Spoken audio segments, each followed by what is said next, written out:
There's like and you're garbage. microplastics up I in tell there. you to tell me something solid, and you tell me a cloud. You're Hey, Jam. pathetic. The stuff in the clouds, not a cloud. The stuff inside the clouds. Pathetic. Hey, Jamie. I'm not You know gonna believe clouds are solid. Stop. We heard you. Hey, Jeremy, you know a chimpanzee can't swim because although he's solid, he's so much more solid than a human. He's less buoyant, so they can't swim.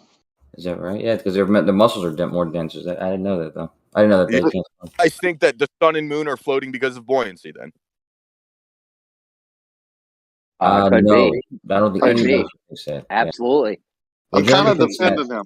I think Bob Nodell thinks that, but I don't think anybody here. Definitely not what heliocentrism teaches. So it just have to my point of the chimpanzee, it'd have to be that the moon and sun are buoyant, right? If they're floating. Could be. It's possible.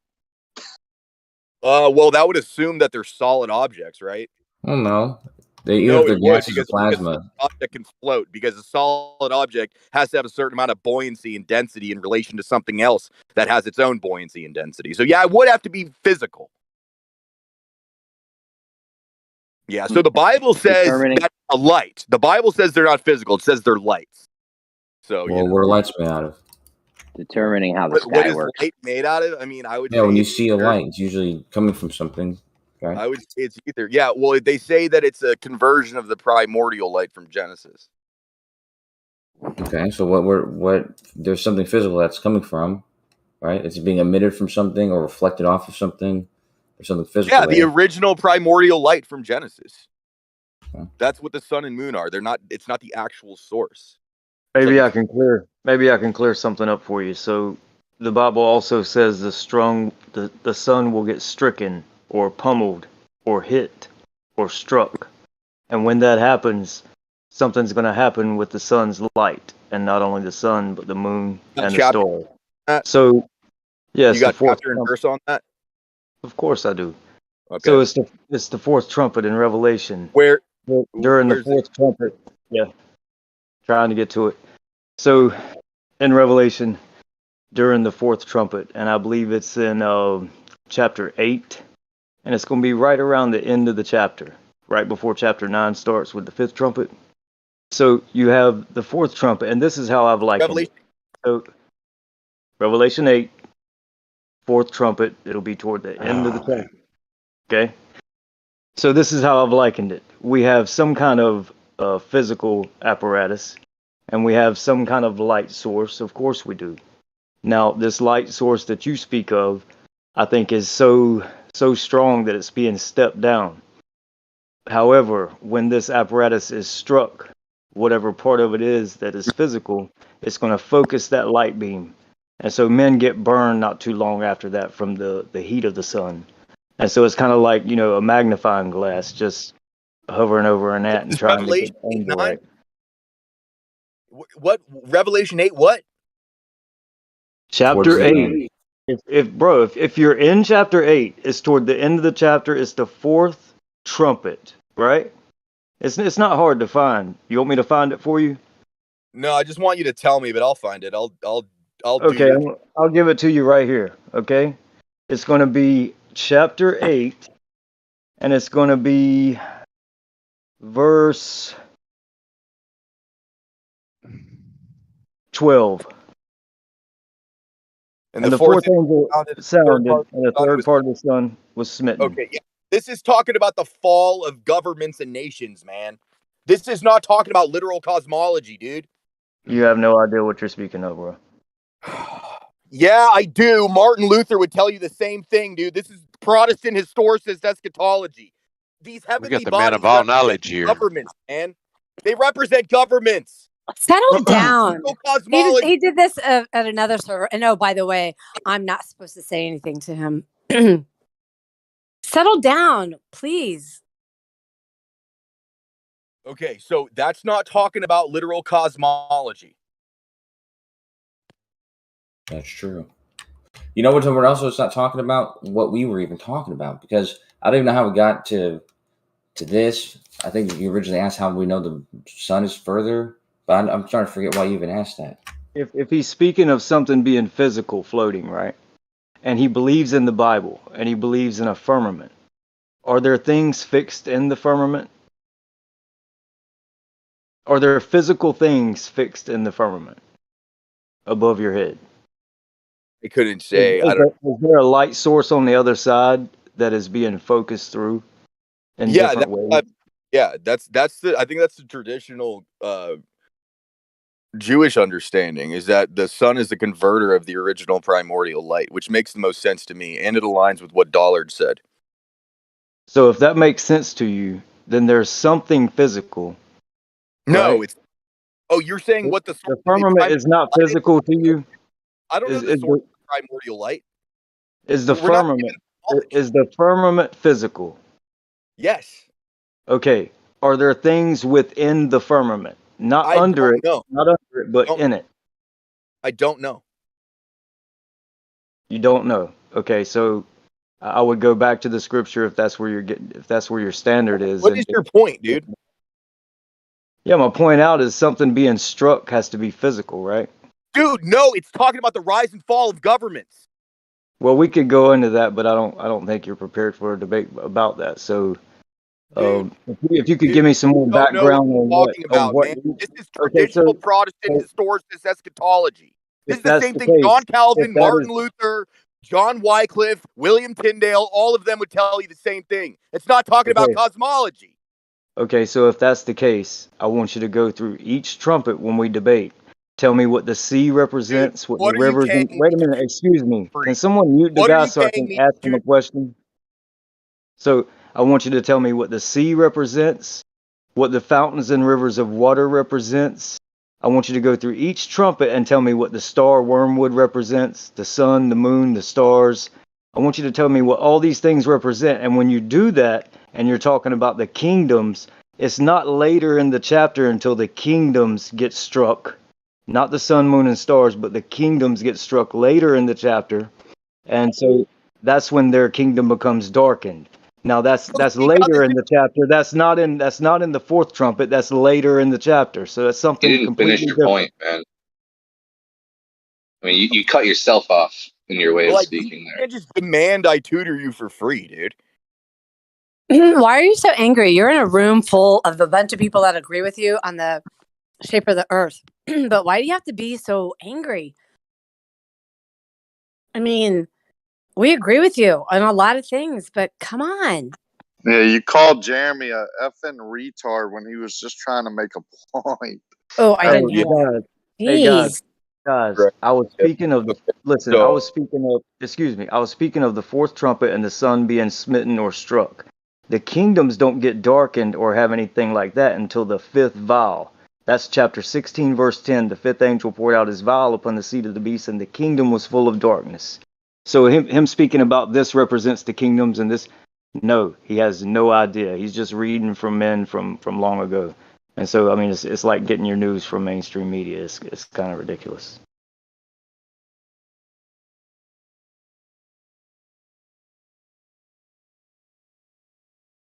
Just for the record, I wasn't saying clouds were solid. Yeah, I'm on Discord, Jeremy. Jeremy, your head's in the clouds, obviously. And for the record, I kind of agree with him on the name calling thing that he did to Jeremy, but I don't think it's allowed here. But I posted pictures of the sun appearing really close and the moon appearing to be a solid. So which one do we believe and which one do we not believe? The latter. I believe the former. Oh, yeah, but I mean, you have to ask yourself why. Is it you believe those because it fits a certain, story or narrative or whatever? That's my whole point. Well, I think that you can see that they're close and local, but at that point you ask yourself the question, well, if they're close and local, then I mean they can't be solid, right? Because solid things can't float. No, my point is that they appear close and local, and they appear to be the same size. They appear to be, the moon appears to be solid, but I think the sun actually appears to be a gas, right? So you can't tell. My point is that in one way they might appear that way, but in another way they don't appear solid because they're freaking floating in the sky. I agree with you on that. I'm not saying that the moon is solid. I'm saying it appears to be solid. It can, but in another aspect, it doesn't. Yeah, So I agree with you. But the sun seems to be not solid to me, and appears to be very, very close in some instances, and extremely far away in another. Solid things do float. Why do people keep saying that solid things can't float, though? Like, they can. You can use a Van de Graaff generator to make things float. They have electrostatic drones that have no moving parts that float. I think he's talking about like huge rocks, like balls of rocks, like the moon is his point of not floating. And yeah, I don't think the Bible teaches that the moon is solid and is floating due to like a Van de Graaff type effect. It just teaches it's a light. No, I don't think the moon is solid. I'm just saying, like, the argument shouldn't be that solid things can't float. I mean, you can make a styrofoam plate float. Yeah, but the thing is that's not the naturally occurring thing, man. I mean, my point is just the prima facie thing you observe is that they're close and local, and that if they were solid, they would fall down. So they can't be like made of the same substance that the Earth is. Maybe you need to think of it in another light. Do you think a ball is solid and floats in water? You would have to say yes, right? Well, yeah, but now you guys are arguing that the sun and the moon are floating due to like buoyancy and that they're like objects. I'm not arguing anything like that. I would just say that what if the medium they're in is a liquid, just like other solids float in liquid? What those potential solids would be? Speculation. Yeah, well, speculation. Dude, I mean, all of it is. Which is why he said, "What if?" Huh? Yeah, what if? Yeah, I'm not saying it is. I'm just saying all of it's speculation. But I can speculate just as good as any other human or scientist. And, I don't think the sun or the moon are solids. I think that the sun's a focal point. I think that they're like just lights. But yeah, I love all the speculation. It's fun, but of course, none of us have been to the sun or up there high enough to really, check these things out. So we're in the speculation station right now. Yeah, and as far as like Van de Graaff machines being able to make solid things float, I mean, that's the entire point of why they're novelty is that they can make a solid object float. Like that's the entire point of them. Like you don't see that normally. Solid things don't float. Are we going to try to figure out like what's going on the Earth, or are we just going to say we're not allowed to talk about things unless we know them? We're allowed. Yeah, I said I love it, man. I said we're speculating. I love this conversation. Solid things do float, dude. Stop saying that. Naturally, it happens in nature. There's solid things floating right now. I mean, bumblebees float. I mean, massive objects. I don't mean particles, dude. That's clear from conversation. Do you know that bumblebees? Do you know bumblebees are not aerodynamic, but they float? No, I mean, Austin, I agree with you, but like that's the entire novelty of them is that like they defy the lift equation, like right. Like generally speaking, that's not the way things behave, So that just the prima facie position on the sun and the moon is that they might look solid, but they are floating in the sky. So like that's reason to believe they're not. In our model, they're not claimed to be floating in the sky. I don't know why in Narnia, half horse, half man people talk. So I mean, whatever. So in most universes, centaurs talk. Back to reality. We do see like lunar waves. So you mean what's a lunar wave? Pro 777's footage? Well, there's all kinds of footage of lunar waves. I don't. What is Glober trying to say? It's because of a jet or something? Is that supposed to be like a and in all our realities, the heliocentric model doesn't really exist, does it? The heliocentric model doesn't actually exist. Doesn't, yeah? That's yet to be established in your model.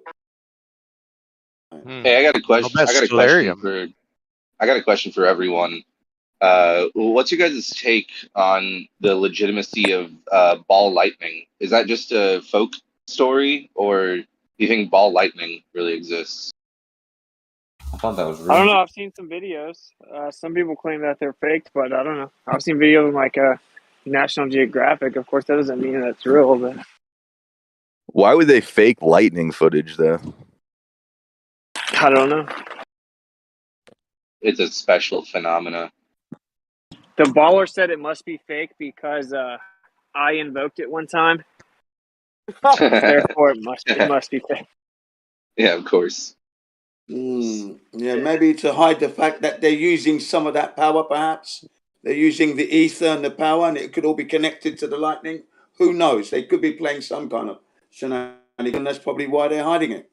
Probably. Let's see the Wikipedia. Probably. Let's see the first paragraph of Wikipedia. Ball lightning is a rare and unexplained phenomena described as luminescent spherical objects that vary from pea size to several meters in diameter, though usually associated with the thunderstorms. The observed phenomena is reported to last considerably longer than a split-second flash of a lightning bolt, and is a phenomena distinct from St. Elmo's fire. What's St. Elmo's fire? I don't know. Have you guys seen the videos of the ball lightning like going across the railroad tracks and stuff?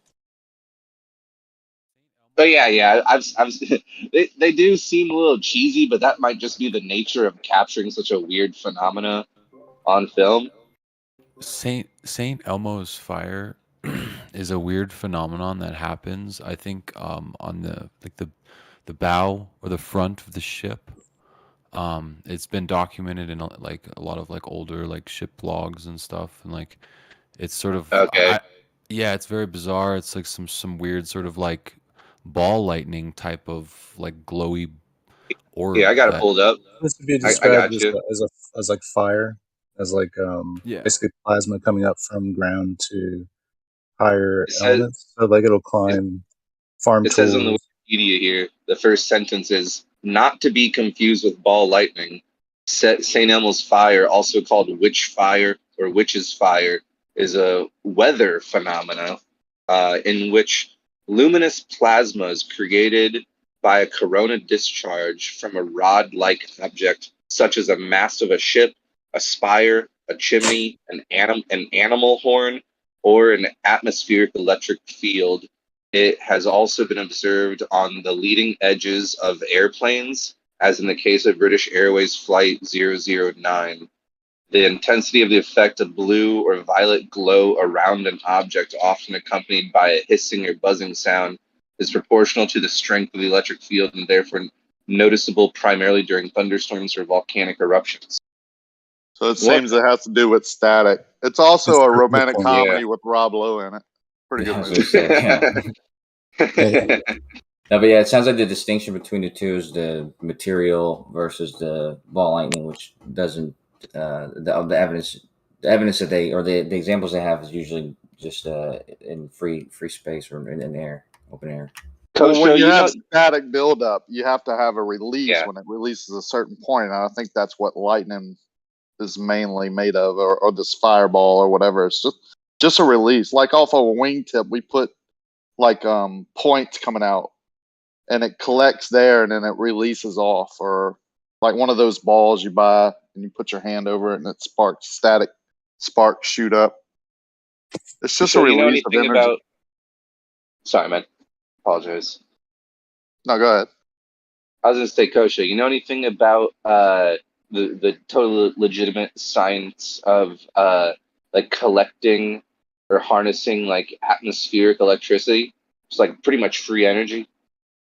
Well, I wouldn't say that. I would say it's free energy. Powerful. It's not powerful, but it is free in the sense that there's no moving parts or any fuel that you're expending. You know. Well, but it's restricted by you're restricted by your ability to. So you do know about it.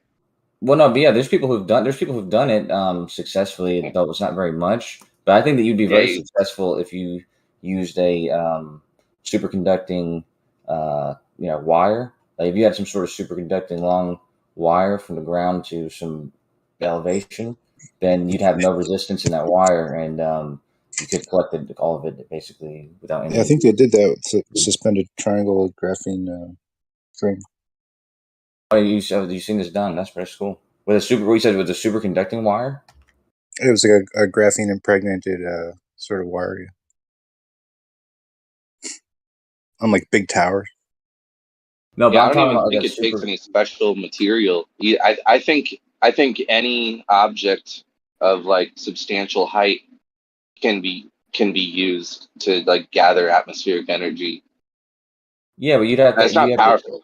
You have to have a very low amount of resistance now. So the lower the resistance, the more you could, you can utilize, but that's why superconducting superconductor has no resistance. Like, what would you do? Just put like an antenna out with a giant copper cable and attach it to a battery somehow? If you had a superconducting cable from the ground up there, then yeah, you could just collect. You could just collect the like you would basically get a flow current directly. So literally an antenna connected to a battery, basically. Or yeah, something that you wanted to power up. Yeah, I think it has to do with like Earth's toroidal magnetic field and just objects getting in the way of it, and like charge collecting on the outside, and like the taller the object, the more potential. And it's official and all. Like you can find some sort of BBC documentary on someone running like a small motor off of just a flagpole. Just attaching a wire to a flagpole, running a small motor off of it. Like I said, it's not powerful, but the taller the object, the more power you can draw from it. Yeah, I've seen somebody do it with the drone. They had a drone with a very thin wire, but yeah, like I said, you're just limited because the atmosphere has a lot of resistance, and then the cable is probably gonna have some resistance. And so yeah, you have to leverage that versus the energy source. That's why superconducting wires aren't very easy to maintain, but if you were able to do that, you'd get basically the whole current. And then you got to capture the energy quickly. Nuclear power plants are like a storage facility. They don't actually generate the free electricity; they like store it. Like, how do they actually generate the free electricity?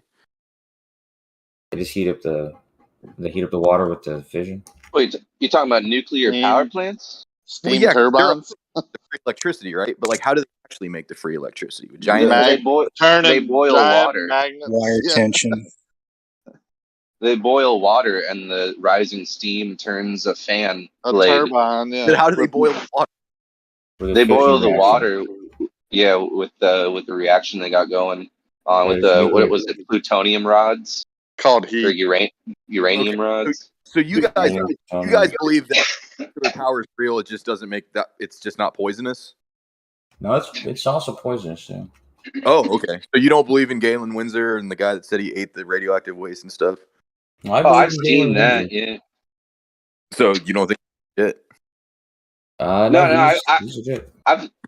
I've seen that, and I've obviously seen him like swallow little pea-sized pieces of uranium or something like that. And his whole thing about it being a scam was about all the laws put in place about the proper disposal of that material, and how they're funneling a whole bunch of money into like this sham of a safety regiment. So you're saying it's poisonous, but it's just not nearly as poisonous as they say? Well, I think that it's pretty clear that like radiation can harm humans, but I don't know if there's anyone who wants to deny radiation, because you can get a sunburn outside, right? So obviously it's, but perhaps that's all there is to it. Perhaps like the more radioactive the material, just the more easily it'll give you a sunburn. Right. It's the alpha and beta particles that are DNA damaging. Yeah, and the neutrons. Yeah, it might fuck up your DNA, but yeah, I don't know enough about that stuff to really have an opinion. Well, what they say is that, I mean, this shit's so poisonous that, like, if somebody had a thimbleful of it, like 100 yards away from you for like 15 minutes, you would get cancer in a year or whatever. Like, they say the shit like insanely poisonous. Not the raw mineral, no, but like maybe like refined might be a different story. Like enriched uranium. I don't know. I've heard the raw ore, like they just want you to think it's poisonous so you don't push for nuclear energy.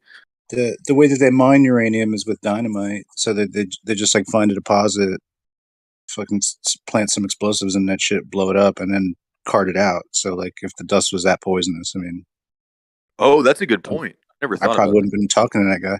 He was working on it like for 20 years doing that shit.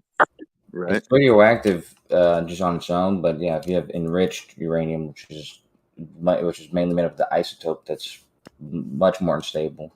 But the whole point of it being unstable is a neutron will be emitted when it breaks off, and that neutron, they set it up in a way so the neutron will then bombard with some other atom another atomic structure and make that unstable, and it will break apart. And so with this, if this comes in contact with your skin or your body, it's going to do the same thing with the cells inside your body. And then that's why people get incredibly sick if there's a bunch of, a massive reaction like that.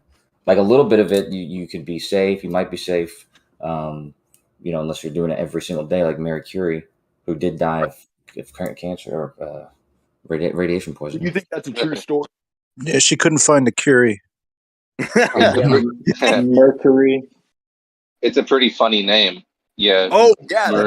Marie Curie was poisoned by mercury. No, I thought it was radiation. That's the way nature is. It's ironic. Was it radiation or mercury? I think it was radium. I don't think mercury's. Yeah, but either way, her name is still fishy as fuck. Yeah. Yeah. They used to have in the late 1800s, like uranium lace socks as permanently warm socks you could wear. Really? They used to sell all sorts of products that were like uranium lace as like a heating element.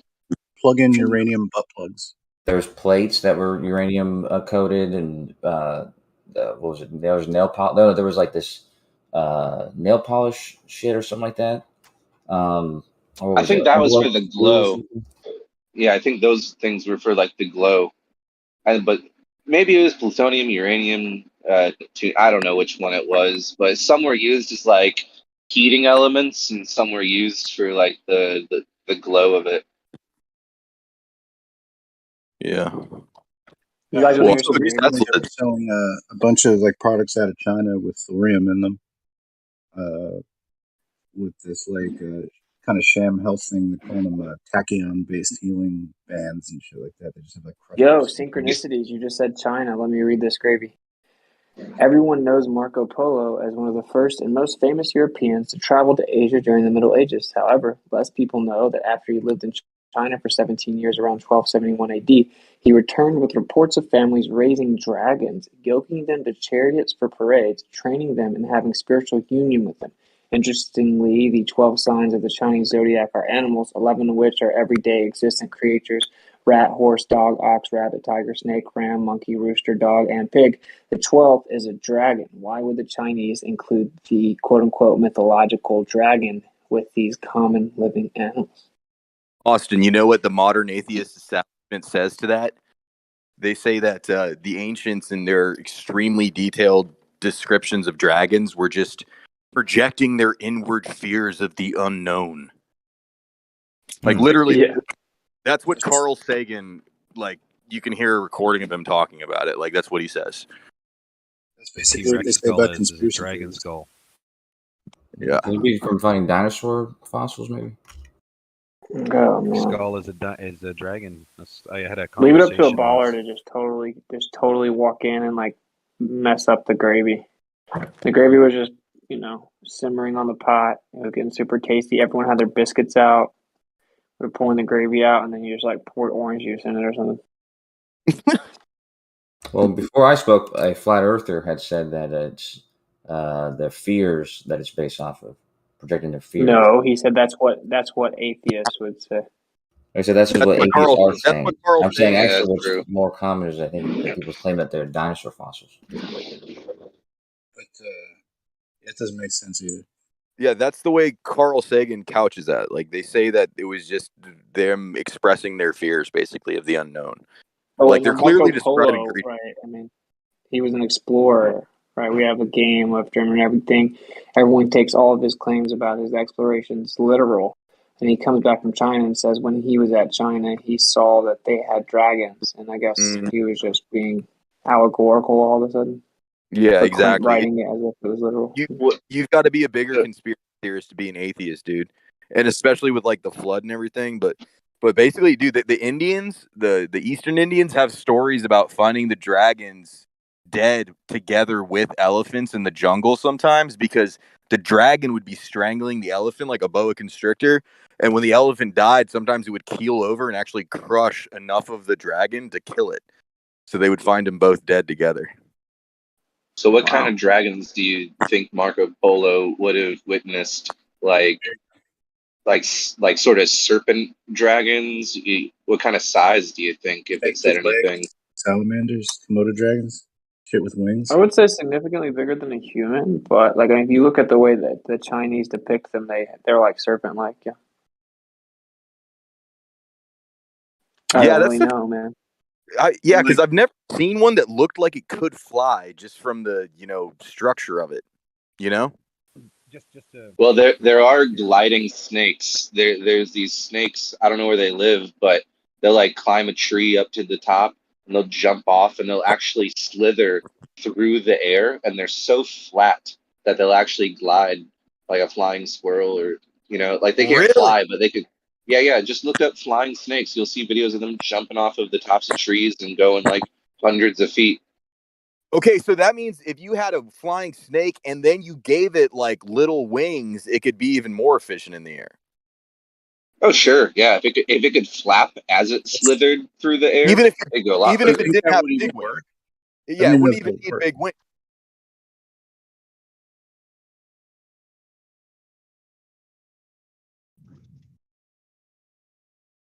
I don't know if you can just always like strap wings on something, but like snakes have like places where their legs should be.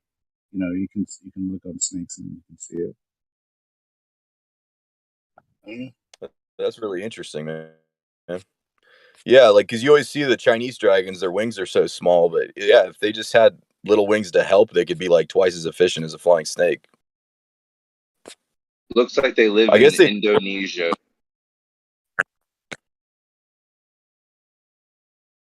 Yeah, they might not be climbing up trees, but they might lived in like the mountains or some shit, and they like jump off cliffs. You know what I mean? Because a dragon's pretty big for climbing a freaking tree, but if they lived in mountainous regions, they could.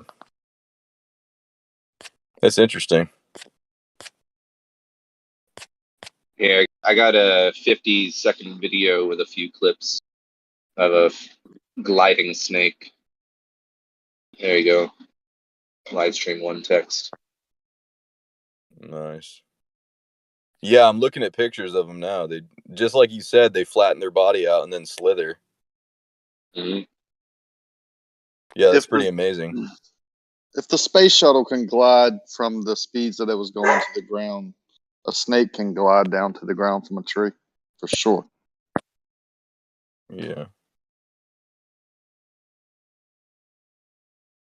And then I think people talked about how the dragons were supposed to be really cunning too. Like they were hard to hunt. You've heard, Rocky, about how that space shuttle was just an airplane just dressed up to look like a space shuttle? It's pretty funny. Oh, the Artemis? I've been next to gliders and know how light they are, and to see something that massive with such a small wing, it came from space going that fast and slowed down because of the angle that it was coming in at, just doesn't add up to my brain. Now, maybe it's because my brain doesn't function that way, or it's too small, as some would say, but it just doesn't make sense that it glided in. Yeah. I don't know why I find that one funnier than some of the other deceptions, but for some reason, when I just see that thing, it's just like they just dressed up an airplane, made it look like a space shuttle, then just had it land and made it look like it came from space. I don't know why I find that funny. It's just so like it's like pulling the mask off the deceiver and just being like, what are you guys doing? I had this discussion the other day, and I was like, well, they had all this money, right, and all this propulsion and jets and rockets and all this, and only went 200 miles up, right? I went 200 miles the other day in a plane that cost me less than $100,000, and we spent less than $200 on fuel, and we went 200 miles horizontally. They only went 200 miles vertically. Like, that doesn't seem like too big of a deal to me. I guess I don't know if my point was well made, but it's supposed to be easier to fly in less dense air. Although you don't get the lift, you can go greater speeds with less thrust. Like when we gain altitude and we're using the same amount of thrust, we're going to travel faster because the air is thinner. Well, what would the speed up there when the air gets really thin wouldn't be a problem, especially when you have, the thrust of a rocket. Right. And then you wouldn't need lift because So you're going so they fast. gave this thing, yeah, so they wouldn't need those huge rocket engines like they put on them, is what you're saying. No, I'm just saying it going 200 feet up doesn't impress me. 200 miles. I don't know if I said it wrong. 200 miles vertically and 200 miles horizontally. You know, you said it right. You said it right. Not only that, the heat shielding wouldn't be necessary either. The heat shielding, because it doesn't burn up when it takes off. So why would it burn up if it returns back to Earth? Oh my It just God. doesn't make any sense. point, In man. 200 miles, it's going to be burning up. It's rubbish, isn't it not? That's a Okay, fantastic point. yeah, go ahead, Cusho. No. He's making great points, man. You go ahead, Mr. Is it because they say it's going faster when it comes back in, though? That's what I would think. Much faster, I think. I think incredibly quite a bit. magnitudes faster. Yeah. But then it's slowing down, just because of the angle, and then going through more dense air, but not as hot. Like only gets hot during that spot 60 or 80 miles up, depending on who you listen to.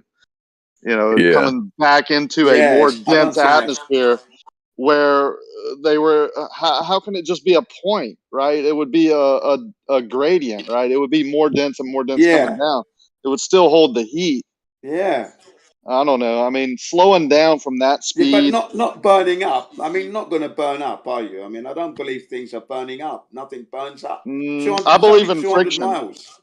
I believe in friction producing so heat. do I. So do I. But not to the point where it's burning up. You can throw things up from 200 miles up and they will burn up. They reckon they throw their rubbish out of the ISS and it burns up before it hits the Earth. Right.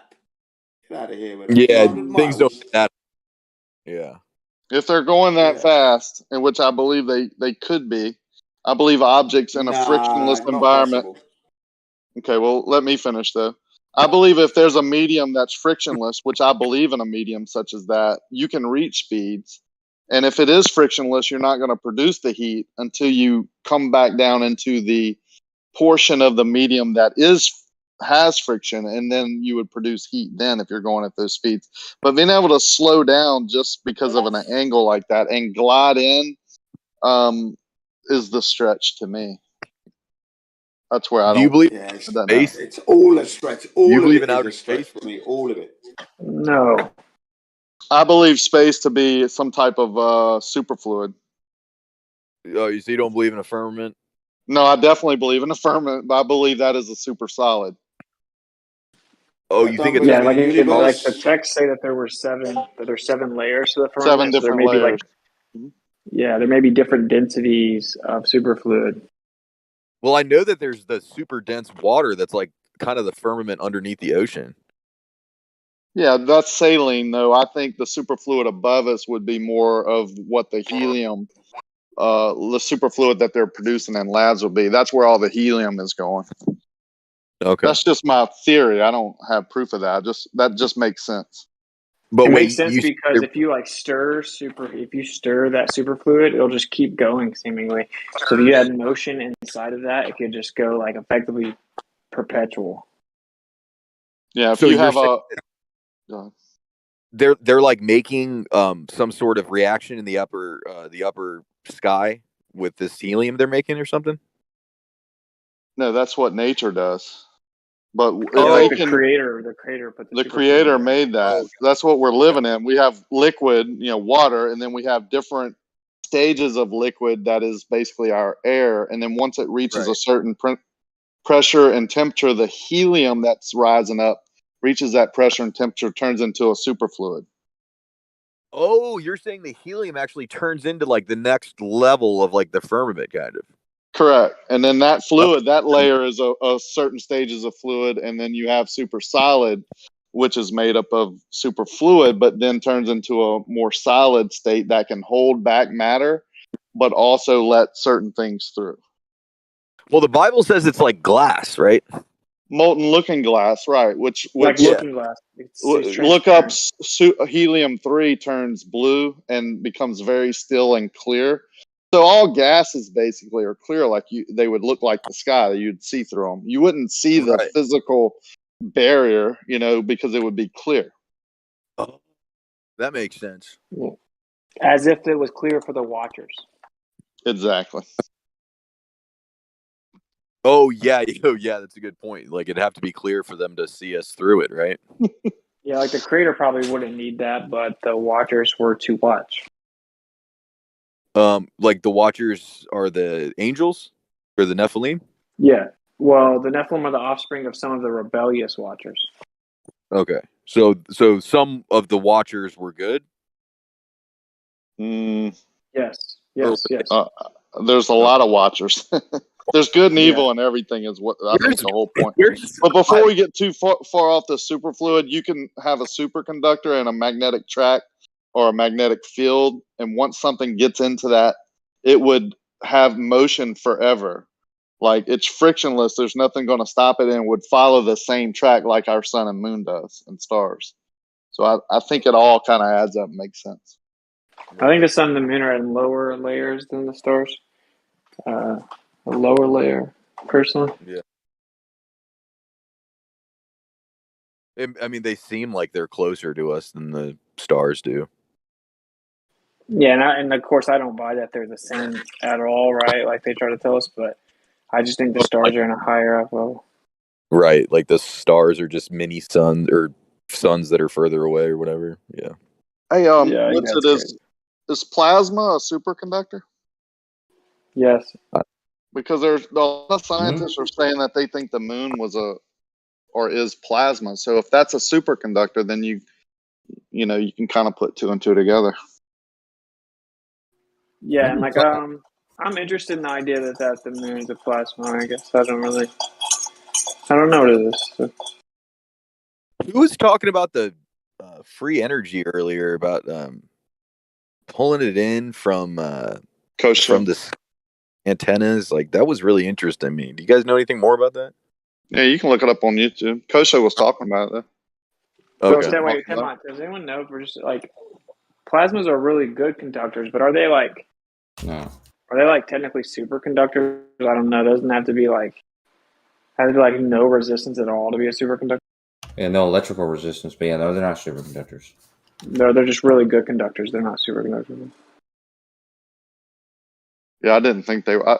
I really don't know, but I didn't think they could be. But I guess there would be different stages of plasma, also, right? Hey, that was seventh. That was seventh Saxon or whatever. That was fundamental. Myself bringing that up, asking Kosho if he knew anything about it, and I got some stuff if you want to learn a little bit about that atmospheric energy harvesting. Yeah, man, that shit's really interesting to me. So, Fundy, have you heard about what Tesla called radiant energy? Radiant energy? Probably, but remind me. Yeah, so he said there's like a radiant matter and a radiant energy, which is basically it's like the pure energy that comes straight from the ether. He thought the way we would have infinite energy would be to tap into the ether directly, and he called it radiant energy. He thought that the sun was one of the primary things that emit radiant energy most local to us, and that overall the sun's radiant energy is just a small portion of all this radiant energy coming from the sky to us. And basically it's just like a modality of the ether that's straight to the source effectively. He thought that there was an infinite all-encompassing amount of it, and that's what would solve the energy crisis, if you want to call it that. Interesting. Now, I also know that Tesla spoke out against nuclear energy his entire life. So that kind of When he talked about radiant energy, he specifically spoke out against atomic energy, and he said that it's complete nonsense. They disintegrated atoms with millions of volts, and nothing happens, and that's all a lie. There is no such thing as atomic energy. Right. Well, so then you would agree that nuclear power plants are really Tesla free energy tech, and they're just saying it's poisonous when it's really not? Maybe. Like a lot of nuclear power is like steam generated. As to it's not what they say it is. It's definitely not what they say it is. And could they be doing something with the ether? Yeah, because I think pretty much everything you do is something with the ether. So, well, it can't be coal, right? I mean, they couldn't hide shipping in, tons of coal into this plant. I've worked inside a nuclear reaction plant, and I haven't seen the reactor, of course, but it's definitely driving turbines with the steam produced from the energy released and boiling water, basically. Right. So Definitely, the one I was in was definitely that. So something's down there hot enough to boil water, and it ain't cold. Absolutely, like extreme, almost uncontrollable temperatures if something minutely goes wrong. Right. Yeah, it's definitely that. But yet so Tesla with it, man. Oh, go ahead. Tesla said it wasn't atomic energy. Sorry, go ahead. I was going to say to Witsit that you guys seen the vibration of like they're claiming that these patterns on the surface of the Earth are caused by the Earth making sounds. The sound that we actually can't hear, you get all the effects of magnetism and heat and so forth. You guys heard of that?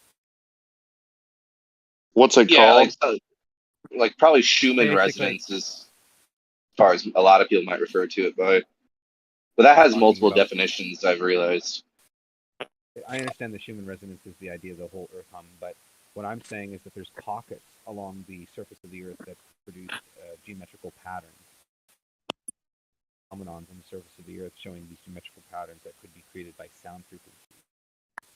And it's the Earth making these sound frequencies. But the idea is that behind sound... Can you get a little closer to your mic? Sorry, man. Legitimately? Can you hear? Go ahead and try. There's locations on the surface of the Earth. There's locations on the surface of the Earth that would represent the idea that sound is being produced constantly, and this is where you get magnetism, heat, and so forth. But more importantly, surfaces of the Earth show patterns of these frequencies of these sounds being produced. Do you know what I mean by these symbols being on the surface of the Earth? Sacred geometry, if you will. Oh, are you talking about like large scale terraforming caused by like cymatics, like where the sound is shaping the terrain? Exactly. I just watched a documentary on that, looking at different sound frequencies and terrain, like even potentially causing mountains behind the frequency of the Earth. The Earth producing these frequencies is that you could see these locations. So like what, like mountain ranges or something? Well, not just necessarily mountains, but particular symbols, like geometrical symbols based on frequencies. Well, what's a good example?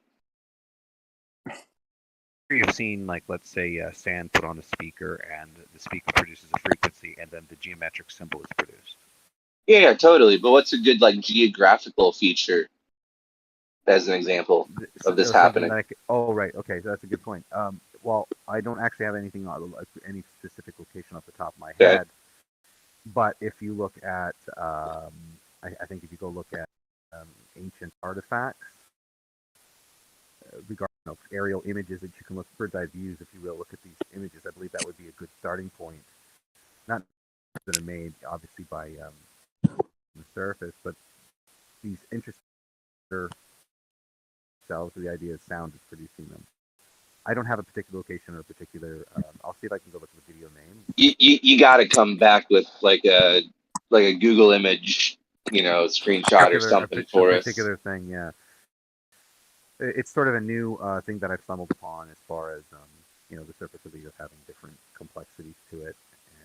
There's one sort of like issue I have right off the bat with that, and it's not really an issue. It's just a point, really, is that if any geographical feature was shaped by cymatics, it would have to be a sound that was produced back in the day that isn't currently being produced, or I guess the same sound that shaped it would have to be being maintained and unchanged from the time that it terraformed the Earth. Because I mean, if sound shapes geographical features, then we should, if there's like a change in the sound, we should see a change in the geographical features. Exactly, but that's what I'm saying, is that it was saying that during the process of the topography change would be, of course, that's what would be going on. Some location of the Earth would be transmitting that frequency, and therefore terraforming itself. That's kind of the idea, right? Yeah, but it would have to have been done in the past and like no longer at play anymore, because we don't see mountains popping up overnight, right? No, that's not the idea that you see it now. It's the idea that these formations were caused by the concept of these frequencies happening. Not right now, but in general for the formation. What's everyone's take on Pangea? Does anyone know a lot about Pangea? Like the idea that all these continents were once all combined? It seems like a shot in the dark. It seems so silly to me. The idea is that when the fountains of the deep opened up in the flood, that's when the continent split up. You think the continents actually split up? Like they were all combined and it fractured into different pieces? I think it's a possibility because they do seem to fit together. The Bible says okay. Sorry, man. Go ahead. Yeah, it's okay. It says the fountains of the deep opened up. So like rain alone could never generate enough water to flood the earth. So like it says the windows of heaven opened up, so like it poured in from the top and like it also came up from the bottom. So like I think of the deep. Yeah. So I think it might literally rip the continents apart.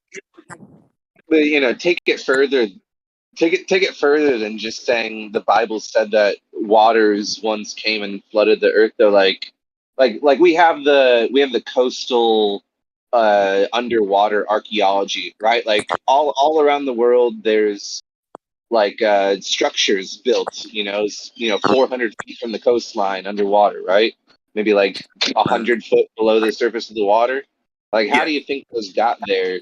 Because even mainstream has to admit that since like the past 12,000 years, the water levels have rose by 400 feet, I think is the official claim.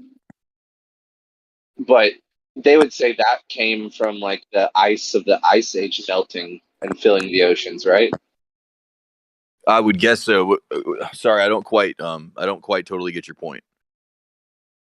Well, I'm saying, like, if the Bible speaks of a bunch of water coming from the deep and coming from above, like when would you say that happened? And if you're saying that happened like 6,000 years ago, then you'd also have to imply that all of these like sunken archaeological sites were built before 6,000 years ago, right? Because you have to build something first in order. No one builds cities underwater.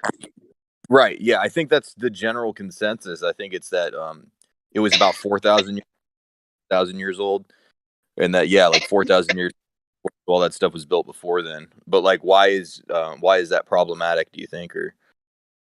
Well, as far as like civilization and like large scale like city constructions go, I mean, official history recently would date that back to like 3000 BC, but then Göbekli Tepe, which I don't know if that's like a controlled opposition or not. They say that dates back to like what do they say, like 9000 BC? When did they say Göbekli Tepe was built, guys? I don't know.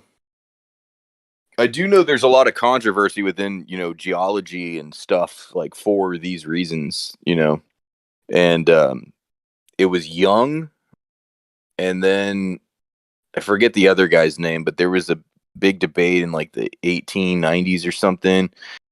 Young was I think the uniformitarianist, and that was kind of the evolution guy, the atheist type guy. And then there was another guy that argued more from the creationist standpoint. I forget though. I studied this a while ago, but I mean, there's a lot of controversy within stuff like that, man. I mean, just because they say, "Oh, well, cities weren't around then," I mean, it's like, well, how do you know? Right, says who? Yeah, exactly. They've been blown away by a few archaeological sites recently, just pushing back advanced like civilization. Like several thousand years. Yeah.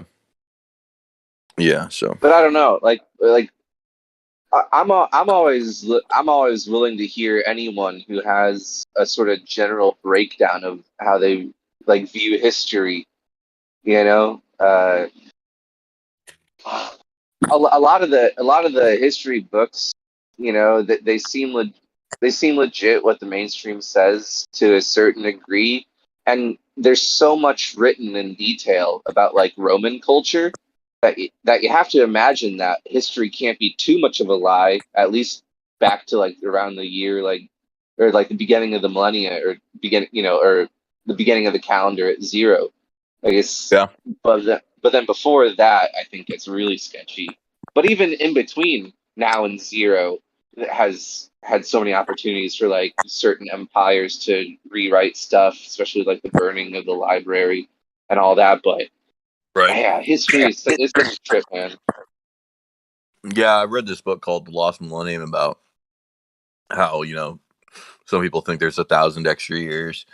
Isaac Newton thought Right. there was like extra years. 700, yeah. I mean, I don't know. I do think that the historicist interpretation of eschatology is right, though. Like, I think Martin Luther was right on that, generally speaking. I think we're in the 6th file now.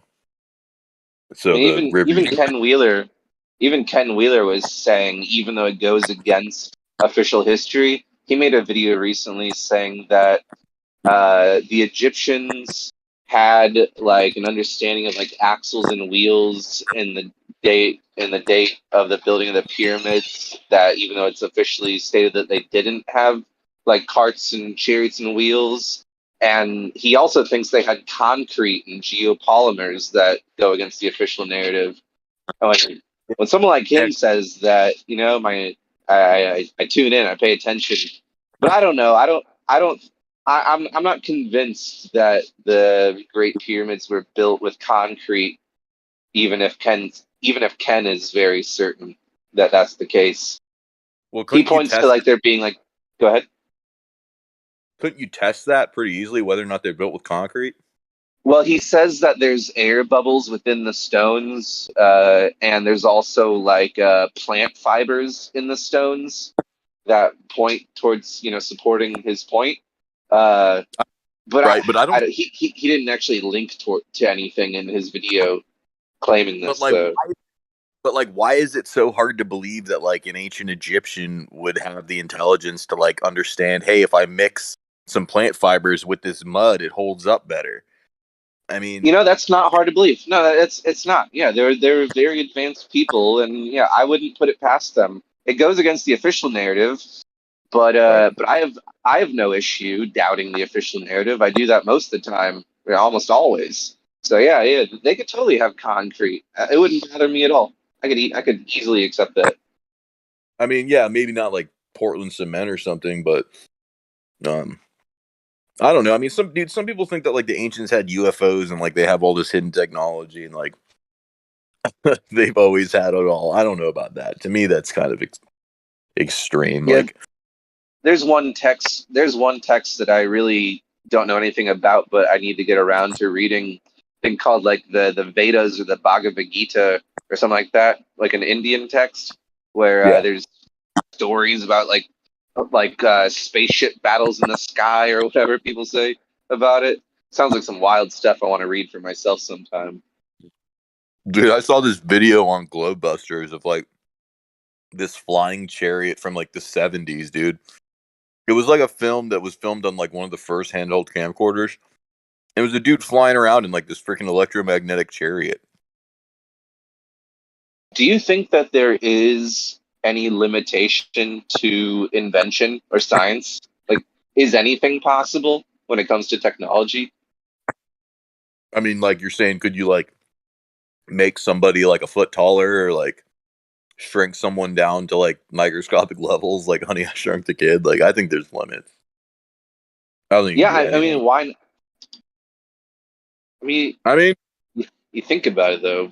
It's like, where do you want to firmly stand upon? Like, no, that's impossible. Like, name one thing you really think is impossible with like advanced technology.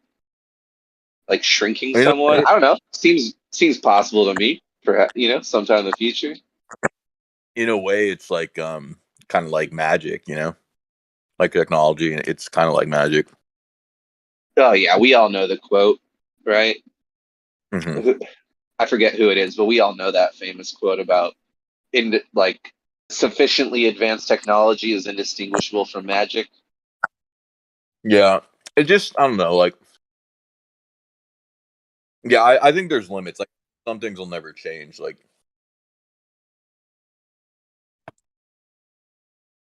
I could be wrong though. It just seems like there's everything in life. You know what I mean? It seems like the nature of reality is that it's like finite and limited. You know? Well, it's weird, man. The nature of reality is this like weird paradox of being infinite and finite. Yeah. Because what exists is actual, but new things actualize, and where do the new things that actualize come from? They come from the realm of potential. Like anything that actualized was once potential and then became actual, and there's this whole infinite realm of potentialities just waiting to be actualized, and I'm not sure But you what have a limit that process has. It's fucking trippy, bro. You only have a finite amount of time to do that. Like, Do we? I don't know. Maybe we're a part of something that just keeps on going on. I'm not sure there ever will be an end of days. The days might just keep going on and on. Well, that's not what the Given Bible. tell me what you like. If you think that the universe is going to end someday, and the Bible says some things related to that, like what did the Bible say that makes you feel like reality will cease to be someday? Nothing at all. I don't think reality could be. I just think that things will play out according to the, post-millennial eschatology. But do you think reality began? I think Jah always existed and he's real, so I guess no. So, what'd you say? Jah? Yeah, God. I think God always existed, so I would say, yeah, reality always existed. Okay. Like, how does that relate, though? Relate to reality existing? Are you saying, and I'm kind of with you here. Like, I'm not even disagreeing. I'm just asking you, like, to explain what you mean. Because all you said was God has always existed. Therefore, I think that reality has also always existed. So you think reality and God come hand in hand? They're both eternal? When he is the only thing that's real, then yeah, they would go hand in hand at that point, right? So you're against the idea that there was once God, and then at some point he said, "You know what? I'm gonna create creation." No, why would I be against that idea? Because if God has always been around and he created something, well then he had to be around first, and then like I just said, it'd be a creation. And so if something's created, it hasn't always existed. Yeah, not all of reality has always existed, but some of reality existed. God. Jah. Okay. Yeah. But he's the prime mover.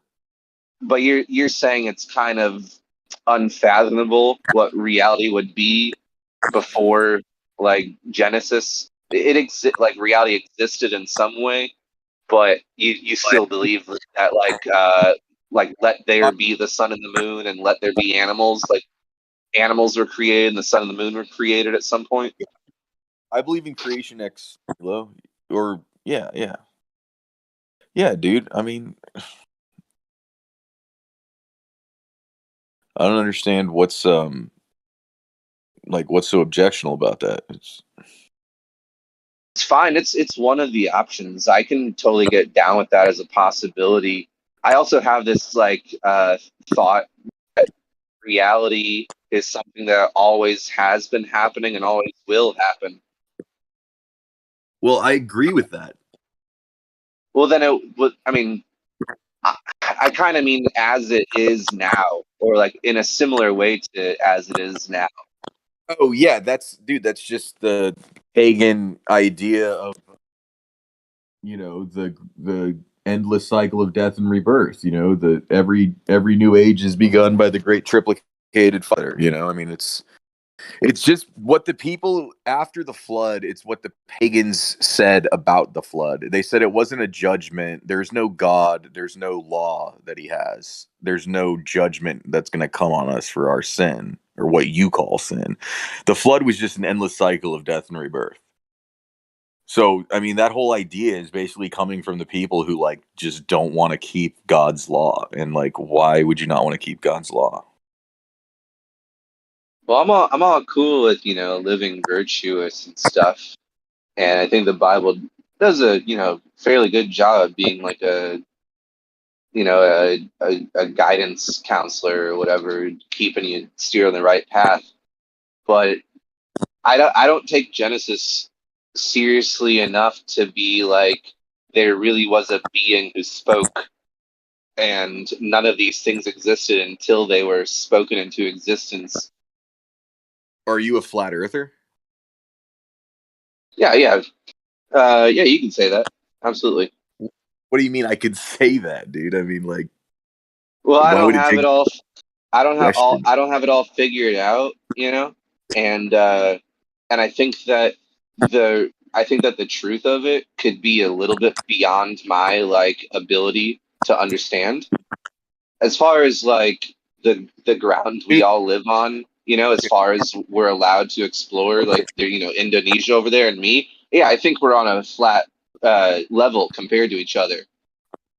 All right. Well, the thing is, though, is that you're like, well, I don't think it was as simple as God just speaking and things coming to existence. Well, it's like, well, who made the dome then? Like aliens? Like you believe everything's physical? Like aliens made the dome? Like where do the aliens live? I mean, dude, we live under. I don't believe in aliens. Right. So it's like the only option you really have is the story of humanity, which is the Bible. Well, there's all sorts of holy texts out there with very similar. I'll give you that. Yeah, but not really. There's not that many options, man. There's you got Izanagi and Iganami and Japanese mythology. You got all sorts. You got the Aboriginals of. You got the Native American. I mean, yeah, everywhere you go, someone's got a different story for you. I don't think you've got serious scholarly people telling you that many different stories, man. There's really only a few different stories of humanity from serious scholars. Who cares about scholarship when it comes to this? I do. There's all sorts of different cultures out there with their own creation story. Yeah, and most of them are total idiots. Look, that's your opinion, man. I can understand that you feel that way. Kind of true.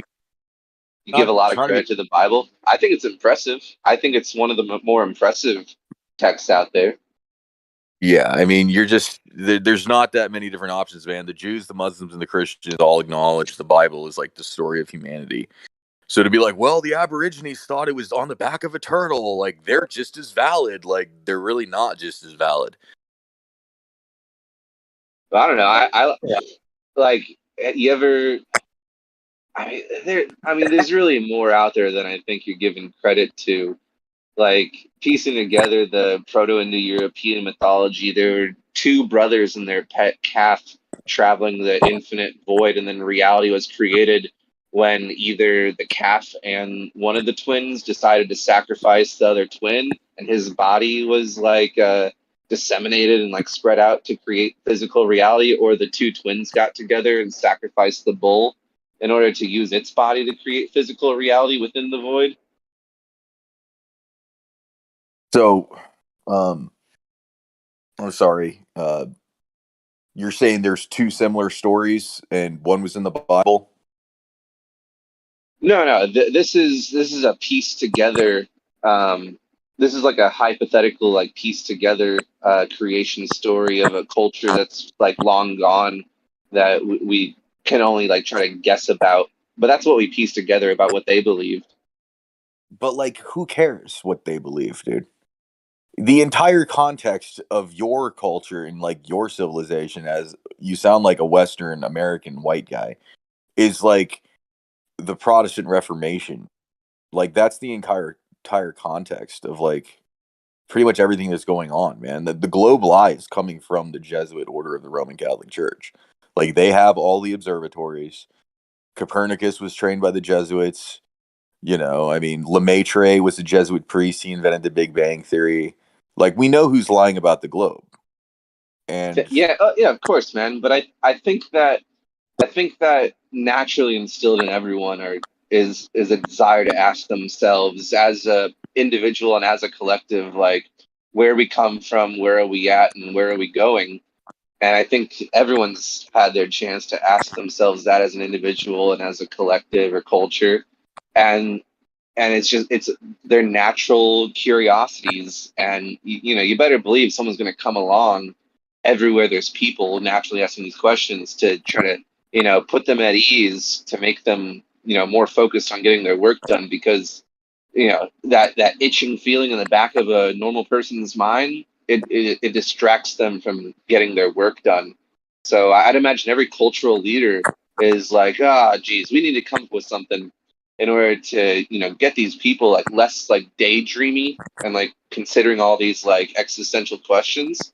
We need to give them something that feels good and believable to them, so that we can get them back to work on the farm for statecraft purposes. Yeah, and I think that a lot of it is pretty wholesome and like people's best attempts a lot of the time.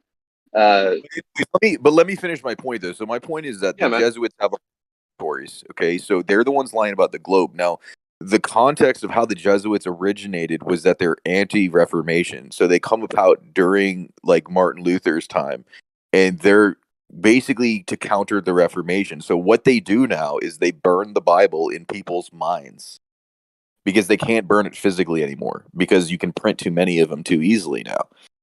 So they just destroy it by destroying it in people's minds. So like you can see who's lying about the globe, and you can see why they're doing it. They're doing it to discredit the Bible as part of counter-Reformation. So like that just it's cohesive in that it builds a cohesive worldview of like who's lying, why they're lying, like, and it fits into just kind of the story of humanity that our people have always believed. Yeah, I mean, anything to do with like the past 2,000 years or 6,000 years, I'm not sure that's like relative, or I'm not sure that's what. Give me one sec. Relevant. I'm not sure any history within the past 6,000 years is relevant to anyone's understanding of the purpose of life or where we came from or where we're going.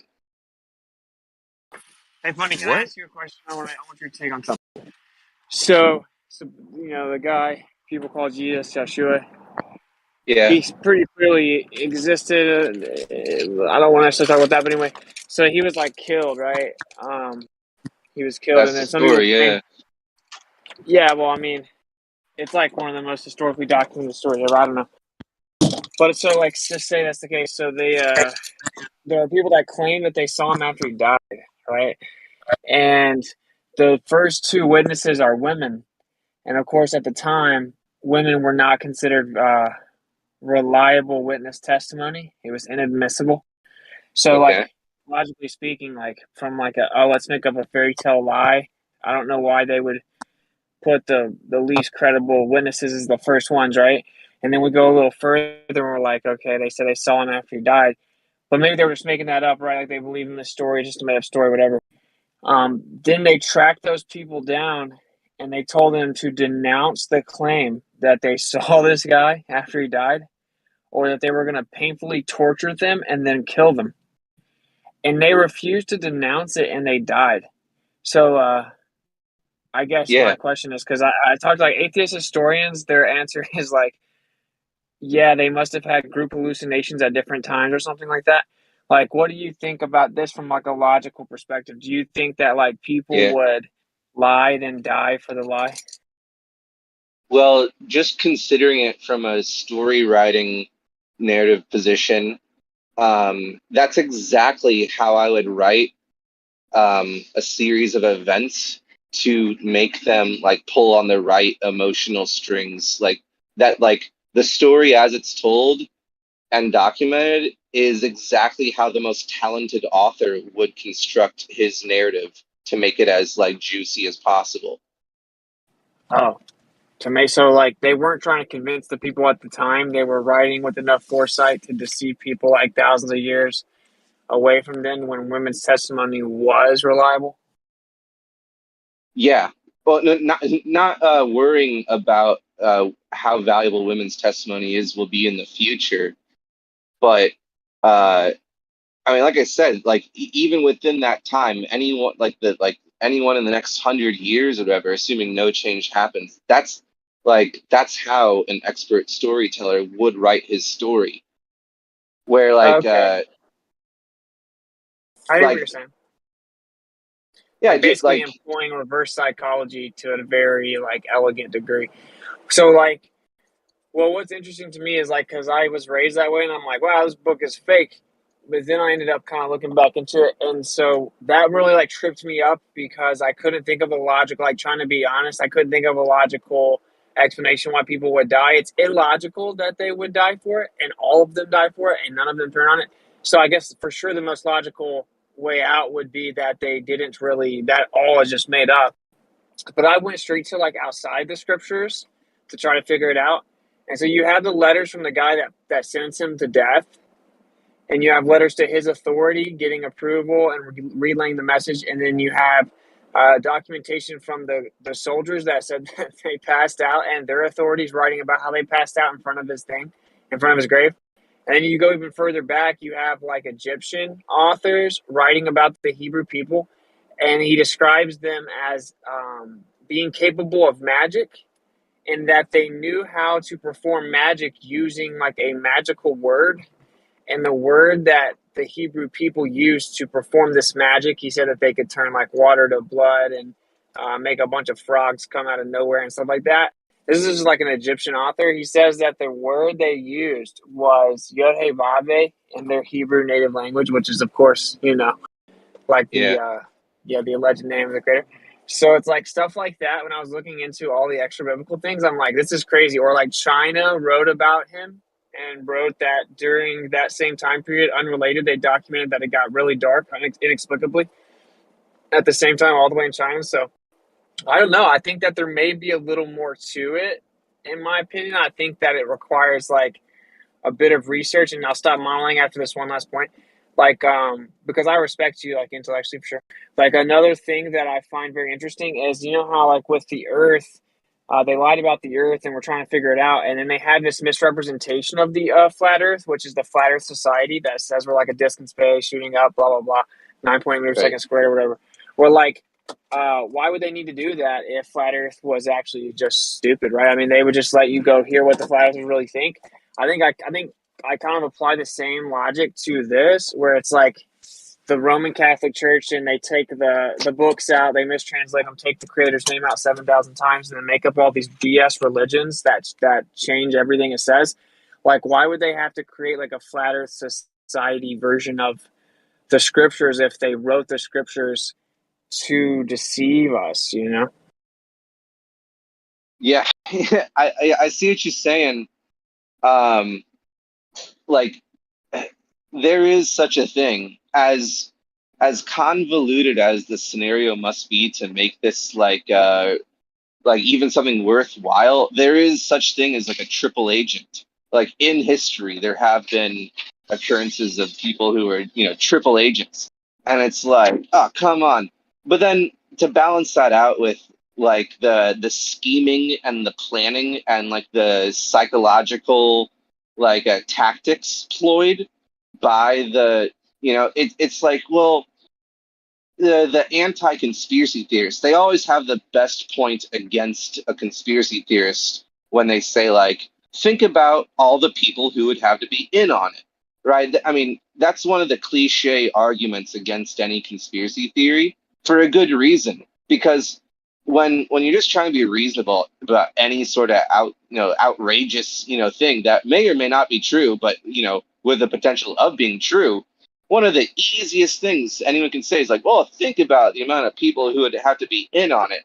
Yet we know that there's so many scenarios out there where the conspiracy is true, and there would have to be some very high level, like tactical performance going on to pull all of this deception off.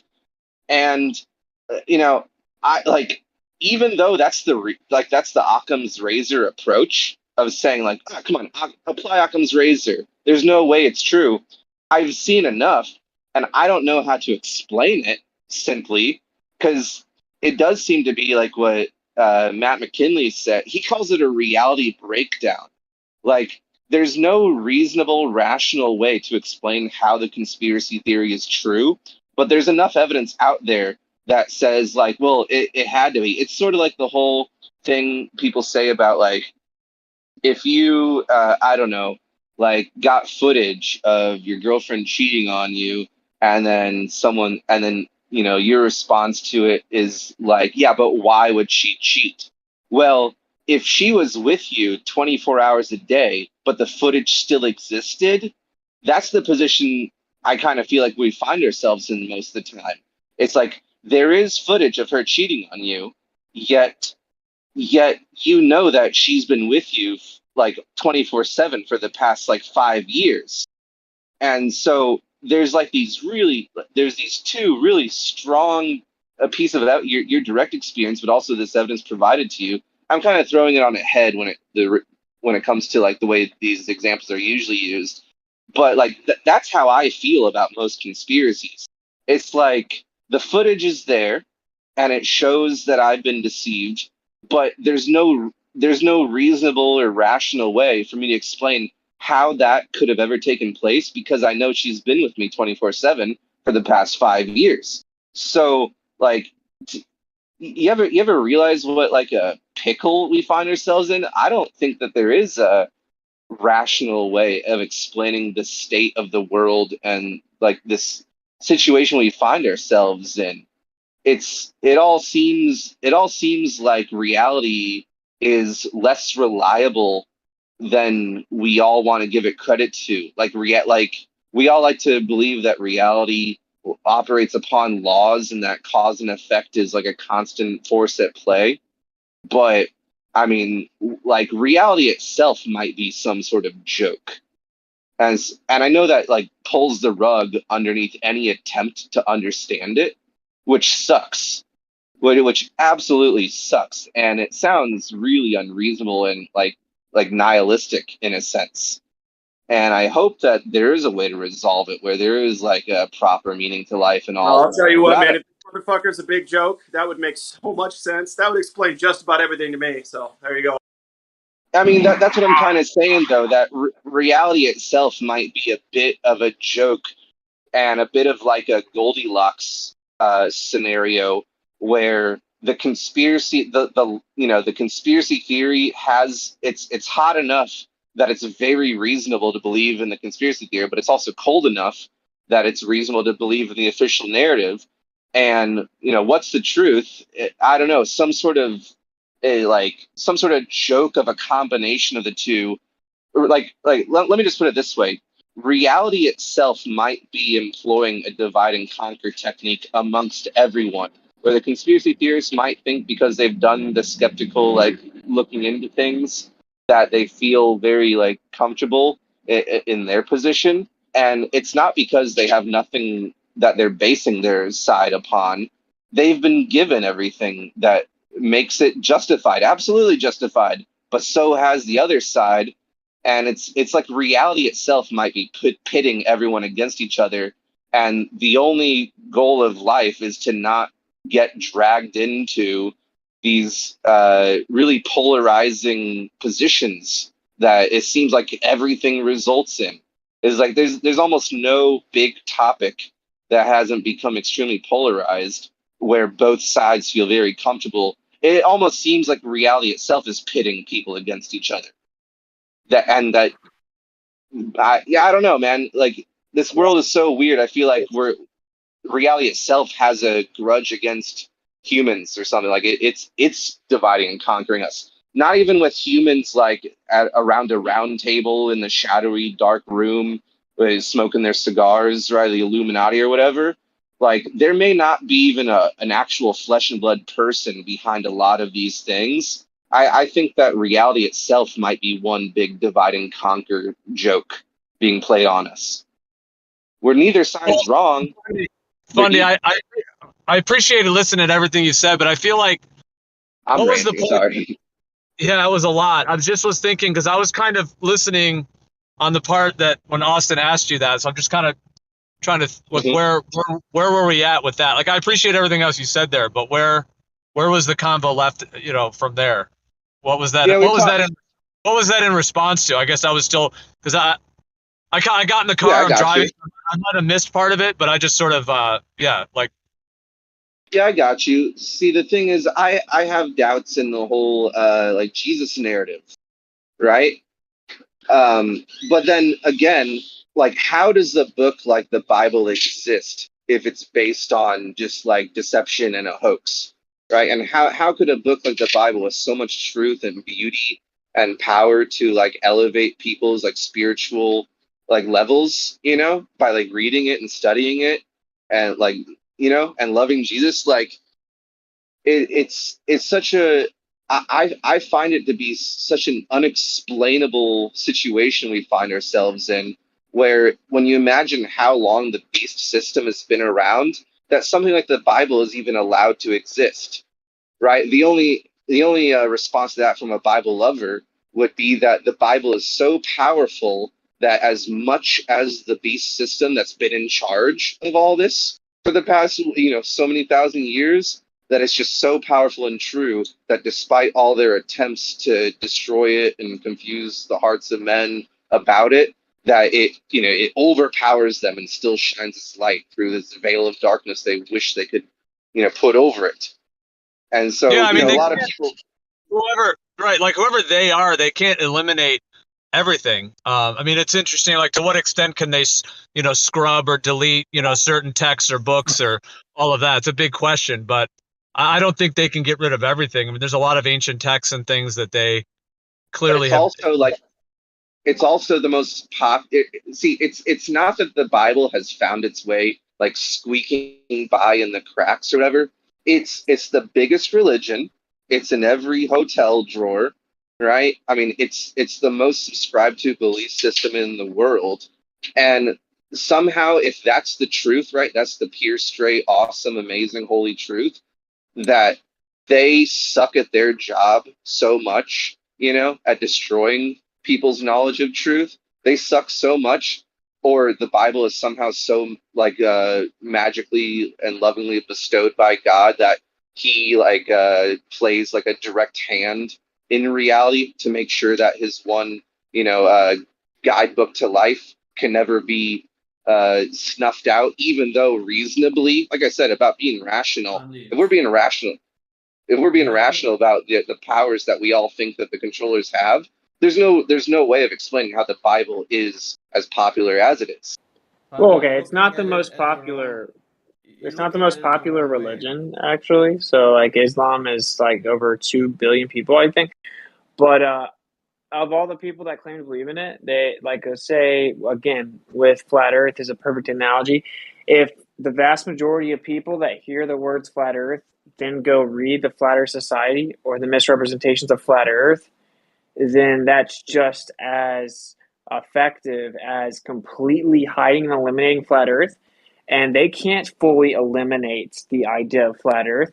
So the more efficient way to go about it would be to misrepresent it, to absorb and misrepresent it. And all of these mainstream Christian religions do that very thing.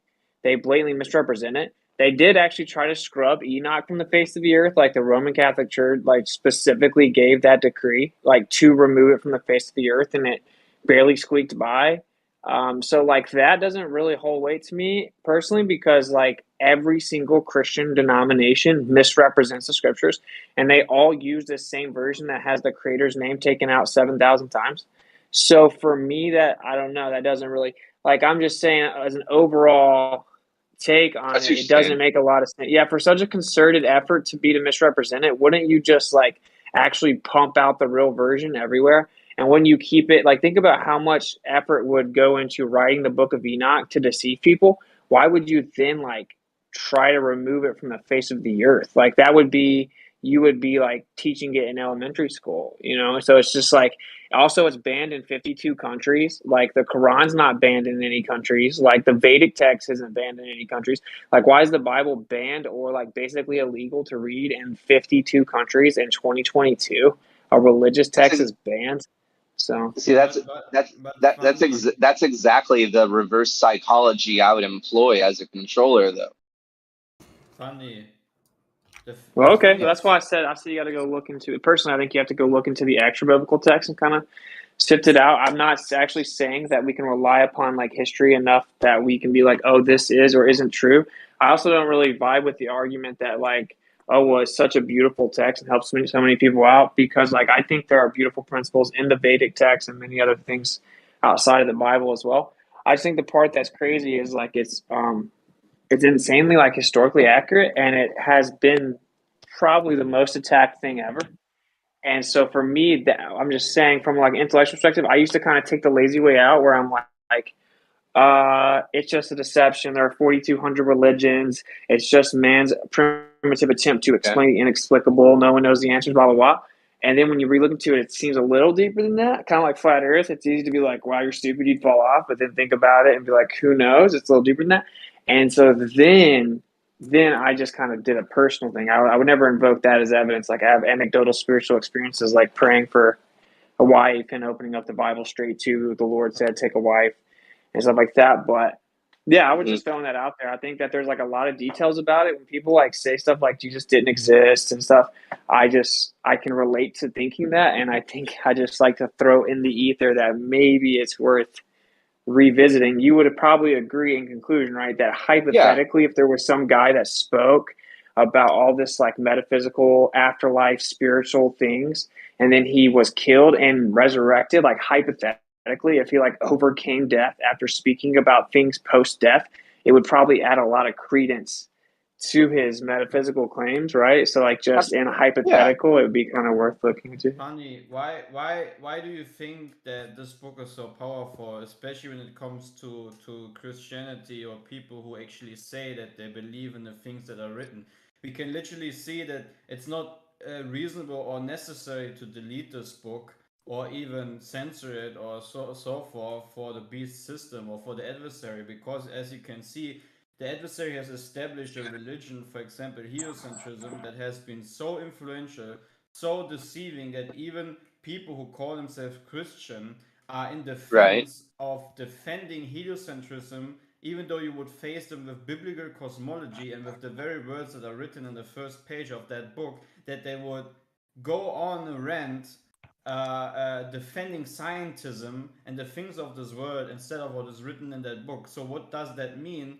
Yeah, the beast system has successfully managed to manipulate people to a state of them completely denying the very words that are in the beginning of that book and throughout the book consistently. So yeah, so there's no there is no necessary reason from what I observe for why the Bible should be censored or banned or whatnot. It's right. So what you're saying is that it's much easier to twist the truth than it is to completely erase the truth. And if the beast system is taking the path of least resistance to still achieving its ultimate goal, a divine conquer, then it's not necessary for them to destroy the truth. Just as long as it's twisted, their aims are accomplished.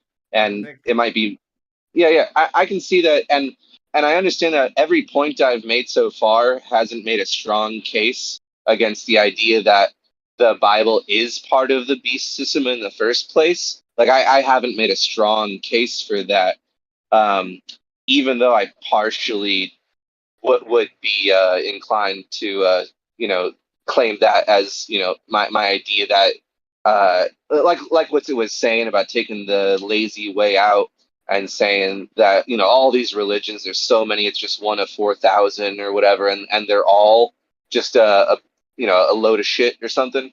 I definitely have my other reasons for thinking the Bible is not what you guys, or I don't know about you, but some of the people that have spoken tonight think it is. Although my opinion of it, just to be clear, isn't that well, just to summarize it, it is very similar to the whole, like, a con artist will tell 9 lies to disguise the 10th, right? And that's a very simplified way of explaining my view on the Bible about, like, yeah, if anyone wants to convince you of a lie or set you astray from the right path, they're definitely going to use 9 lies to disguise the final 10th one, right? I think there's a portion of that at work when it comes to the Bible. And I also don't think the Bible has, like I've said, just even about reality, I don't think it has a rational explanation. And this is going to come across as just like I have no foundation of like anything I believe in. And you're not wrong to like view me that way. And I know it's sort of a hopeless, nihilistic seeming way of coming across, but just to state it again, I think there might be like a universal force at work that encompasses all of culture, all of reality, all of media from time immemorial to today, just as equally potent, that we kind of might live in a big trick. Like I think reality itself might, in every direction you look, be misleading you. But I think that, just to get me straight, I think reality gives every true spiritual being enough to work with, that it'll give you, like, regardless of where you're born, whether you have the Bible, in your childhood or throughout your life, or if you never even come across it in the first place your entire life. I think reality gives everyone enough to work with, to find the proper way of living their life, or regardless if the Bible is a part of their life or not. I think reality will give, I think it'll equally support you and equally be to your detriment, and you are that in the middle position to decide for yourself with your free will which side takes hold of you. But I don't think the Bible is a crucial ingredient of you living your life the right way. I think it's just another one of those things that can do equal benefit or equal harm to you depending on how you use it. But I wouldn't put it on a pedestal above anything else. It's just another one of the objects out there that can either, like a sword, that can either be used to kill or to protect. But I wouldn't say the Bible is a completely, like, good, awesome thing. I think it's just like a knife. That's all it is to me. Just a knife that exists. Defend someone with it or kill someone with it. But I definitely don't put it on a pedestal of being the instruction manual from God, wholly bestowed by prophets and messiahs. See, the thing is with the Bible, if you understand, if you come to understanding of what the Bible actually represents and the finished work that is within the scriptures, and the finished work that has been done physically upon this plane by the author of all things, you come to the understanding that there's distinctive a difference between all the major world religions, all the religions actually in existence, compared to the message that has been written within the word of the Most High. The distinctive difference is that all the religions you're gonna go be invited to, or you're gonna be attend to, will tell you, and it's also a part of the people who call themselves Christians because they misinterpret the Bible, like Witzel already said. Really the difference is to all major religions is, or to the false idea of belief, is that I, as a human being, need to do this or that, which is works, this or that, in order to be justified in front of the court and in front of a just judge. Okay, a judge that is going to judge you according to his perfect laws, according to his perfect will, and his perfect persona. And that's the big difference. And when you understand the Bible tells you it's not you who has finished the work in order for you to be justified.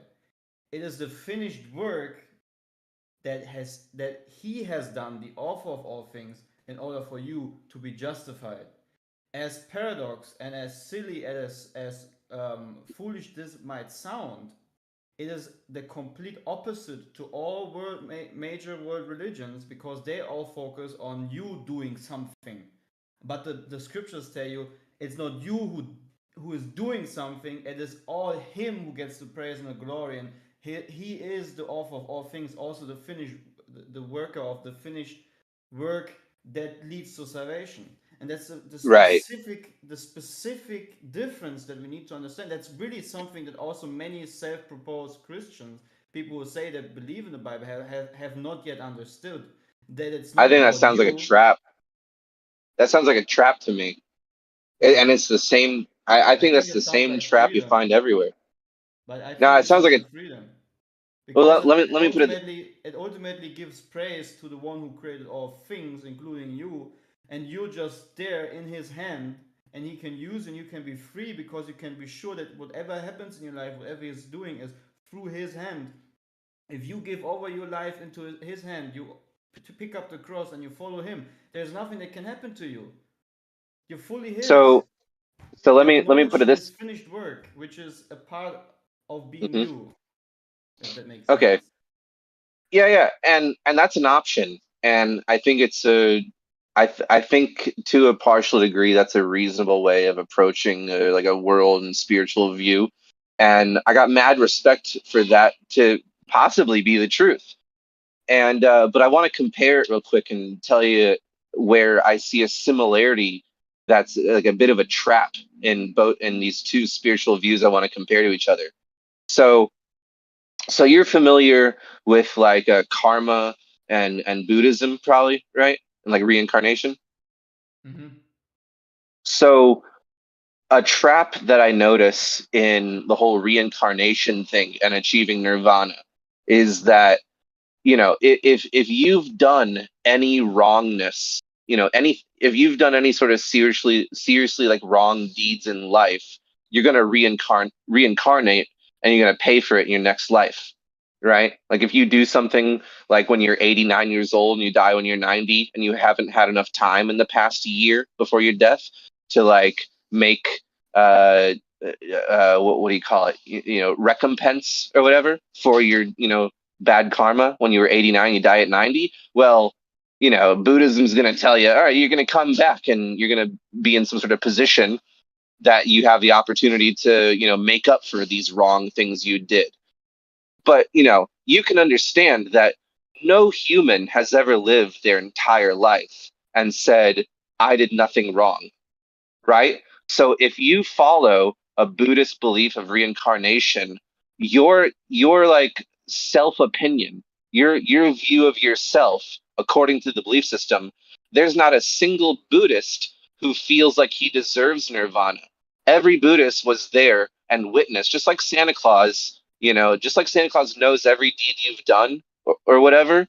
If you are your own Santa Claus, you know that you're getting coal because you were there and you remember all the bad things you've done that all of us inevitably do, undeniably.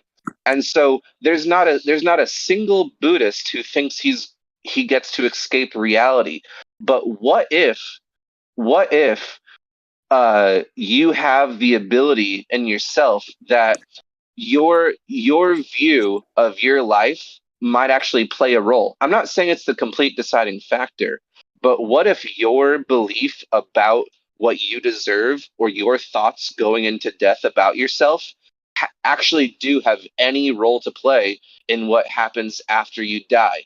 Like there's this some new age philosophy out there, not that I fully subscribe to it, but you know, just to bring it up as a concept, they say what you expect to receive or go through as you're dying plays a role or will be what you get when you die. That what you're expecting, you might actually manifest and actually bring upon yourself what you're expecting to receive. that what you're expecting to receive actually plays a role in what you actually do receive at death. And if that is true in any way, even a little bit, if that's true in any way, even a little bit, that means that the whole Buddhist religion is setting people up for a belief that there's no way that their thoughts and opinions going into death will actually curse themselves, because if they think that they have to pay in their next life for everything that they've done in this life, and that they will continuously reincarnate if they don't, because the only way to not reincarnate is to live a flawless, perfect life.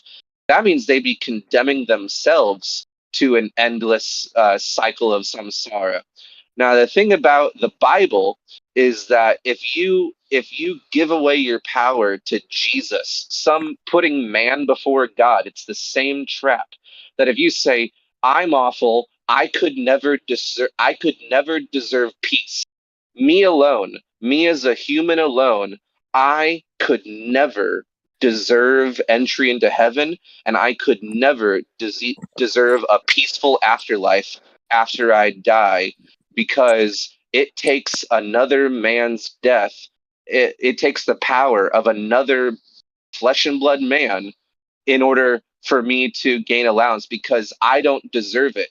And so every Christian says, me, if it's up to me and the way I live my life alone, I don't deserve heaven. I don't have the power to get myself into that club. It's only by the grace and forgiveness and sacrifice of this dude that, fills in all these shortcomings I have. And as long as and just like the Buddhists, you're saying, I fall short of deserving peace. I don't deserve peace. The Buddhists say, well, I'd have to live a perfect life in order to deserve peace. And the Christians say, I simply don't deserve peace as they go into death, but I hope that this other guy comes through for me. And and both of those point to me as a potential trap of Can I chime in after you're done? Yeah. One last sentence. Both of those point to me towards encouraging the followers to think of themselves as undeserving and needing a miracle especially from some sort of flesh and blood other person, for them to be released from a cycle of torture. Go ahead. Okay, hi. Is there a mod in the house that could unmute Seventh? But I did want to say something as well. So what if the Bible, the scriptures, were simply about a creator that created a place that was usurped, and he knew it was going to be usurped, and he decided he wanted to take a people for himself that wanted to be set apart in this place that has been usurped. And he already had a plan. He had people practicing with these biblical feasts of what was going to happen when this person gets here.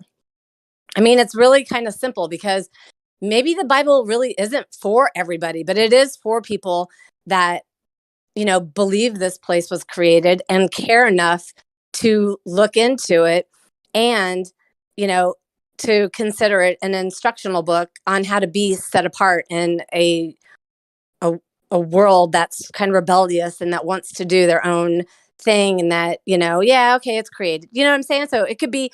Yeah. What do you think about the people who lived before Jesus? What do you mean? Did that guy leave again? Oh man, sorry. Nobody unmuted him. The people that lived. Yeah, what do you think about the people who died and didn't murder enough animal sacrifices? Well, that's interesting. You say that because I literally did unmute that guy just to. Okay. Can I address just the one quick thing? I just want to address what he used as an example, like Buddhism. The thing with Buddhism is you want to get enlightened, right? I'm not sure if Buddhists think in a term of themselves being unworthy of enlightenment or anything like that. As far incapable. As far as I know, their goal through the rituals that you would automatically be a part of, which again shows that it's a religion and is distinctly different to what the Bible tells us. Because when you become to be a truly a Buddhist, you will automatically be attending into certain rituals and things you need to do in order to be enlightened. See, there's the difference again. The difference is, in order for you to be in a relationship with the Most High, it is not you who does the work, it is Him who is doing the work. See, Can we You let talking about Blaze? You talking about Jesus then? Again, in Buddhism, you want to become enlightened, which means you're going to be a part of a group, people, whatnot. You're going to do the rituals they tell you, and you're going to meditate and do all these things that religion tells you to do. Me personally, Fabian, I could never be a part of any religion in this world that is not according to the scriptures, because I personally could never attend to being a person that needs to do rituals and needs to do that and needs to do this and that and so forth. So no praying though, right? I simply, praying is nothing else than No baptism. praying is nothing else than speaking to the one you're in a relationship with, right? You So speaking no I baptism just then. gotta say, I think that like Blaze was trying to talk, and you guys have kind of been talking, and I think you just walked right You're right. through her, bro. 1 second. Who wanted to talk? Blaze Well, was literally talking, and you just kind of walked right That's through her, okay. bro. I did kind of interrupt him a little bit. She actually started to talk with him in the circumstances where I should actually have the opportunity to answer. It's actually the thing I wanted to say before Blaze started talking, and now I'm finished. I just wanted to differentiate that Buddhism has nothing to do with what scripture said. That's all. Now you can go on, Blaze, and I'll be Yeah, you reiterated your point you already made. That's okay. Yep. I just wanted to address one thing, and you know what? Thanks. What's it? I probably did chime in on fundamental, but didn't Messiah, when he was dead, didn't he preach to the people in hell? So when you had that question about about the people that lived before Messiah, I literally don't know, but when I think about that, I think about when Messiah died and he was in hell, he was preaching to the spirits, and I always wonder about that. So I don't know what to do with that. So that's what I think. Do you view Christ as a middleman? Like as in like no one gets to heaven except through me. Yes, I believe the scriptures. That's what they say, because that's what I said earlier about the biblical feast. That's those biblical feasts were put into action, into practice to practice. It was a shadow of what was to come. And it's funny that you think the scriptures could be a trap. I'm not trying to make you wrong, but yet the Only scriptures are being partially. taken. The scriptures are being taken out of hotels, and we don't celebrate any feast in the Bible. It talks about Easter. Well, when you look at the Greek, it should say Passover, but we just celebrated, or people celebrated Christmas. I don't celebrate it anymore because it was a simple search even before my conversion. So don't you think it's a little weird that the biblical feast, a lot of people don't even know about them? Sure. Yeah. And like I was saying, you said I called the Bible a trap, and you're not wrong, but I elaborated afterwards to say that my view in the Bible is that it's like a sword or a knife, right, or a gun or whatever, and that this thing, it's just an object alone. That's all. All it is just just a lump of matter. And like I said, the sword can be used to defend the innocent or murder the innocent. But I'd never go as far to say that a sword is like a righteous, fully like virtuous object. I wouldn't put that importance on any object in particular. Just like anything else, I think it's just neutral, and that it's going to be used for good or bad depending on whose hands it's in. But I wouldn't say that the Bible is some sort of great, perfect, amazing, virtuous thing that's been misused. I wouldn't give it that much credit. I'd say it's just an object like anything else that people are going to do with what they will.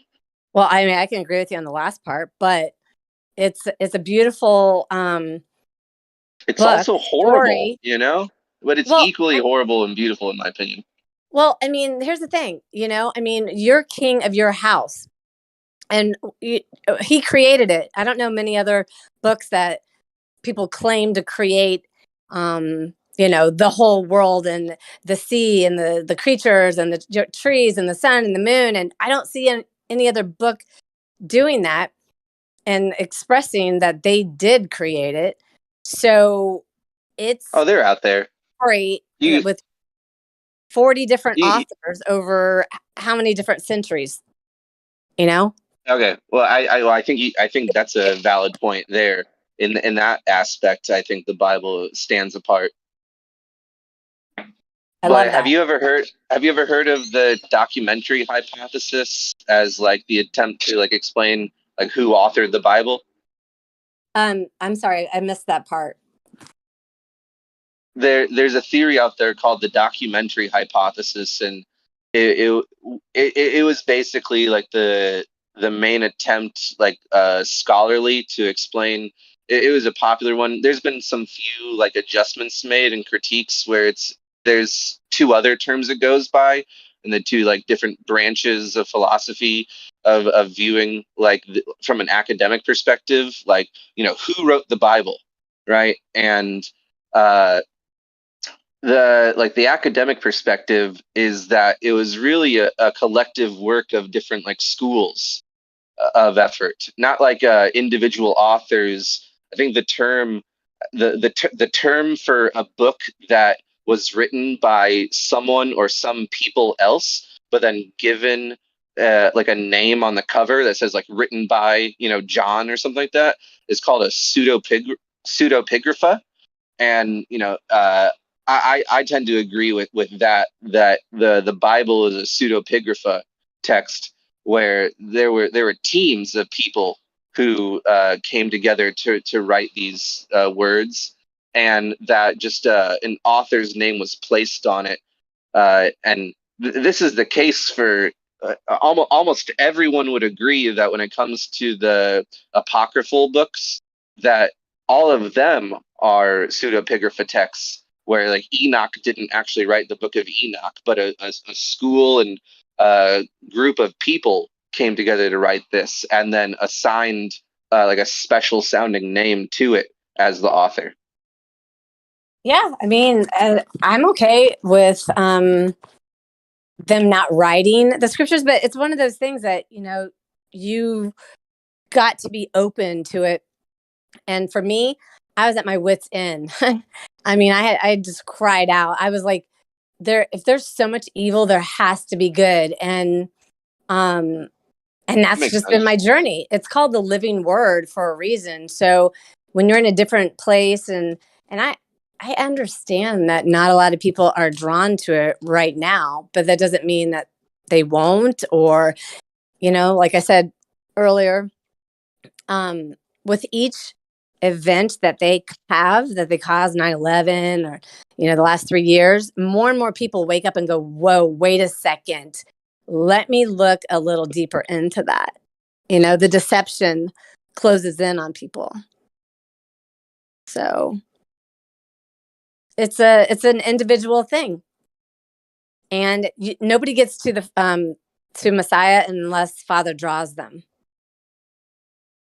I think that's what Messiah says. I think the whole Father and Messiah like paradigm is a bit of a trap, a very popular trap to like that's going to take you people where from like full a trap meant to like be a gatekeeping device, like to keep you from going further. These very sexy distractions are put in place. So is there any other man that has existed in history that has imprinted the world so much that he can tell us that whatever Christ did is actually just a gatekeeping tool, so he can overlap this and show us the real way? Is there any scenario, any man who has ever come to higher state of being than our Most High is. I think like the greater message that, like I said, like using any of these texts or the Bible correctly as like a knife that's just a neutral object but can be used to defend the innocent or whatever. I think the greatest message that can be derived from them are the things that you can like discover about yourself, that no matter if there's like some sort of contradicting message in the Bible, that if there's some things that you can come away from it, no matter like if there's one part that supports it, but there's another portion that would make you feel like cognitively dissonant, like trying to balance out these two things. I say, give it your best shot when there's the things with the wholehearted, earnest attempt to like better yourself with these things and like know thyself and apply what you can read in it. It doesn't matter if you come across something that seems contradictory. Take what you can from it, and never stop contemplating, but just use it as the most virtuous like tool at your disposal that you can. Because one thing that Jesus would never want any of you guys to do is to bicker over any of the small details about the Bible. Whoa. He did not come to bring peace on earth. He came to divide. So I got to challenge you on that one. What?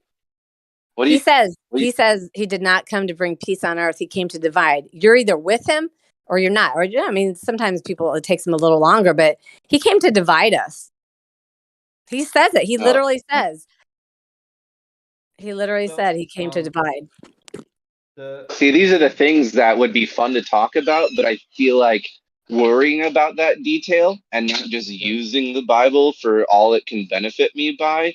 Like, these are the things that I would think that Jesus would say, like, don't even talk, like, don't even do it for fun. If you want to have a conversation about that, like, oh, Jesus wants to divide or Jesus wants to unite people. Like, I'd say I would avoid that conversation as a Bible believer and like not even concern myself with it. Well, I mean, hey, you never know when it's going to be somebody's last breath or when it could be their conversion moment. So I do consider that. And I am reminded that he is the one that divides us. He's the one that he literally said it. Honey, I have yet to come across something or someone who has done the things and is still doing it up to this day with people who are completely lost, either regarding their health, regarding their life in general, regarding the things they have done and so forth, that have received a life as if they're completely newborn, because they have been newly born. Once you hear all these stories, all giving Are you talking about like some murder in jail or something? All giving praise to the same source, which is the Messiah, the Most High. Well, it's the one in the prisons. It's the one in the hotel rooms. It's the ones that the guidance counselors in America will recommend you read. Like, of course, it's going to be the one that you hear the most about benefiting people's lives. Can you not please let me finish? Okay, sorry, man. Yeah, I just lost the last point because you did that. But anyway. Sorry, man. That's okay. You're saying you've never come across a book that's helped so many people and shown them the light. It's not a book. See, it's no, the Bible is a book. Like, let's not get confused here. The Bible's a book. Have you ever listened to the people who have been saved and born again, freed of their addictions, freed of their the worst lives you can imagine? Have you ever listened to testimonies by people who give praise to the same source? Sure, I've heard even better testimonies from people who take curated treatments of psilocybin. Sorry, my English is not that fine. Mushrooms. It's drugs, magic mushrooms, right? I've heard the same testimonies of people like getting comfortable with death and all sorts of things that trouble them, including addictions. I've heard just as many testimonies as this drug helping them as I've heard this text helping them, and all that points to me is that there's things out there that can ease a troubled mind or a troubled soul, and I view them, like I said, as tools, just like I said about the knife killing the innocent or defending the innocent. The Bible can do that, and so can drugs. Drugs can alleviate all sorts of horrible addictions, and they can also become, a cause of an addiction. Because all of it points towards the same direction for me. I have yet to see someone who, without a drug, would actually be freed of addictions like drugs, for example, would have been given a new life by some source that is not physical, neither explainable to the normal listener. A book is physical. I'm not talking about the book. I'm talking about people who have been saved by the Holy Spirit. The message of the book. See, that's what, now you're using make-believe words, Now we're not really even talking about anything. I could say the Holy Spirit of psilocybin. I can say Mother Ayahuasca, the spirit of the mushroom. It is from this book that we're talking about. Okay, the Mother Ayahuasca is the Holy Spirit then, but we don't want to go there, I'm sure. Or you don't want to go there. I'm pretty sure that people who use drugs to alternate their state of mind, which I also did very, very heavily, okay? That in a bad way? Man, if I could go into the details of what kind of person I was before I was saved, you would be in shock, okay? But it requires a very long time of me having a dialogue and going into details, and I don't even know if I can state them on here because of how dark they might be. Hey man, you're cool. You're cool, and if you want to call me tomorrow or later tonight and go through your whole story, I mean that sounds like I'm sure a few of us might even tune into that if you want to meet somewhere else and go through the whole story. I mean that sounds like fun. I come from the complete opposite side, if that makes sense. Okay, I know how darkness operates. I know how it operates within your own temple. I know what it can do with people. I know how you can open certain doors in order to deceive yourself heavily. He has the very reason why the Most High has let me go through all these things, all this extreme darkness that I was literally breathing in because I was in search of more darkness. The more I was filled with darkness, the more the adversary is angry because I know the traps. I know the very things you trying to warn me of, that maybe the Bible is just a trap and actually being freed through the spirit of truth. Just.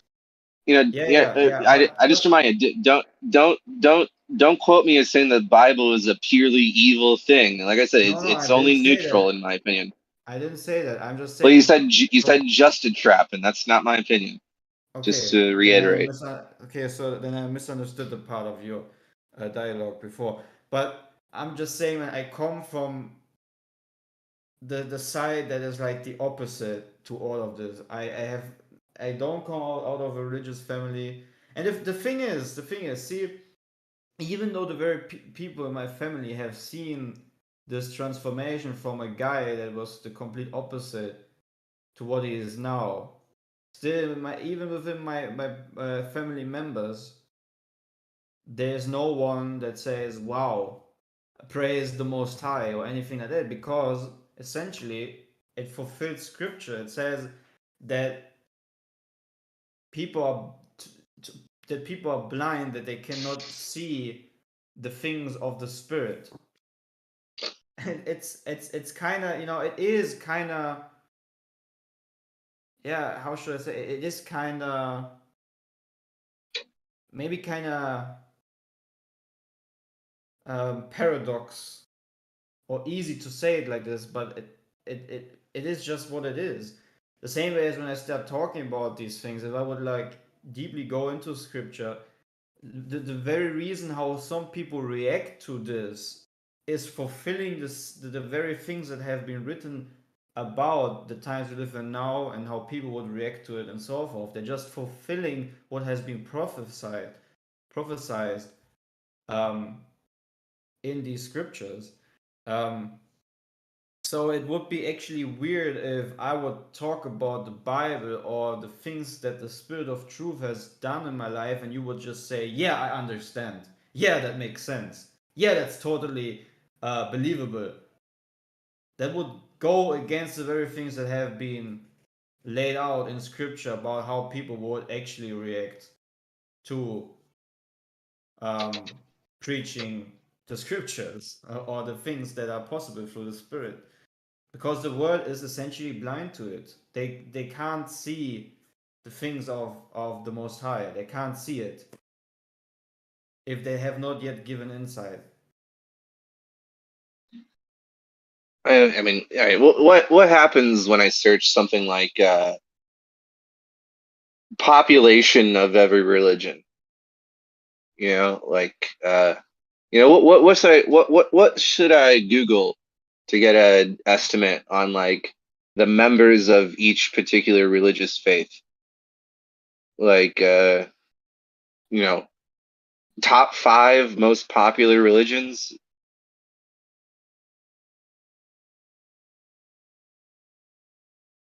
See, it says in 2 Corinthians 4:3-4, and even if our gospel is veiled, it is veiled to those who are perishing. In their case, the God of this world has blinded the minds of the unbelievers to keep them from seeing the light of the gospel of the glory of Christ, who is the image of the God. So we got 30.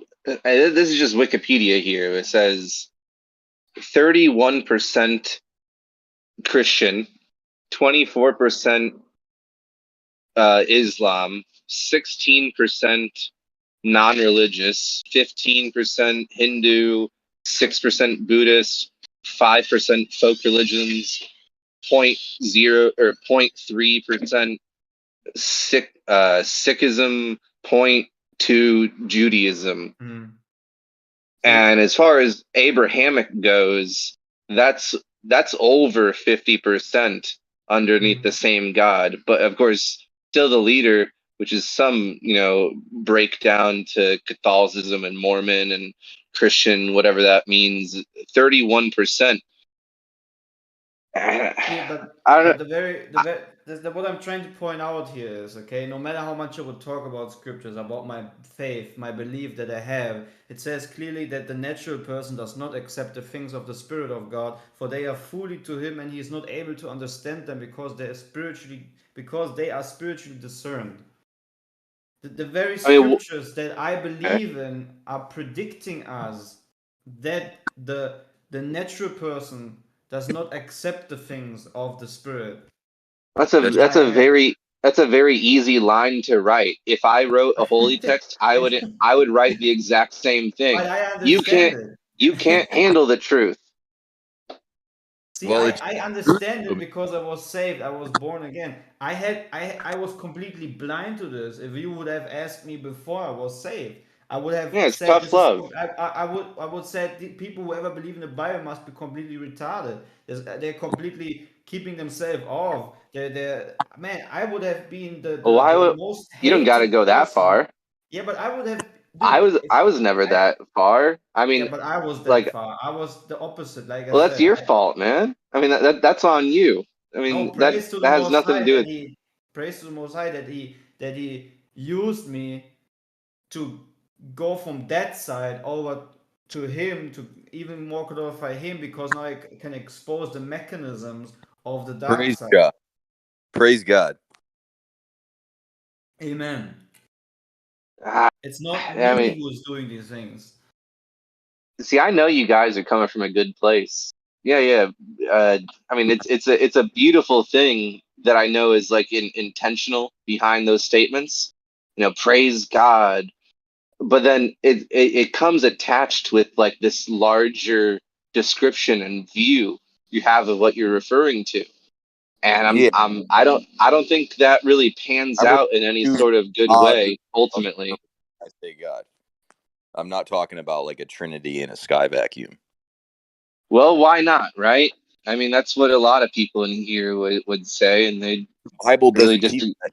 To say that God is a Trinity violates the Protestant doctrine of sola scriptura, and it also violates perspective scripture. Well, that's what I'm saying about like any of these things that were divided and arguing about small details. And the thing is, some of the smallest details are the things that a lot of Christians can get caught up viewing as like the most potent focus points of debate. Like, oh, is God a trinity? Is God a duality? Is God a singular? Right? It's And not a I'd small say detail. The central statement of faith of the Bible is, "Hear, O Israel, the Lord our God is one," or "Jah, our God is one."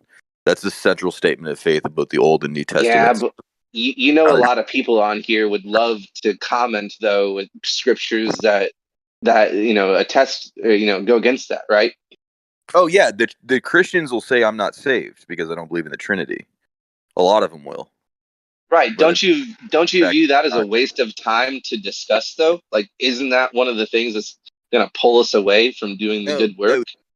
The Trinity is where all the communism comes from. Karl Marx. Well, maybe you're right, but other people in here, they're going to be really convinced that you're the one misunderstanding. But don't you feel even entertaining that conversation is like a waste of our time? There's an objective reality out there, so it doesn't matter what other people think. They're going to say the same thing, man. They're going to say the same exact thing back at you. But what it comes down to is who's going to be able to provide the best reasons. Well, you know how long that process will go on of bickering back and forth of who's got the best quotes? It doesn't have to be bickering. It will. It inevitably will reduce to that. Like we could even test it out right now. You're not a Trinitarian. Any Trinitarians in the house? You want to, waste our time, debating both sides? Anyone? Why is it a waste of time though? Like I just explained that it's where all the communism comes from and has huge social ramifications. I mean, these theological issues have huge ramifications socially, man. You're just I'm not the one to disagree with you and debate with you. It's surprising that there's no takers, but I'm not interested in telling you you're wrong. You're saying it doesn't matter, but that's not coming from a position of understanding, man. It does matter. These issues are extremely important, man. We're just not taught them because we're like the plebeians. We're not taught like real shit. You know what I mean? Well, here's the thing, man. Do you find it important for my afterlife salvation that I agree with you?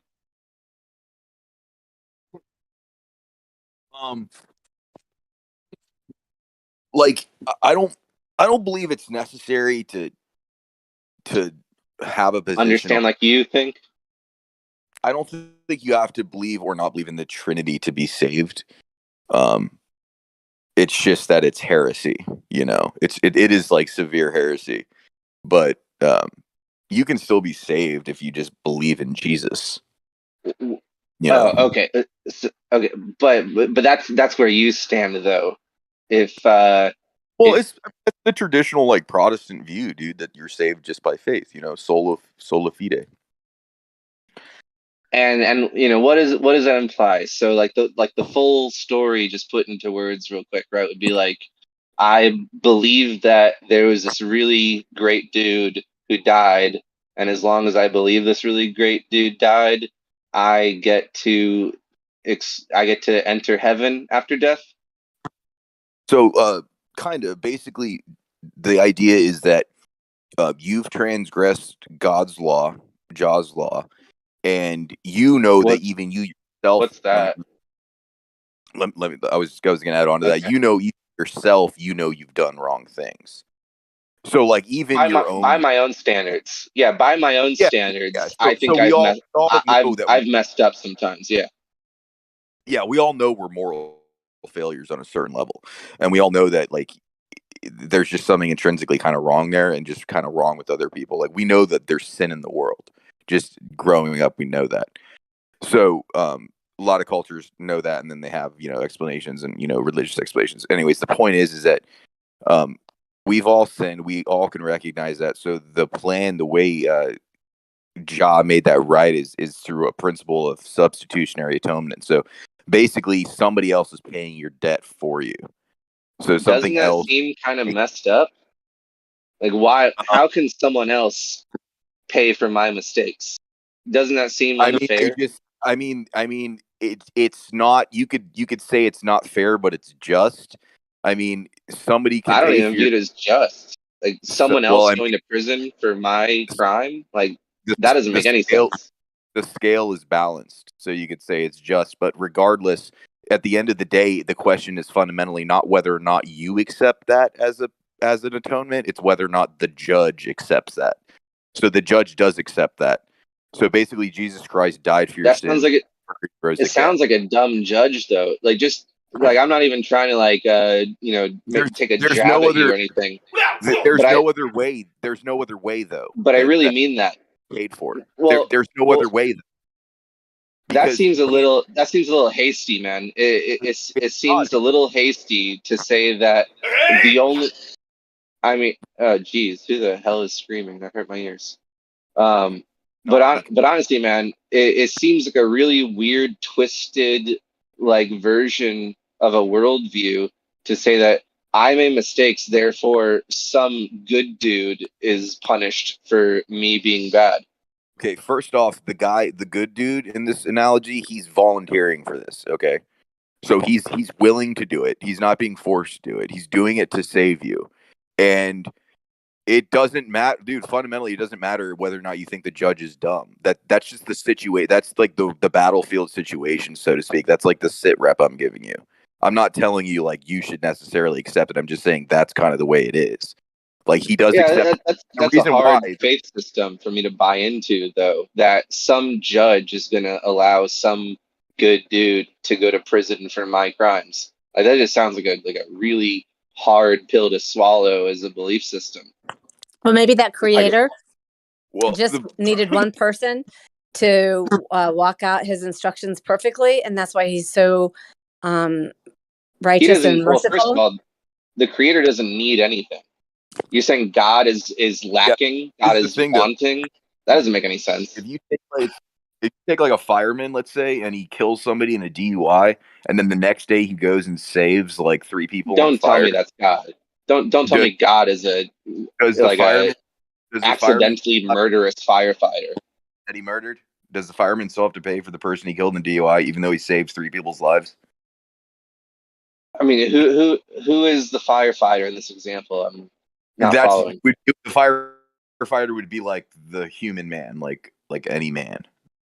I mean, you know that there is no worldly comparison you can make to God, right? So the point I'm making with the firefighter analogy is that even though he saves 3 people the next day in a fire heroically, he still has to be punished for the person he murdered in the DUI or slaughtered in the DUI.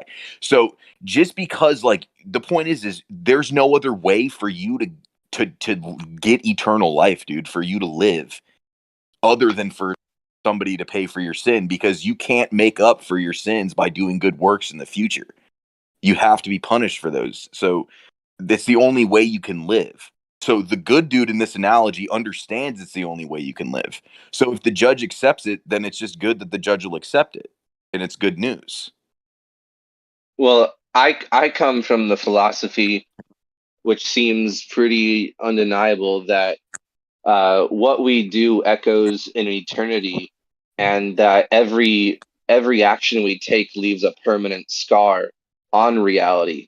And so I think it's very wishful thinking that because you did something bad, that there's any process in which that thing can be like erased from the record.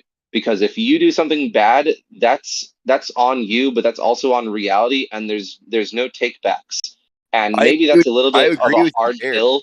Maybe that's a little bit of a hard pill to swallow. That there's no magic eraser that can take back the mistakes we've made.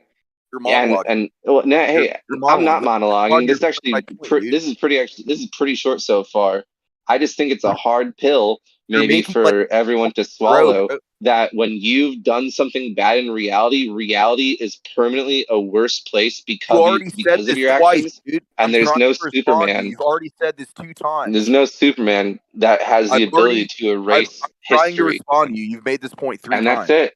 Okay. And that's it. So I'm not saying, okay, and the Bible doesn't teach that Jesus Christ's death and his sacrifice for your sins to give you eternal life is going to remove the consequences of your sin in your life.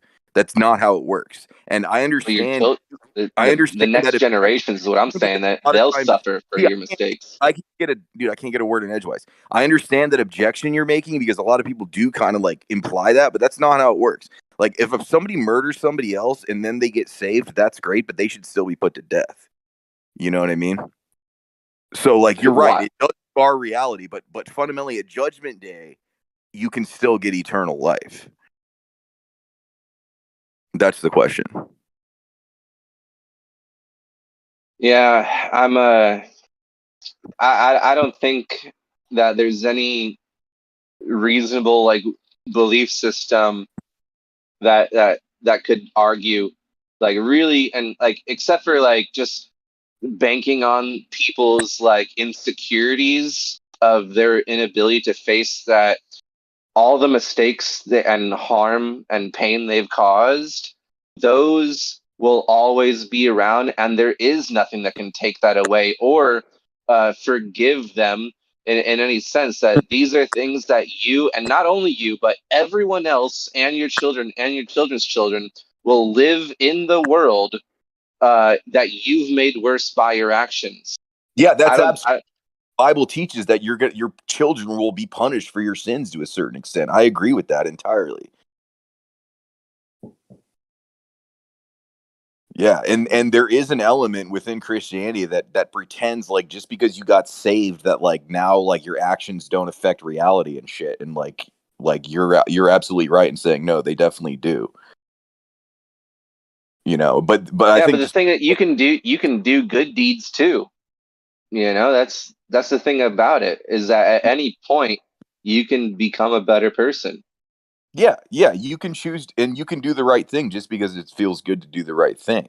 You're not saved by doing good works, you know. But I mean, just fundamentally, it's just your punishment's 30 stripes, and somebody else is willing. How did you test this claim? What claim?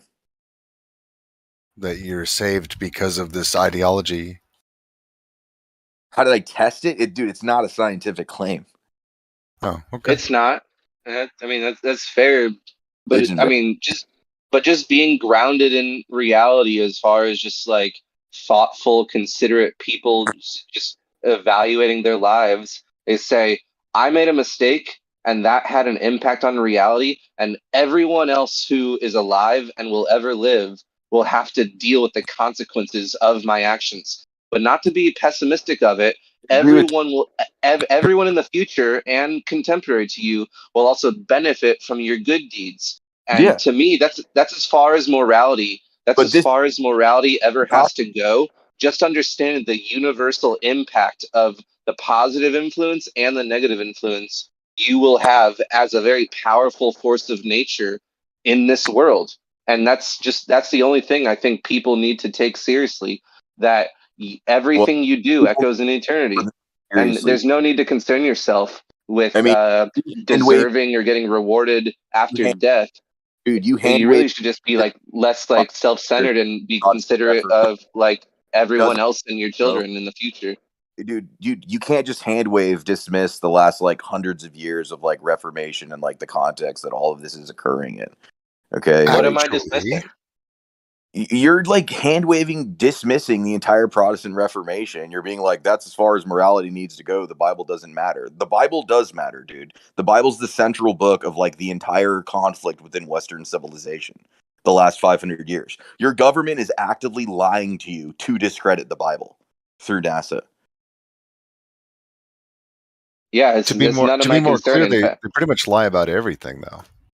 That's something I'd rather just not be a part of than try to get in the middle of. Well, I mean, nobody necessarily wants to be a part of it, dude, or get in the middle of it, but it's just kind of the reality, you know? No, just don't be a part of this 2,000-year-old silly debate. Just separate yourself from it. But there's no need for you to concern yourself with it. Just be good. The thing is, I can't believe it's silly because I know it isn't silly because I understand it. Well, you can understand how you don't understand it. That's why you think it's silly, dude, because you're coming from a position of ignorance. You can use it. You can use it for all it can benefit from you. I hope that it never leads you astray like it does so many people, like you were mentioning, the 4,000 different sects of Christianity, as they're all being, misled and divided and conquered into bickering over small little details and disagreements. And really just the mature thing to do is say there's all sorts of positive influences out there for me to benefit from. I'll use them, but I'll try not to be suckered into any of the divide and conquer techniques reality employs upon all of us from almost every angle of reality. Well, I mean, the fact that the Trinity isn't real isn't like a divide and conquer technique, dude. It's just a fact. Like, God isn't a Trinity. He's a physical being above the dome. It's suckered a lot of people into debates I've witnessed on here that take up, weeks upon weeks of, time of conversation on here. It's, I guess you're saying the same thing I would say to them. Like, the truth is divisive by its nature, bro. The truth is divisive by its nature. And I get what you're saying about like being overly divisive. Like, I do get that. I say the opposite. I say the truth is uniting in nature. There's only one single truth, in my opinion. Go around telling people the world's flat and see if you get more friends or less friends. Why would I do that? I'm very selective who I talk to and express my honest opinions to. Divisive. You're gonna have less friends because the truth is divisive, man. It's just an unfortunate reality of the world, dude. The majority's wrong. Hasn't you're calling the truth divisive, but hasn't it brought all of us here tonight together? I mean, yeah, on a certain level, but then like if you go like I said, it's just a double-edged blade. The truth is just as uniting as it is divisive, but really it's you who have the power in your hands on how to approach it and utilize it in your life. I agree with that to a large extent. But I mean, also, like, Jesus did say, don't be surprised when the world hates you. It hated me first, Like, there's a certain aspect, like, you're right. Like, you can definitely say things in a certain way that isn't divisive, and, like, you can definitely try to be cordial, but, like, on a certain level, dude, like, just telling the truth is going to piss people off. Well, it's also going to make some people happy. Yeah, but they're going to be the minority. They're going to be the minority. Maybe that doesn't speak to the nature of people, just that maybe that only speaks to the current paradigm of culture. Yeah, I think like every culture, every age has like its own like pet like delusions and like, kind of pet sins and like, its own virtues too,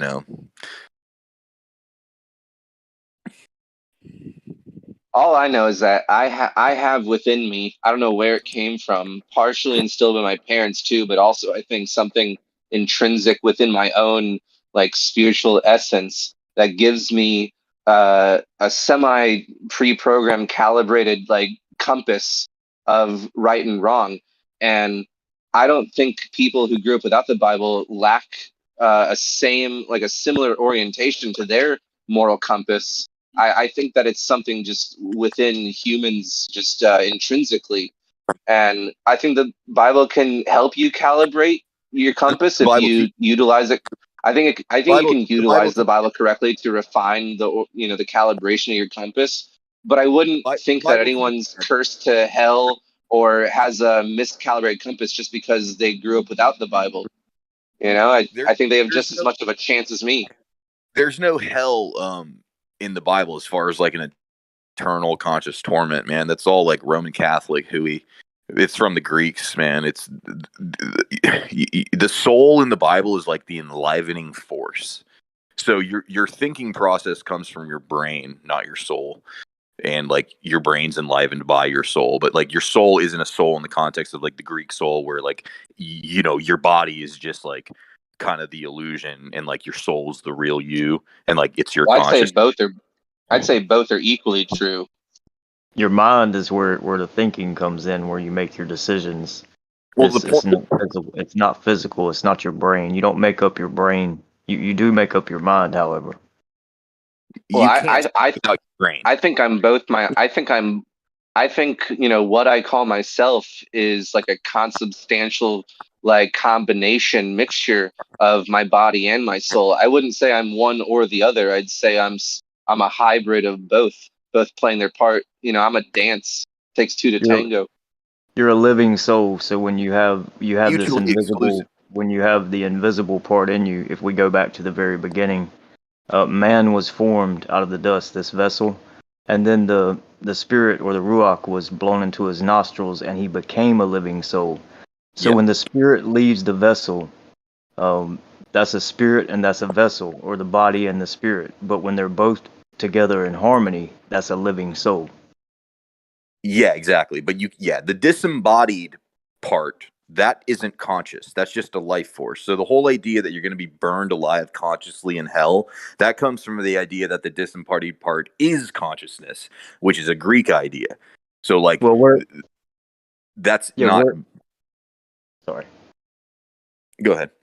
Yeah, where it comes from is once you get into like the New Testament, you start speaking about like a lake of fire.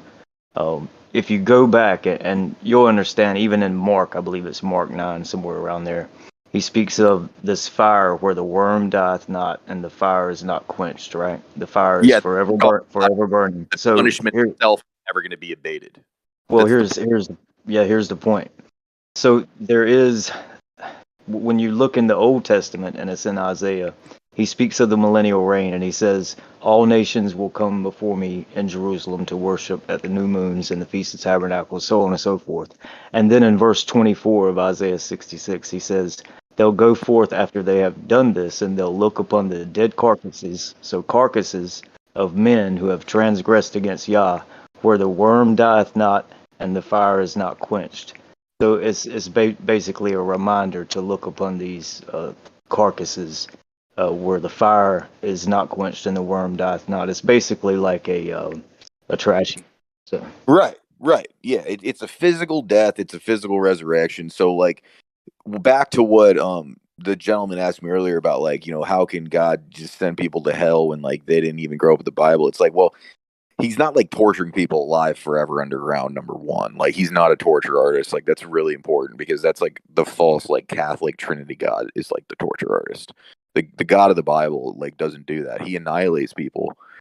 But I mean, you know, he sent his son to die for their sins first, and he gave him a chance to just believe. So, you know, he gave them a life raft, and if they still choose to reject it, I mean, it's their choice.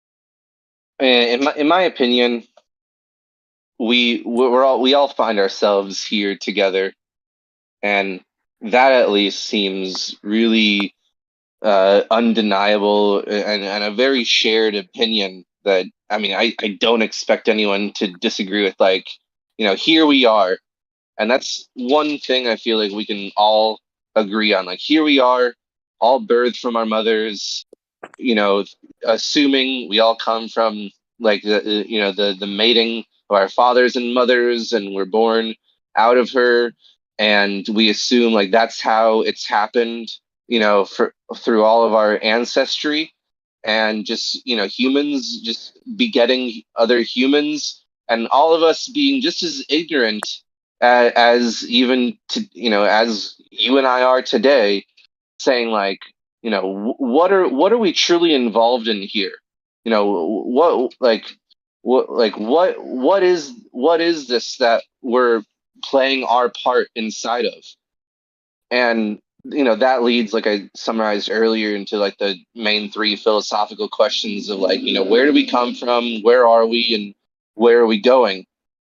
And I can appreciate what I would summarize as the speculation and the very wise advice contained in like religions and holy texts. And I think that they're things we can use to, feel grounded and cling to for a bit of comfort. But at the end of the day, I don't even think it's possible to have any sort of rational understanding or attempt at fully explaining and answering those deepest questions that we all face. To me, any explanation anyone wants to bring towards me at addressing and answering those three questions, I think I can easily poke holes in anyone's attempt to answer those three questions.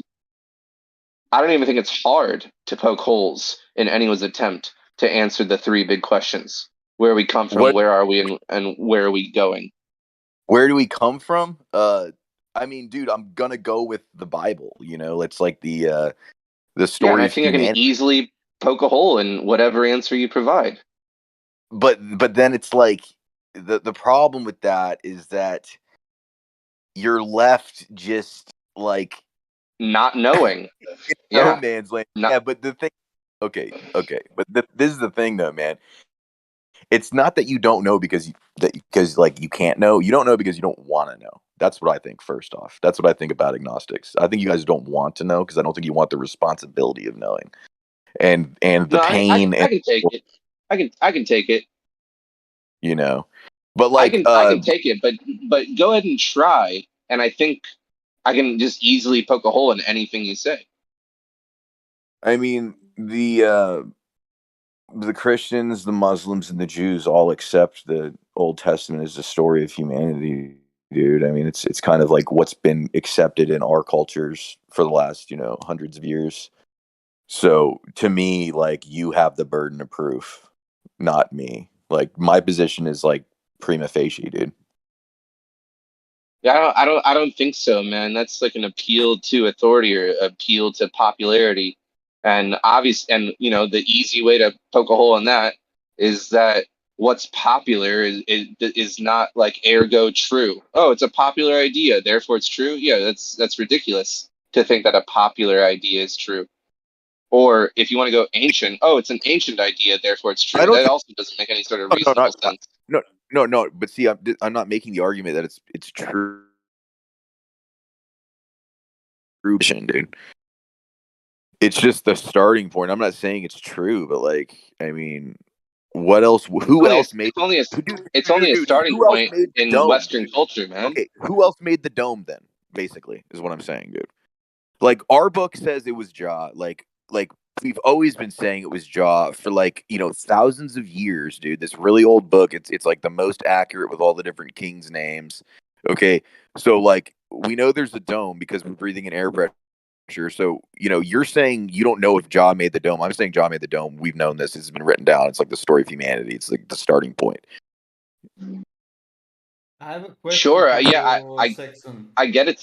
I get it's uncomfortable to realize that there's some guesses that you think are the best guesses out there, but there's still a guess. That's all it'll ever be to you. There'll only ever be a guess. It's on faith, but it's the best guess. It's better than any guess you could have, dude. That's the point. It's the best guess you're aware of, sure. The most rational explanation, dude. But yes, it is still based on faith. I've never seen Jah, I haven't touched the dome, dude. Like, there is an element of faith involved. Yeah. But people want to speak with such certainty, and they really aren't reasonably allowed to. They're kind of going against their own, like, if they do understand being rational, then they understand to speak with certainty as being irrational. I can understand, dude. Like, if there's people actively in my government trying to discredit the Holy Book, the story of humanity, if it's so irrelevant, why is the government devoting billions of dollars a year to discrediting it and lying about it? Well, they're not trying as hard as they could. Yeah, so that seems like a bit of a controlled opposition. That's the problem with that whole line, dude. There's so many contrarian indicators. It's clearly true. It's just the best explanation. Now, there's a lot of indicators that the Bible is used as controlled opposition, But like I said, my honest opinion is that it's just a neutral object. It'll be used for good and bad, but it's not either in and of itself. It's clearly suppressed and outlawed like any other book. It's clearly promoted. It's both, man. It's clearly promoted and it's clearly suppressed. It gives you very mixed feelings. I get it. It's only promoted because of the Protestants, dude. It's not promoted by the Catholics. There's an element to suppress it, and that element is actively spending millions of dollars to convince you it isn't true, dude. That's a contrarian indicator that it is true. Seven Saxon. So you're like, oh, you can't be 100% certain. You can only be 90% certain. It's like, okay. Tell him about the Reformation. Can I ask a question? Saxon, tell him about the Reformation. Ask him if he knows about it. What's his face has been trying to get in. What's your name? Can I ask a question? Hello? Hey, what's up? Yeah, I can hear you, man. Okay, I just have one question because Saxon said that the lake of fire or hell is not eternal. What do you think about Matthew 25:46, where it says, "Then they will go away to eternal punishment, but the righteous to eternal life"? Yeah, they're just never going to have the chance to be saved again. They're never going to have the chance for life again. They're eternally gone. That's not punishment. Yeah, it is. Yeah, it is. That's not punishment. No, that's not punishment. Yeah, it is. If I just like being killed is not punishment when somebody else gets to live forever. Yeah, it is, dude. Yeah, but it's not punishment if you just seek to be out of existence and you're not aware of it. Okay. All right. Well, here, I'll tell you what, man. I've got Edward Fudge's book on my shelf. I could look up that verse and I could tell you what he has to say about it. Okay. But you're saying being content is being sad. The scripture. You're saying being content is suffering. The scripture says that one part will go into eternal punishment and the other part goes into eternal life. And the reason why people think that, eternal fire is only for Satan and so forth, yeah, the Bible distinctly shows us it is for Satan and his angels because that's what it was made for. But through people choosing to go to that place, there will be an eternal fire with Satan and all the demons or beasts which this place has been made for. Okay. What's your name, sir? My name? Yeah. My real name? Or just, what do you want me to call you? Fabian. Fabian? Yes. Hey, yeah, Fabian. Elias. So I don't. Whatever you prefer. Or what? Or Elias. Fabian Elias. Elias. Okay. Yeah, man. I don't, like I said, dude, Fudge has all the different scriptures in his book, but I mean, kind of the fundamental thing to understand about this whole debate is that the idea of like being consciously like dead, like being dead but still conscious, that's a Greek idea of the soul, man, that isn't in the scripture. And where's punishment? Like you sin your whole life, you kill people or whatnot, and you just get away by being eliminated. How do you how is being burned alive in a fiery pit in public getting away with anything? I mean, eternally. That's what you think happens to sinners? That's annihilation. It's like it's just a 2-minute annihilation. It's not an eternal conscious torment.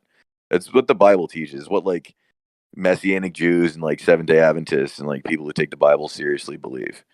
Don't you also think that if as long as you just basically convert and believe in what you believe, that you're just saved regardless of works?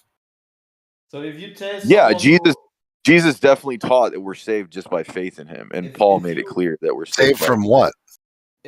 Saved from the punishment from death, dude. Saved from the second death. If you tell someone, but then how are you? That he's just going to be perish in like 2 minutes and then he's gone. Do you really think he will take hell seriously or eternal punishment? I mean, in this case, I you think don't he. believe in eternal punishment, but then the I what think. is punishment? You know? I think this is what I think, man. I think people don't really take the idea seriously to begin with. I think it's kind of fantastical, and I also think that you know some people won't believe no matter what they see. You know what I mean? There were people who would like see Jesus do these miracles, and then like like the next day they're like asking him for a sign. So there's just a problem with unbelief in general. I don't think for someone to like have incentive to do good, they have to like be threatened with eternal conscious torment, though. I want to express a little bit of a personal feeling and ask you a question as well. But it says, one second, it I'll go says ahead first. literally in Yeah, the go ahead. scripture, he will punish those who do not know God and do not obey the gospel of our Lord Jesus. They will be punished with everlasting destruction and shut out from the presence of the Lord and from the glory of his might. On the day he comes to be glorified in his holy people and to be marveled at among all those who have believed. Yes, it's the place itself is everlasting. It's not that the person itself No, is. it says everlasting destruction. There will be Yeah, everlasting is destruction to those people. it's an everlasting place of destruction, is what it's saying. It's like a No, it like a says they garbage will be punished with everlasting destruction. The punishment is everlasting destruction. It's not saying the place that they are in is an everlasting place that leads to destruction. No, it says they will be punished with everlasting destruction, and shut out from the presence of the Lord. So not only that you're separated from the Most High, so you can no longer talk to the Most High. No, it goes even further by you being you being eternally punished. All right, here, That's a let me. scary thing. Yeah. Okay, let me get the book out. I got it in my hand. Yeah, but no, we have one book, man. We don't need any man who maybe has come to a different conclusion. I do, man, I'm because reading from the book. okay. Couldn't So, it be that? Couldn't it be just what he said, that the punishment is eternal? Boom, and that's Yeah. what you have to serve. It doesn't mean that they're going to burn in the lake of fire, because doesn't it say also that the lake of fire was that only the prophet and the beast were going to be burning in it forever? I think everybody else is thrown in it, and from my understanding, it's essentially, you probably see the magnificence of our Creator and be so remorseful and regretful, and then you just won't exist any longer. I don't believe that I serve a Creator that's just like going to torment everybody. The intention of that the place, fire. the intention of that place to be existence in the first place was for. You're really low, by the way. Yeah, the intention of that place was actually, yes, for Satan and his angels and so forth, but because of sin and because of people choosing to go there, there will be also in that place of eternal fire. I don't see it like that either. right now for you, Fabian. What? I'm trying. Which one did you quote about the everlasting destruction? 2 Thessalonians 2 Thessalonians 8 to 10. No, yeah, 8 to 10, yes. Trying to. The book I've got is The Fire That Consumes by Budge. Yeah, It's I kind use the Bible. It's the only book I refer to. There's nothing else. Yeah, right. Yeah, Okay. yeah. You I got hope the you idea do the that. same. Right. Yeah. Come on, man. You didn't get the idea of that soul from reading the Old Testament. Come on, man. What? You didn't get the idea of the eternal soul from the Old Testament, man. I don't need any ideas from man. If someone gives me revelation, it's the Most High. That's all. By reading His Word.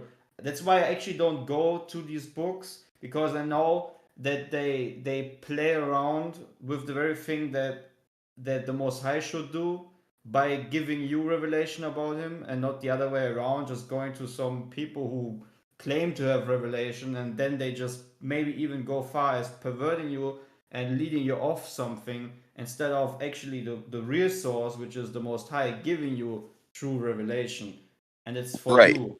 Right, but this is the thing, man. You got to read both books, and you got to read both sides, and you got to go through each one, methodically. It takes a there's while. one book It for takes me. a long time. Yeah, but It takes there's a long one time book. to work through doctrine, man. It takes a while. But the book itself tells me that there's one book, and whoever adds to it, you know what happens. No, yes, I believe in sola scriptura. I'm a Protestant. I'm just saying. I mean, there's nothing wrong with reading a book written by a Protestant, man. I mean, But I get what you're saying. I mean, I'm not saying I'm putting above it. I'm just trying to find out this interpretation because, like I said, dude, I'm telling you, this idea of a soul that is embodied consciousness is not in the Old Testament. That's why it says in Psalms 146 that when a man dies, his thoughts perish. And David said, "Help me, Jah, lest I sleep the sleep of death." So, what do you do with when you say that? Can I ask you? What do you do with Samuel when Saul went to the witch of Endor, and it looks like Samuel came up? And not only that, but also when Messiah says he's Elohim of the living, not of the dead. He's Elohim of Abraham, Isaac, and Jacob. So they're asleep in death, right? And we have the souls under the altar that cry out, and we have Abel's blood that cries out also. Those are things to consider, and I'm not trying to say you're totally wrong, but those are things to consider. Now, when you're speaking about an everlasting fire, and you're speaking about the lake of fire and eternal judgment, I would point to exactly what I pointed to earlier, Isaiah 66 verse 24, which matches up perfectly with Mark chapter 9 and verse 46 and 47. And when you get in Mark 9, he's speaking about, it's better for if someone offends one of these little ones that they have a millstone tied around their neck. It's better off that they weren't born, right? So it's about the time of judgment and where people are going. And when you speak of this fire that is not quenched, I would go to Isaiah 66:24 if you could and just read it aloud for the audience. Me? I have a question, if that's okay.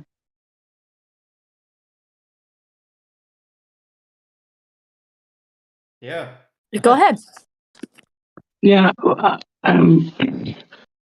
heard you saying earlier about those that will be saved are those that believe and come to Jesus, or something along those lines, right? So if I live my life, but I don't believe in God and I don't believe in Jesus, but I don't kill anyone, I don't steal, I basically I don't sin. So am I still going to eternal damnation? Am I still going to hell because I didn't believe, even though I didn't sin? Can I answer you that question really No, easily? you did sin. Yeah, but even let me say it like this: even though you might be able, which I highly doubt, you're not sinning at all anymore, which I don't think is the case. But if we give that possibility a try, but you know yourself, you just claimed you have sinned before. If you would go, and now let me use a metaphor, if you would go to a judge because you have been judged by, no, you have been caught by your neighbor stealing a bicycle from another neighbor. So when the police was called, and now you're going to be, your penalty is to be assigned in court, and you'll be standing in front of the judge. And every one of your neighbors there and all the people you know, and they will tell, yeah, okay, Highlander, he was always a very good guy. He never did anything wrong. He never did. He even now he's not going to do anything bad. Just giving a free pass or something. And then the judge, the physical human judge, right, and that earthly courtroom will say, "I'm sorry, sir, but unfortunately, I need to judge you according to the laws that you have broken. I do not care about what personality you are or what people have thought about you so far, or even that what you have thought about yourself, being free of all bad and evil things. I need to judge you according to the law that has been given." And so forth, right? So see where the problem is. Even though you might say, okay, I am now free of sin, I don't sin, which is impossible, but let's just entertain this thought. Still, just because you sinned once even if it's just one sin that you have ever committed, if we entertain this impossibility, you will still need to be judged according to the righteousness and perfect pure judgment of the judge that is going to judge on Judgment Day. The same way as you go into a courtroom on earth, you will be judged according to the law. It doesn't matter who you are. It doesn't matter what you, how good of a person you are. It's the same establishment already here on earth. So you can be sure that it will be the same with the Most High, who established all these mechanisms in the first place that we have here, like law and order and moral ethnicity and so forth, if that makes sense. Right, Yep. but if God is all loving and forgiving, right, and my only sins are minor sins, right? I haven't stolen, I haven't committed adultery, I haven't killed anyone, yeah. So my sins are very small, negligible sins, right? I think there's scripture about a sin is a sin, though. Yes, again, So- think about the metaphor I just did with the courtroom, right? Even though I just stole a bike, can you just not let me go? Even though it's just a little sin I did, so to say. I just Yeah. stole his bike. I just gonna give him back the bike. It doesn't even have any scratch. The judge will just gonna say, "Man, I'm sorry, but I have a law. I'm gonna judge you by the law, no matter." If it's just a little thing you did, you're gonna be. Well, hold on. I don't think that's a fair comparison, because if you're in a court and the judge says, right, okay, so you stole your neighbour's bike, you've given it back, there's no damage to the bike, right? It was you took it because one night you were drunk, and it's not very often you drink, and this was a one-off, very rare thing that's ever happened. Right. Okay. I'm gonna. Like I said, the it's just judge as bad has as murder. the judge has the judge has the there's scripture, man. discretion to just let it go.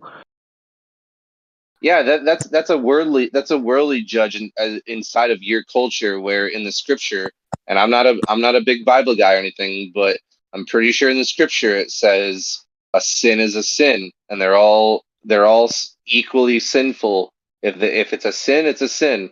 And so you stealing a bike and returning it with no damages, and maybe you stole something and returned it before the person you stole from they never even knew they were stolen from. You stole it and got it back and put it back in their garage before they even noticed they had even had it stolen. Like the person who is thieved from, they're not even aware that you stole it. But I think the Bible says, and I'm not even a Bible guy, but I'm just saying, I think it says a sin is a sin, and so it doesn't matter about the consequences, because you were there. You were the one there as your own witness to know what you've done. If you show me a court, if you show me a court session where someone has broken a law, which is grand theft in the US, grand theft is punishable by up to 1 year in prison and may be charged, depending upon the circumstances, misdemeanor or felony. Show me one judge that will completely dismiss the case completely. He will only do it if there's insufficient proof of you stealing something, or someone insufficiently claimed that you stole something even though it's not true. That's a different case. But if it's 100% sure you've stolen something, there will be some kind of penalty, whatever it might be. If it's jail, if it's money, if it's just you cleaning up the street somewhere, but he is going to judge you according to the law, right? I've yet to see a judge that just says, "Oh yeah, you're such a friendly guy, you're so nice, I'm just completely dismiss you because you stole something." Like, I mean, that's like very worldly and very soft judgment, and still, yes, still me comparing the judgment of man to the judgment of a pure and righteous creator is nothing to compare, actually, because he's pure, righteous, and just. He's going to need to do it. Otherwise, he would go against the very nature of what he is. If he would be saying, okay, you're good to go, no matter what you did, he would go against the very principles of the very characteristics that he is by being a pure and perfect judge, establish pure and perfect laws, and so forth. He can't create a paradox and go against his way. It doesn't work. Hey, Clay. Go ahead. If it doesn't matter what the sin is, because the sin is a sin, right? So it doesn't matter if I stole an apple from a shop because I've got no money and I'm hungry. That's on the same level as killing my neighbor. Yeah. Well, I mean, is he not laid down ground rules that no one can live by? No, the Bible. I mean, everybody sins. Everybody.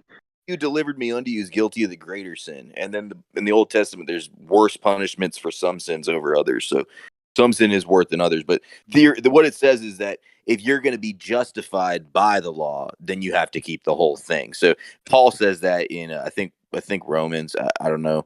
But he's basically saying, he's like, look, if you're going to get saved by keeping the law, which is what a lot of Jews were basically trying to do, he's like, you're going to have to keep the entire law perfectly. And there's like 600 and something commandments. So he's just saying, look, you can't get saved by keeping the law. In other words, like, yes, theoretically, one sin's enough to where you can't get eternal life anymore. But, like, not all sins equal. Like, that's obviously kind of crazy. Hey, Seventh Saxon, man. I think you, I, and Clay have been talking for, what do you guys say, like an hour and a half, perhaps? Right? Is that like a fair estimate? The time? You know, it's just been between us three, like an hour and a half. I'm not sure. Well, let's just say like an hour. Listen, sometimes I said something. Yeah. Yeah. I think we all been talking for like an hour and a half, and I'd compliment both of you in being great participants as far as like entertainment go.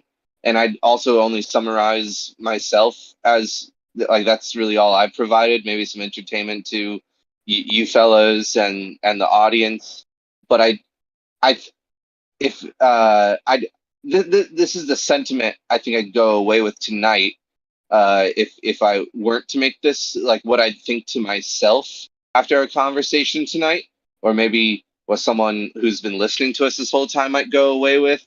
But I'd rather just verbalize it because maybe you'll have something to say about it.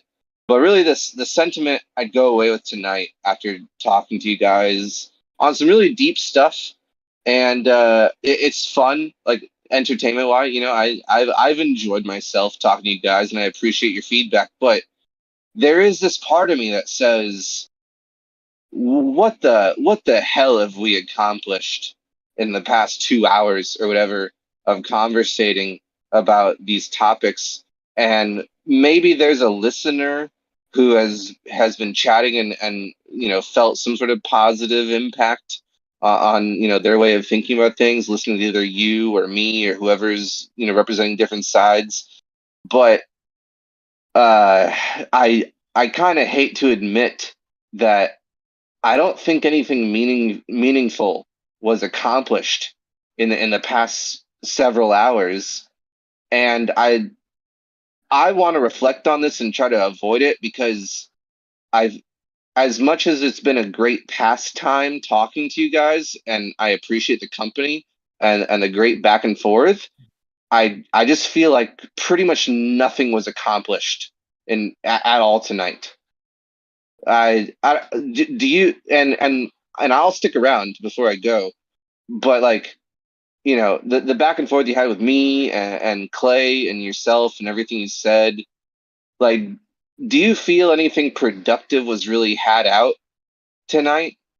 I almost feel like it's just a bit of a circle jerk, you know, spinning our wheels so far, and that Hold on. Go ahead. If you think that nothing has been accomplished, entertainment. We've been entertained. Hold on. If you think nothing has been accomplished, that means that you came here looking to accomplish something. Yeah. So, I mean, like, well, I do like accomplishing things. I mean, that is a good feeling. I mean, when I come in here, I don't expect to accomplish anything. All I come here for is to converse and enjoy my time in the Discord. I did enjoy my time. Yeah, you're right. Like I said, I was entertained, and I had it out with some, respectable gentlemen here. That's enough accomplishment for me, Well, I man. mean, funny. That's probably subjective to some degree. I mean, I would say for myself, there's always information, like listening to other. I mean, especially when there's topics about these deep topics of life and sins, or how we conduct ourselves, the repercussions for those. Whether it's philosophy, the nature of life, the nature of the journey that we're all on in different ways. So to me, I feel like in a lot of different conversations on the live stream, there's different modes and different variations, but to me, I'm always looking to see, like, what can I glean from hearing someone else, hearing their viewpoints on things. And even if it's just something very minor or if it's something major, I always feel like there's something I'm gleaning, either from understanding more about where they're coming from and whether that helps my life directly or whether it gives me more food for thought or to look at something in a slightly different way. I mean, I was on a phone call for the last hour or so I didn't maybe hear every part of it, but I mean, earlier there were awesome conversations about electromagnetism and the pyramids, and we were talking about what sleeping and what direction. And anyway, so I mean, I'm just saying, for me, there's always a lot of different knowledge and information that's passed back and forth. And like I said, for me, it varies. Sometimes there's something like, oh wow, there's like a real nugget of something that that spurs me to look into, research something more, look into something. Other times it might just be like a reflection or kind of something I might already agree with, or something that I can see more from someone else's perspective. So I wouldn't spend my time here if I didn't find it profoundly productive for myself. So I'm just saying, for myself, there's always information and knowledge. And I also think there's a bigger picture to the future of what's coming as well, just in terms of truth in today's world. And so to me, that there's in a way nothing more productive than any way that I can glean more truth and find some way to integrate that into the world. That would be like one of the number one purposes that I'm on this earth to do. So for that, it's like at the top of my list of goals and quests that can potentially be accomplished. That's nice, man, and I appreciate you reminding me of looking at things from the bright side.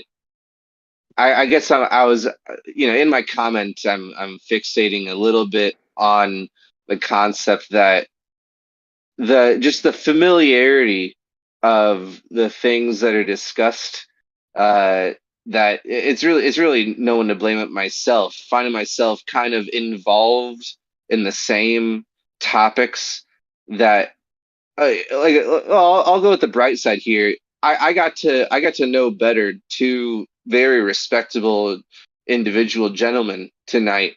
I've gotten, and I appreciate getting to know you guys and your views on things.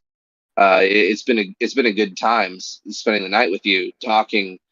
But I think you all can also understand that I feel I feel like I went over something that I've gone over a lot of times, and the benefit I did derive from it is I got to know you and where you guys stand. But you also can understand my desire to or not really my desire, my frustration that I can't find myself when I involve myself in discussions on this topic, really coming across anything too new.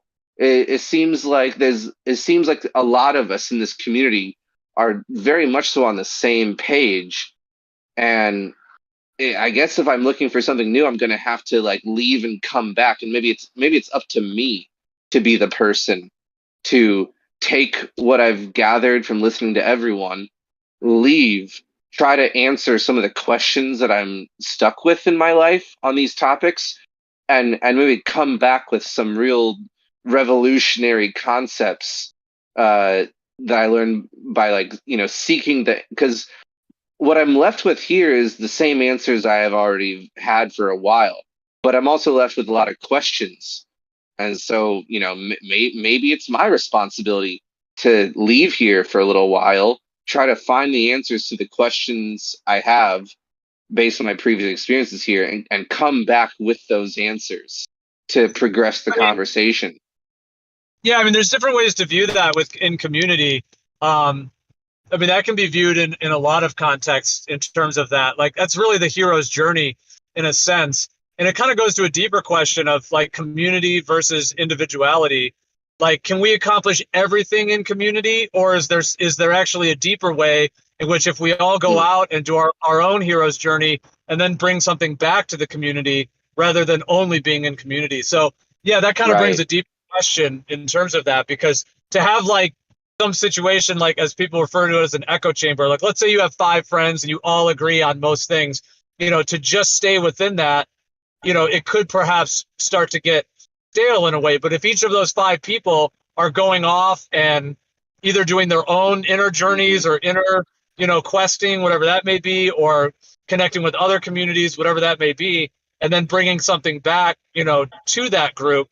So I think that's, like, a very ancient concept that is correlated in a lot of different ways, of that dynamic between, like, individuation and then community, and those polarities, because there's a lot that can be gleaned from community that you maybe couldn't get on your own, but then there's things you could get on your own and then bring back to community that even strengthens it even more. So yeah, it's an interesting dynamic between the part and the whole. Yeah, I think really, like, now that you say that, I think any frustration I'm having with the lack of benefit from being here, not that I'm saying that I didn't benefit anything, because I got to know and go back and forth and sharpen my sword, iron sharpening iron against these gentlemen tonight. But I think that any bit of my frustration I'm having tonight that I'm expressing really might just be a projection of how I'm viewing myself, that, like, here I am without anything new to contribute. Like, it's maybe it's a lack of, it's a lack in the sense that I don't feel like if I'm asking myself, why am I here if I don't have anything new to share with the group? You know what I'm saying? It's like, maybe it's a bit of a projection that. Go ahead.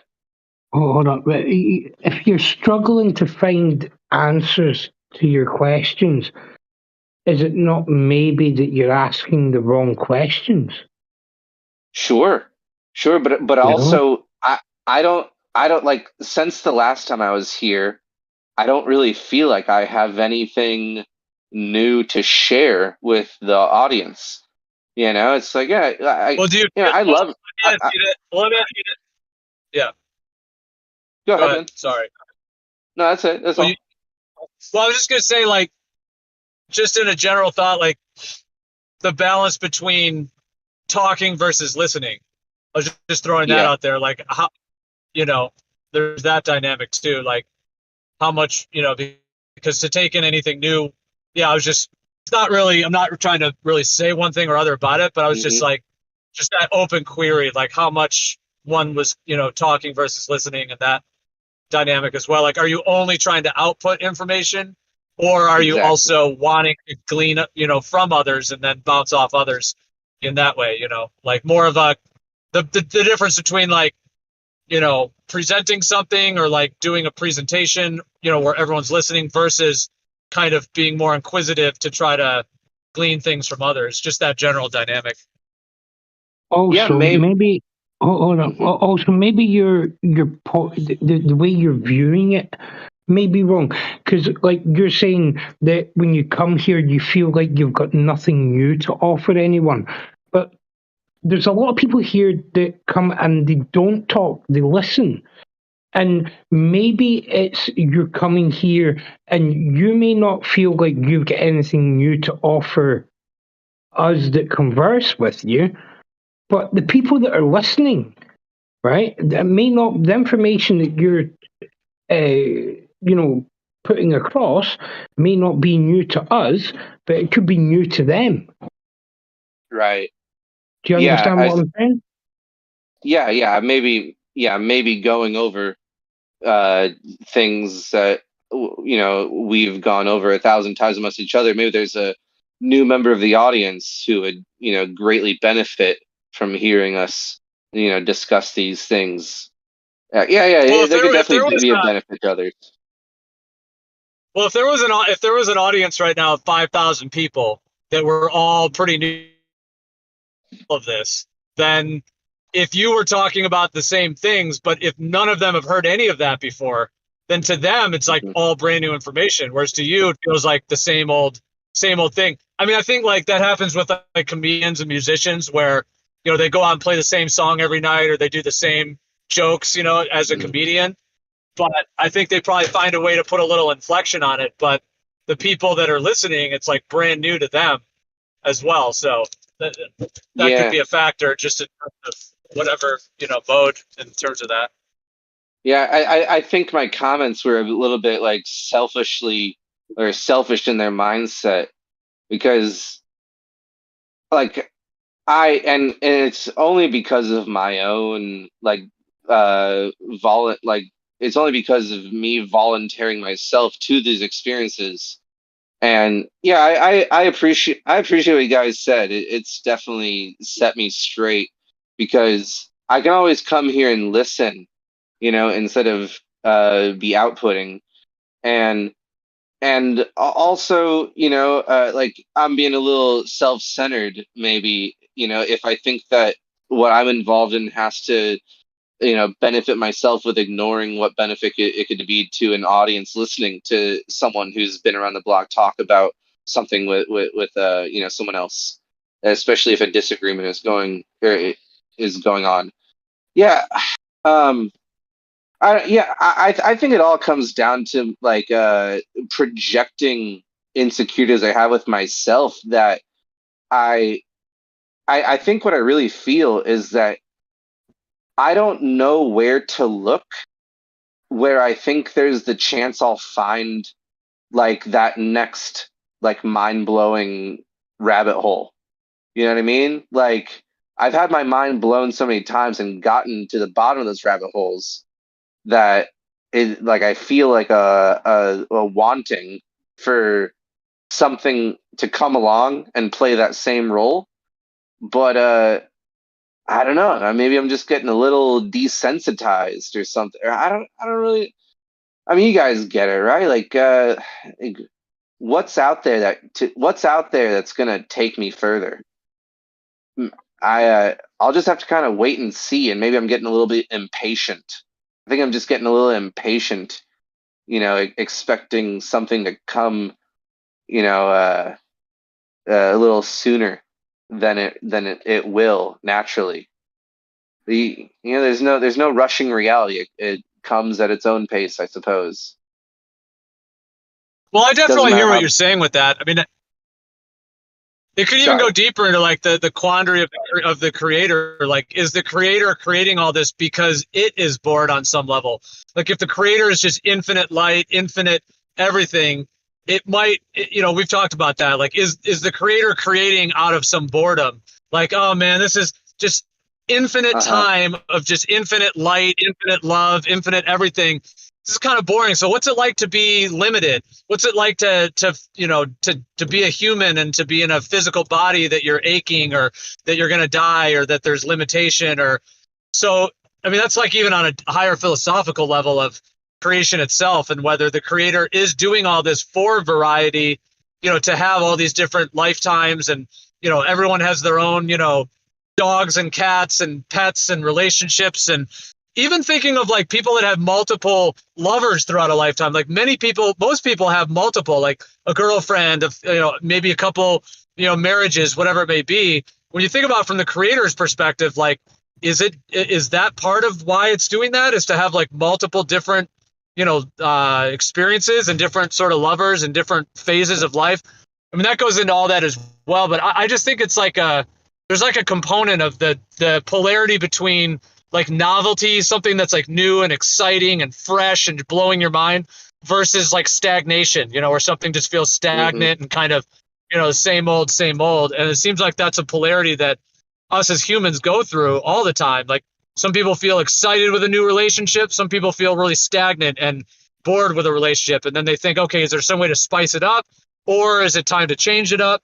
So yeah, it's interesting, like just those archetypal patterns that we all go through on those different levels. Yeah, and you might ask yourself during any sort of activity you find yourself participating in, you say like, am I using my time wisely? I've decided to be here, but is this really what I should be deciding to spend my time being involved with? But you can ask yourself that during any activity, right? Especially things that are for your entertainment. Like say someone likes watching sports, right? They have a favorite football team, right? And they're like tuning into the Bears versus the Packers. But someone might ask themselves while watching that game, it's like, I enjoy watching this game, I'm emotionally invested in it. But then to ask yourself, like, is this really how I should be spending my time? But there's no simple answer, because like a life dedicated to like all work and no play, that's a shitty life, of course. You know what I mean? Like, all work and no play makes fundamental a dull boy. So like you gotta find that balance for yourself, I guess, between work and play. But then it goes deeper to even ask yourself when you find yourself in the category of your activity where you're saying, I'm working, I'm not playing. There's the play in my life and there's the work in my life. But then you find yourself during the work time of your life, and even then you should question yourself and say, this stuff that I consider work, it's towards a goal, it's towards an aim. Is the aim of my work even a worthwhile aim of this work I'm laboring towards? But the ultimate question is like, is there something I'm supposed to be doing? Is there a duty that I have to fulfill? But then that all boils down to, what is the purpose of life? And I think at the ultimate end of that, as far as all of us can come to, is that we are lost. Tell me anyone, what's the purpose of life? And whatever your answer is, I think I'll be able to poke holes in it. And you can see how easy it is to fall into any sort of like nihilistic perspective as a overall outlook on the meaning of what you're doing. Like, is there anything you should be focusing on besides just having the best time possible? Like, fuck virtues and goodness or whatever. Is it not just about you and having the best time and enjoying yourself as much as possible? Right? But then there's a feeling within all of us that say, no, it isn't just about having the best time possible as an individual. I should concern myself with the future generations and the happiness of others, even the ones that I'll never see the smiles on their faces of. I should donate 1/10 of my earnings at work to starving people in Africa, even though I'll never see the smiles on their face when they taste the food that I provide them. It's just, it's, how do you ever solve this line of questioning for yourself? And it's too tough. I think I might be a little bit too thoughtful. I not kind. I'm definitely not kind enough, but like I might be a little bit too like thoughtful or analytical or something. I'm like, over analyzing my thoughts or something. I don't know. Because maybe there is no way of really rationalizing it. Yeah. Well, I was gonna say there's polarities on that as well, like between like in the Buddhist traditions, in terms of like in Zen Buddhism, for example, where it's there's all the concepts about just being, just existing. So if you look at the goal of life just to be, without huge goals in mind, just being is the thing, then that's a whole interesting thing that can open up, because then just witnessing consciousness and just being in it is actually accomplishing the thing. Like you're just being. And whether that means just watching the birds, fly around, or just watching the sunset, or whatever it may be, just being in that moment. And then there's also, like, in polarity to that, there's certain, like, anxiety disorders that people have where they can't be. Like, they can't just be in that moment. And actually, you mentioned OCD, like obsessive compulsive disorder.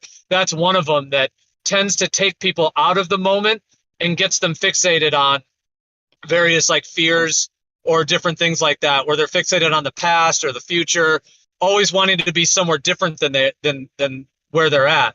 Now, that's like an actual anxiety type situation where there's actually like a misplaced capacity to be in the moment, and therefore having some kind of anxiety about needing to do something different or be something different. But if it's coming from an anxiety source like that, then there's really no solving it. Like, even if that person just started doing different things, that doesn't really, quench the thirst of that thing. Like, that actually needs to be, my understanding, that needs to be solved within the psyche rather than from some outside thing.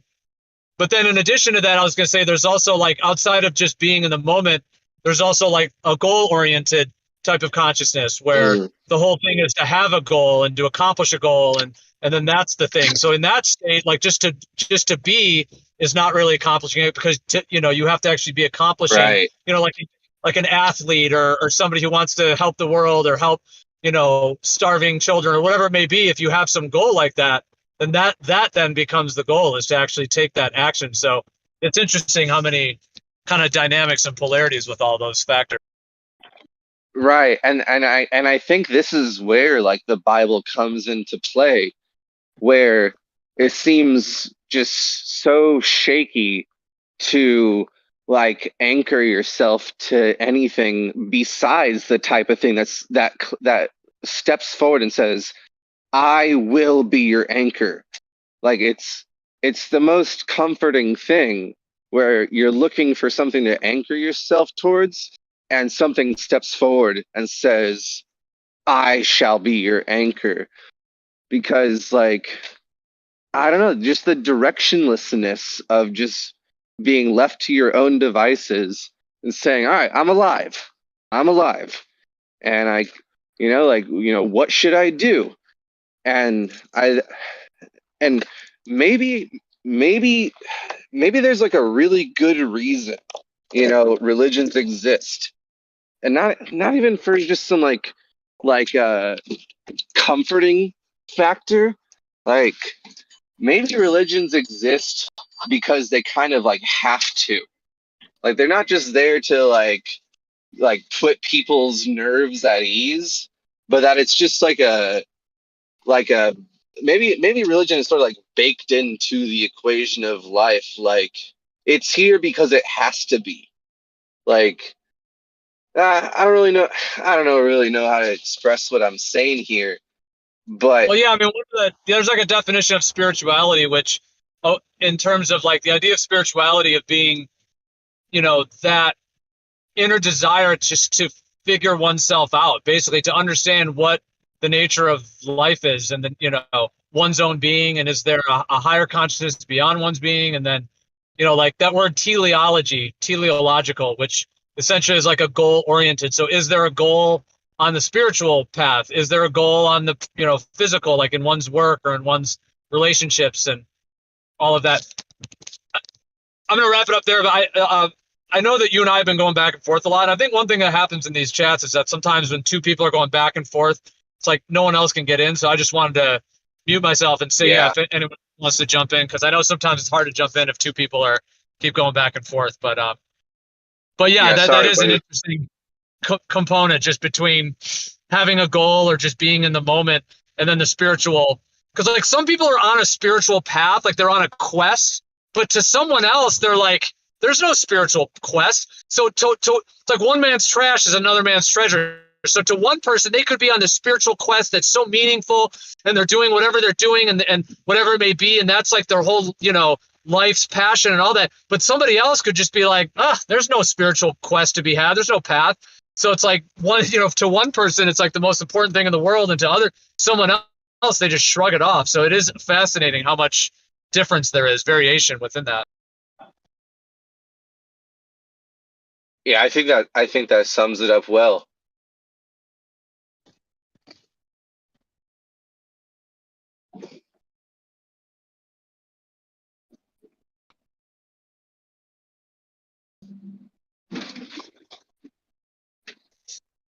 I just, if I'm just going to say one last thing, is that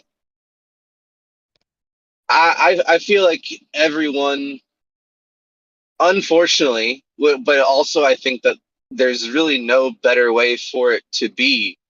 But in a sense, fortunately and unfortunately, we find ourselves in a situation, each one of us, that we're involved in an unsolvable mystery. And I think that's really unsettling, but maybe you could also find comfort in it. I don't know. What if it is solvable though? What if like each of us are like a unique portion of the whole, and our ultimate conclusion is to be back with the whole and to discover what the whole thing is. So what if it actually is? That's a great idea.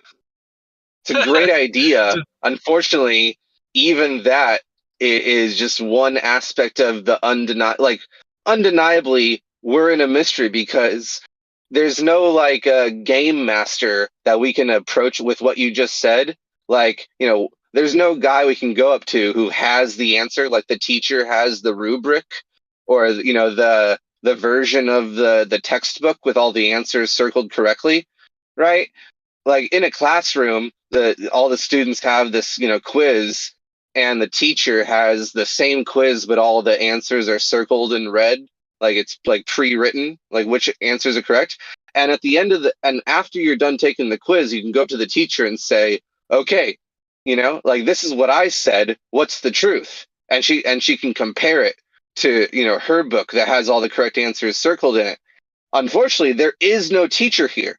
We're all just students taking the test with no teacher. There is no teacher here. We're all just students taking a test, but there's no authority figure with all the answers that we can actually approach and ask if we got it right. But what if that's you? What if it's you? What if deep within your psyche?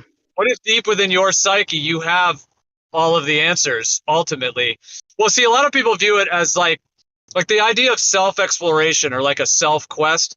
Like spirituality is obviously a lot of different views. Some people feel like it's outside of them. Some people feel like it's in a book or in someone else's writing. Some people feel like it's within themselves. There's all kinds of different ideas, but from the idea that it's actually all within yourself, but maybe, all of us are not conscious of it, but that it's there. Because if that's it, then there's actually a quest that we all can have within ourselves to uncover or discover that. Now, what techniques or methods will we use to do that? Whether that's in community or whether that's in our own journeys or, sacred texts of writings of other. I mean, there's all kinds of different ways to do that. But in that sense, it is a mystery and it's seemingly unsolvable. But what if it actually is solvable on the deepest level and then it's all within yourself? It's just a matter of manifesting or remembering or acquiring that skill set or that ability eventually to be able to do that or to acquire it.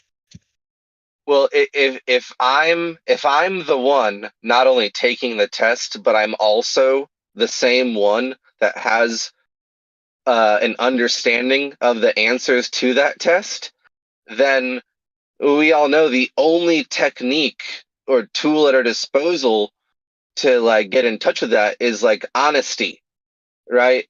And like self-evaluation and reflection and repentance or whatever. And it's like, well, I think I've acquired a really high degree of like being honest with myself and trying to answer the questions I ask myself. If I'm if I'm both the inquisitor and the quizzee or whatever, the one asking the questions and the one answering, and I'm the one taking the test and judging the answers, circled on the test, like I feel like I've gotten as far as I can in that relationship, but it's still not perfect. And so like that approach is very deep. Like I have a lot of respect for that philosophy of viewing yourself as the quiz taker and the teacher quizzing the student. You're both the teacher and the student. I get that. But then, here I am still with questions because, what happens when the teacher is still a very unsure person? I don't know. I know this might sound a little bit of a funny way to take it, but it's just an analogy. I've never really been into roller coasters. I mean, I've ridden roller coasters in my life or whatever, but recently on YouTube, like for whatever reason, these like roller coaster videos were popping up, and now that I've clicked on a couple, there's more of them, and they're pretty like I've ridden roller coasters in my life, but it's not like I'm a big enthusiast of them or anything. But anyways, just seeing some, and there's all these new ones, and all this stuff. The only reason I bring it up is because in a roller coaster, you start off, you go up the hill. So that could almost be an analogy to like being born, click, click, click, you go up the hill, and then you're born. You take the first dive down, woo, whatever, you're born into the life. And then, you go up and down, twists and turns. And you know how there's like in roller coasters, there's like a halfway point, or sometimes there's like two halfway points where you kind of level out. There's like some brakes, you hear the air brakes, and it kind of slows down the cars or the train, whatever they call it, kind of slows it down. And you kind of, like, oh, you take a breath and you kind of like, oh my gosh, and then boom, you go down another hill and it does a whole nother run.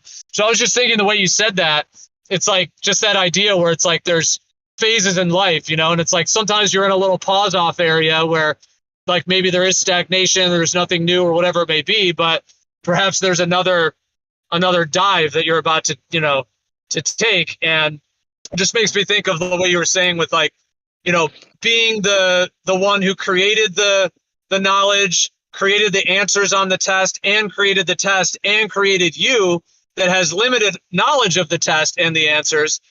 And then it's like that process perhaps of unfolding that, or, and then for some reason I was kind of weaving the roller coaster thing of like going on some process of that and then kind of leveling off. And perhaps that's what the journey of life is, perhaps for, it could be seen that way. And everyone's at some Yeah, but the thing has a is, different angle of our process than us. Yeah, but the thing is, right? Who's to say you don't already have all the answers to all the questions, right? Because look at your brain, for example, right? Your brain knows exactly where everything is in your body, right? It knows where all your internal organs are, right? It knows how all the internal organs work. It tells them to work, yeah? Right? Your brain knows everything about your body, everything, but yet you can't access that information.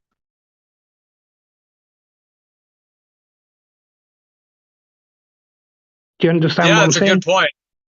Yeah, absolutely. I mean, on some unconscious or subconscious level, your brain is doing things that you're not even aware of. It's functioning all kinds of processes in the body. Yeah. I mean, like if you asked me whereabouts in the body is my spleen, I would just generally say the top half of my chest. I don't know exactly where my spleen is, but yet my brain knows where it is. Can't you just ask your brain? But that's what I'm saying. You can't. The part of your brain that knows where everything is, you can't consciously access that information. Well, I know people may have different views on this, of course, but if one views all of reality that there's one creator, there is a creator, then by default of logic, that creator is us. It's the whole thing. It's you, it's me, it's the stars, the ground, the earth, our thoughts, love, everything is it. And so everything is within it. So if everything is within it, then it's all here. Like it's all on the motherboard somewhere. Now, maybe I'm not aware of all of it. Maybe you're not aware. I mean, I wouldn't certainly say I'm not currently aware of all knowledge and all experiences and all of creation. Definitely not. But if it's in the same thing that is created me and the earth and everything, and is you and is me and is all of it, then it's all within there. It's all there. I'm just temporarily not aware of it, or I'm temporarily, separate from the direct understanding of it, almost like an amnesia or something. But if it's all there, then it's really just like a liminal separation. It's like a temporary separation. It's like being in a pool or something of water, and then you get out of the water and you're separate from it, but then you end up jumping back in it and you're back in the water.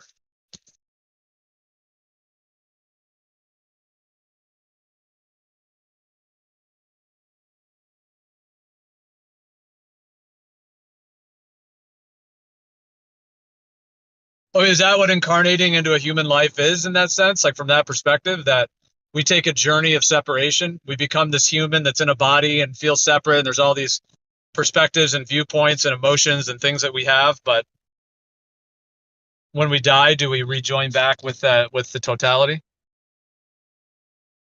That's $1 million question, really, isn't it? I mean, like you say, I mean, I think, yeah, I mean, we are the universe manifesting itself, trying to figure itself out.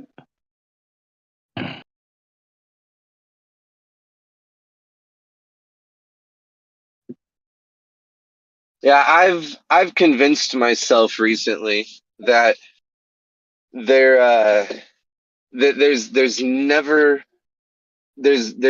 going to no one's ever going to accomplish rationally explaining our situation. That I don't think I'll ever waver from this perspective, but recently I've accepted that, you want to know, like, why are we here? What is this place? When, what, where, when, why, how, or whatever, right? I've convinced myself recently, and I don't think I'll budge, that you can't. Like, it's literally impossible to answer that with any sort of rational explanation. I don't know if there's a philosophy where there's like a name for that acceptance, but yeah, that's where I'm at, and any attempt is just going to be just like an endless pursuit that will never resolve. You're saying that it's beyond like a rational human mind's ability to even put into some thought or into some concrete, like there's this word ineffable, which is interesting. Yeah. So like ineffability, and a lot of like when people have like certain mystical experiences of oneness or some transcendental experience, they often refer to like that idea of like it's ineffable, meaning it's virtually impossible to put into concrete words. And that's why, like Sanskrit, for example, the entire language of Sanskrit, that's why a lot of these ancient languages that's what they're designed around, is like certain words that have like multiple complex meanings, just to even attempt to try to put some of these conceptions.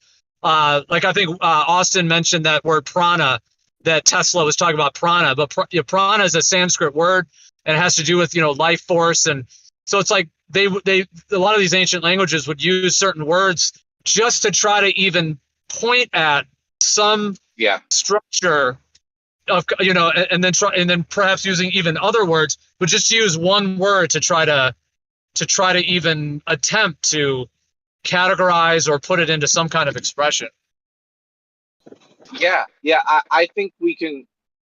I think it's very much like the concept of infinity, where it's something you can be vaguely like reminiscent of, But the idea that you'll ever get to infinity by counting, like counting is a rational process based on logic. Like, put one foot in front of the other. First comes one, and what's next? Two. What's next? Three, And I think that's the limitation of our speech, or our ability to like uh, reference or speak or think about things logically. As long as we're adhering to any sort of system of logic, I think it's as fruitless to try to answer like, oh, what's the meaning of life or whatever. I think it's as fruitless as trying to get to infinity by counting. Like you're not going to do it. You're always going to find yourself at a position on a number line, and of course, infinity doesn't exist on the number line. It doesn't exist on the number line, so you'll never get to it by logically and systematically counting, one after another.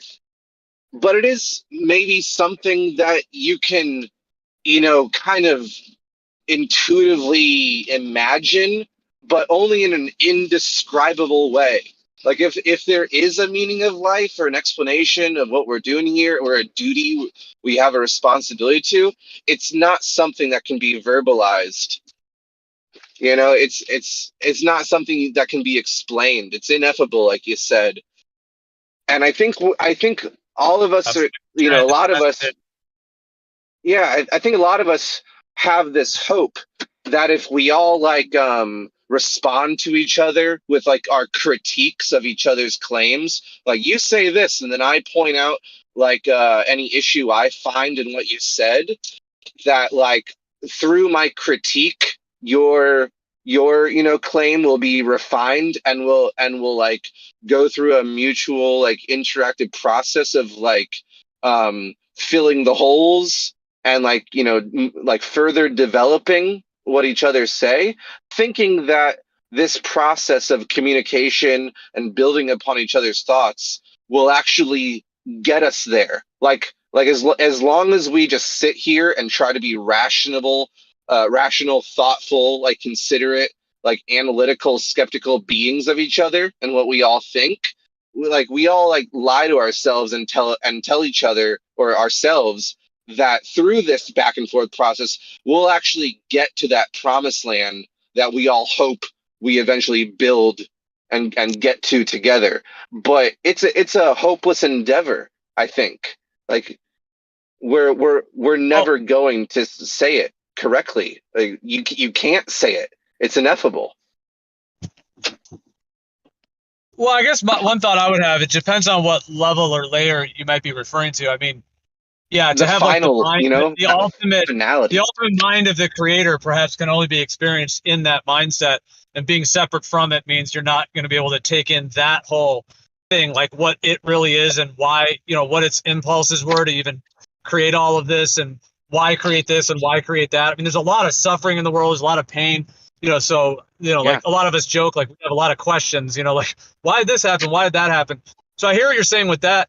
But from a perspective, and I'm not saying you hold this one, but from a perspective that we're souls reincarnating in lifetimes to learn lessons or to go through some process, almost like, we start at kindergarten and then, the idea like middle school, high school, college, that kind of thing. From that perspective, if there is an end goal to like graduate, as it were, from this particular realm, like the human realm, then from that perspective, what does that mean? Like, for example, if you're stealing from people, it's like you'll never graduate this realm if every lifetime you're just stealing stuff from people. Like, it'll never happen. Or you're just going to stay in that loop until you figure out you can't steal, it's not right to steal from people.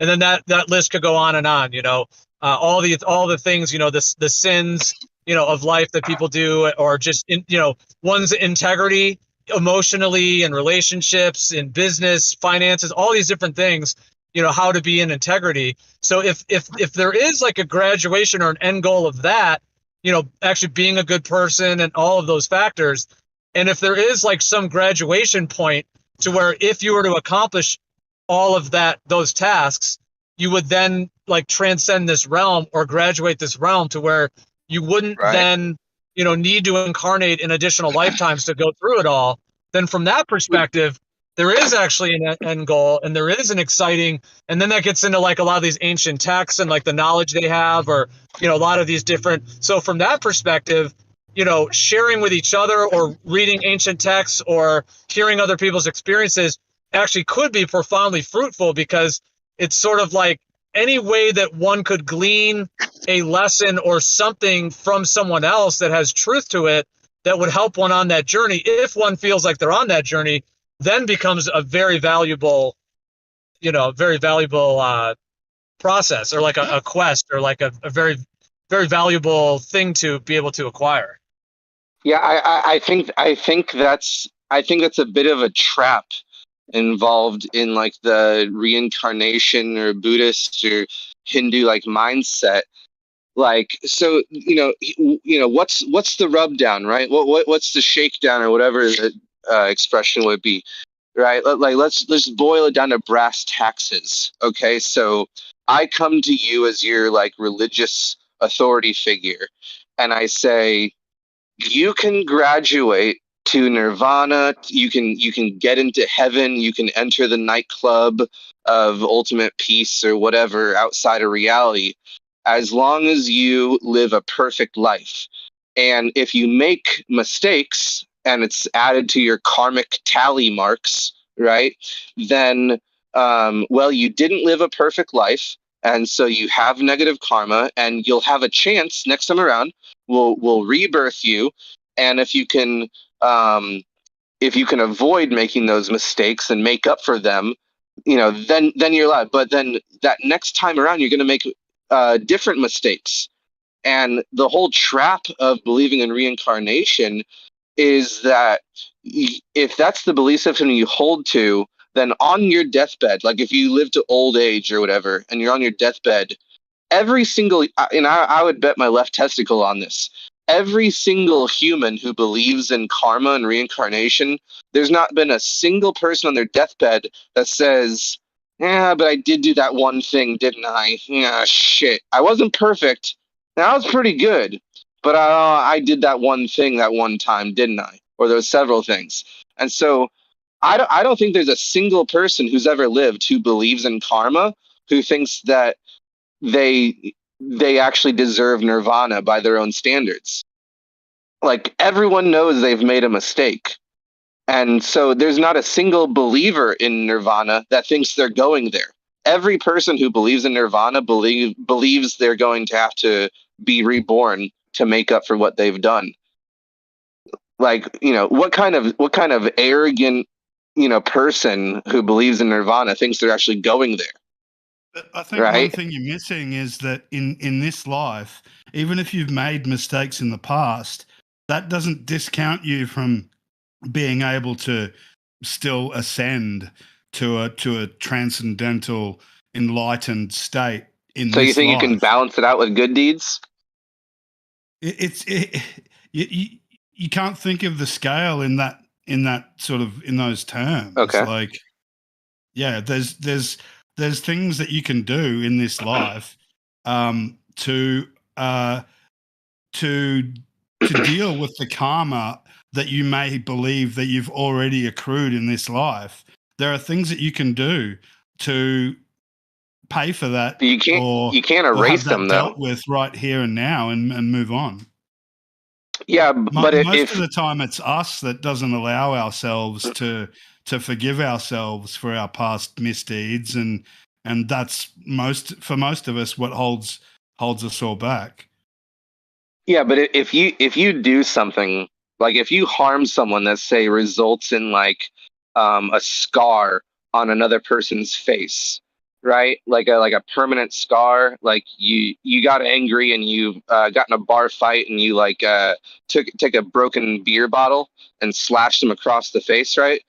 Like, that scar on their face will exist for their entire life. And even if you do great things in life, like you go volunteer to the soup kitchen, I don't know, give away all of your possessions for the rest of your life and donate them to a charity or whatever, that scar on that person's face is still there, because what we do echoes in eternity. you know, and there's no taking back. But think about that. Imagine the person that got scarred. Would they want their scar to be the one thing that stopped you from ascending spiritually? No. Their best self would forgive you.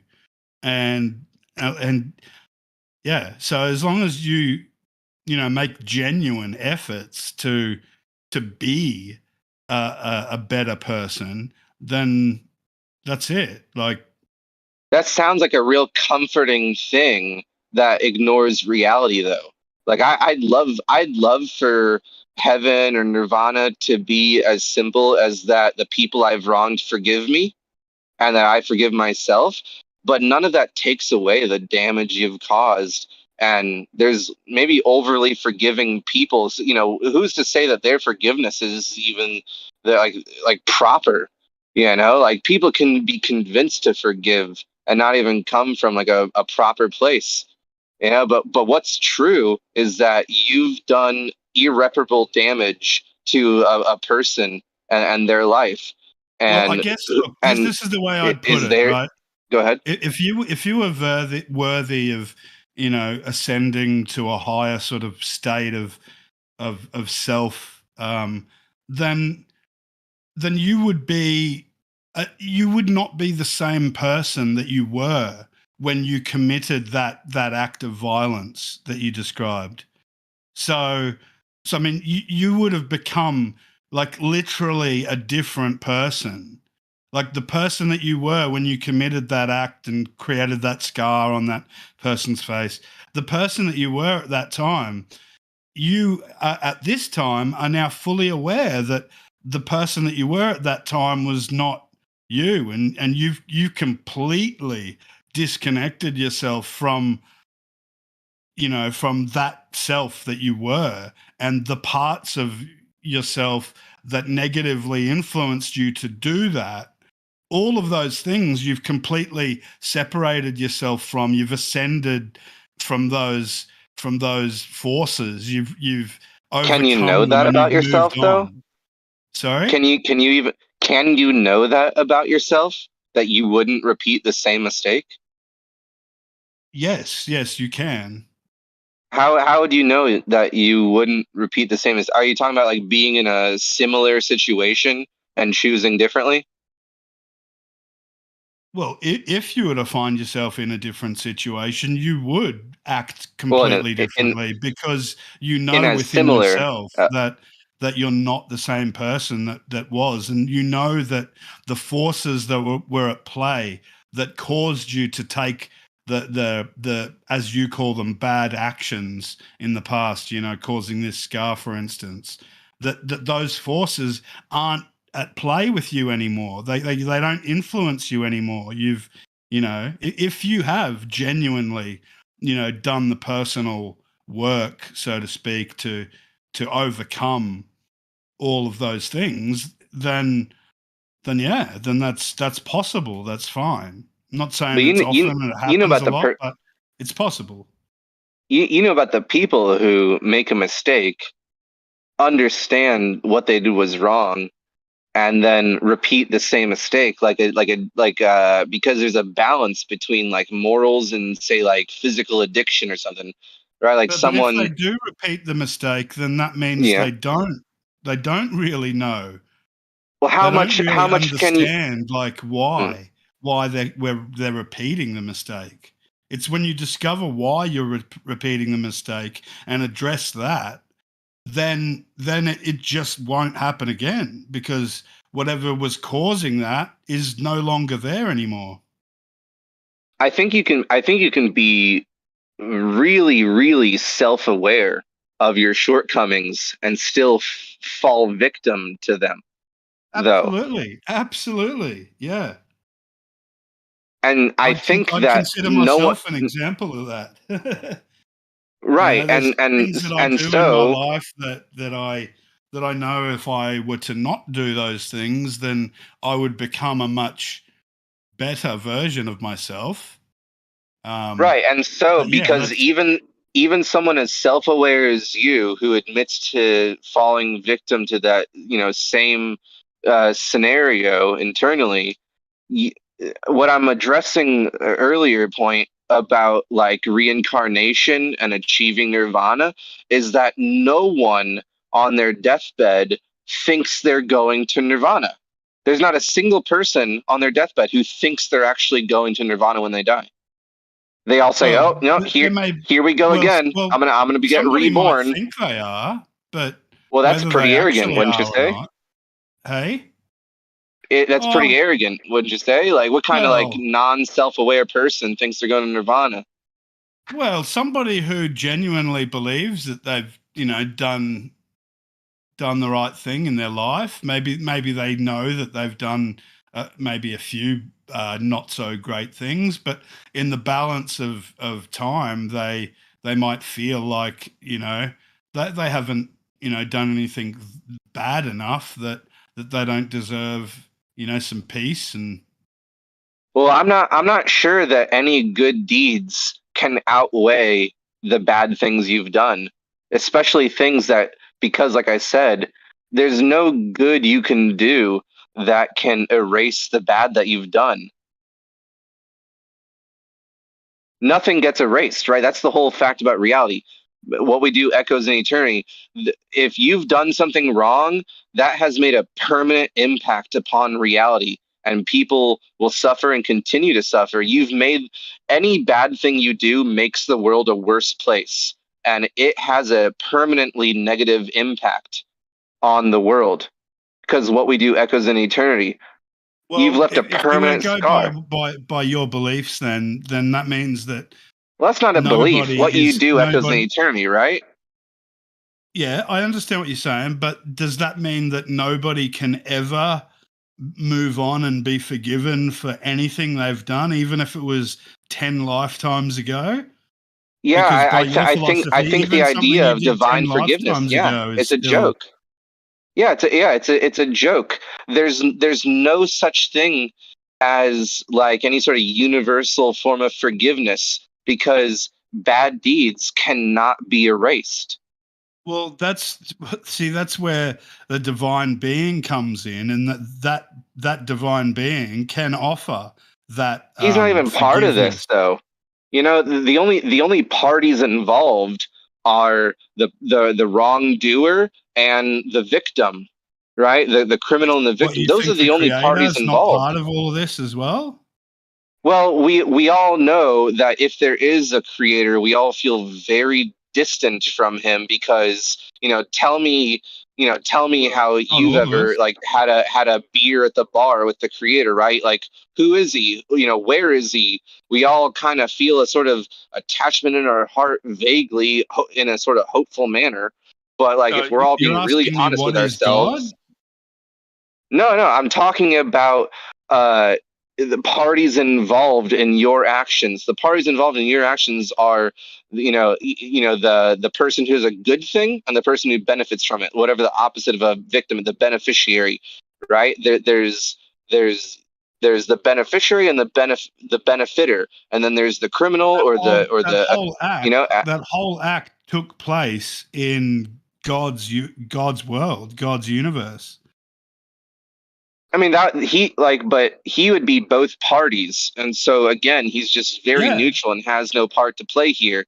And when you victimize someone, like, that is a permanent effect you've had on reality. There's no, I mean, the victim can forgive you, but it doesn't erase what you've done. Like, you've done a bad thing, and reality is now permanently a worse place because of your actions, and there's no erasing that. No, not necessarily, because how many times have the actions, the bad actions of someone led to something in net positive for the world or that community or whatever? Yeah, I mean, not all. Hold on. When I was in the army, right, I forgot to lock my locker one day, and I had some personal items stolen from me, right? Now, a few years down the line, I had a friend who I'd only known for a short period of time, but he had his home broken into. Now, because I knew how it felt to have that personal items taken from me, I then went and helped him to replace the goods that were stolen from him.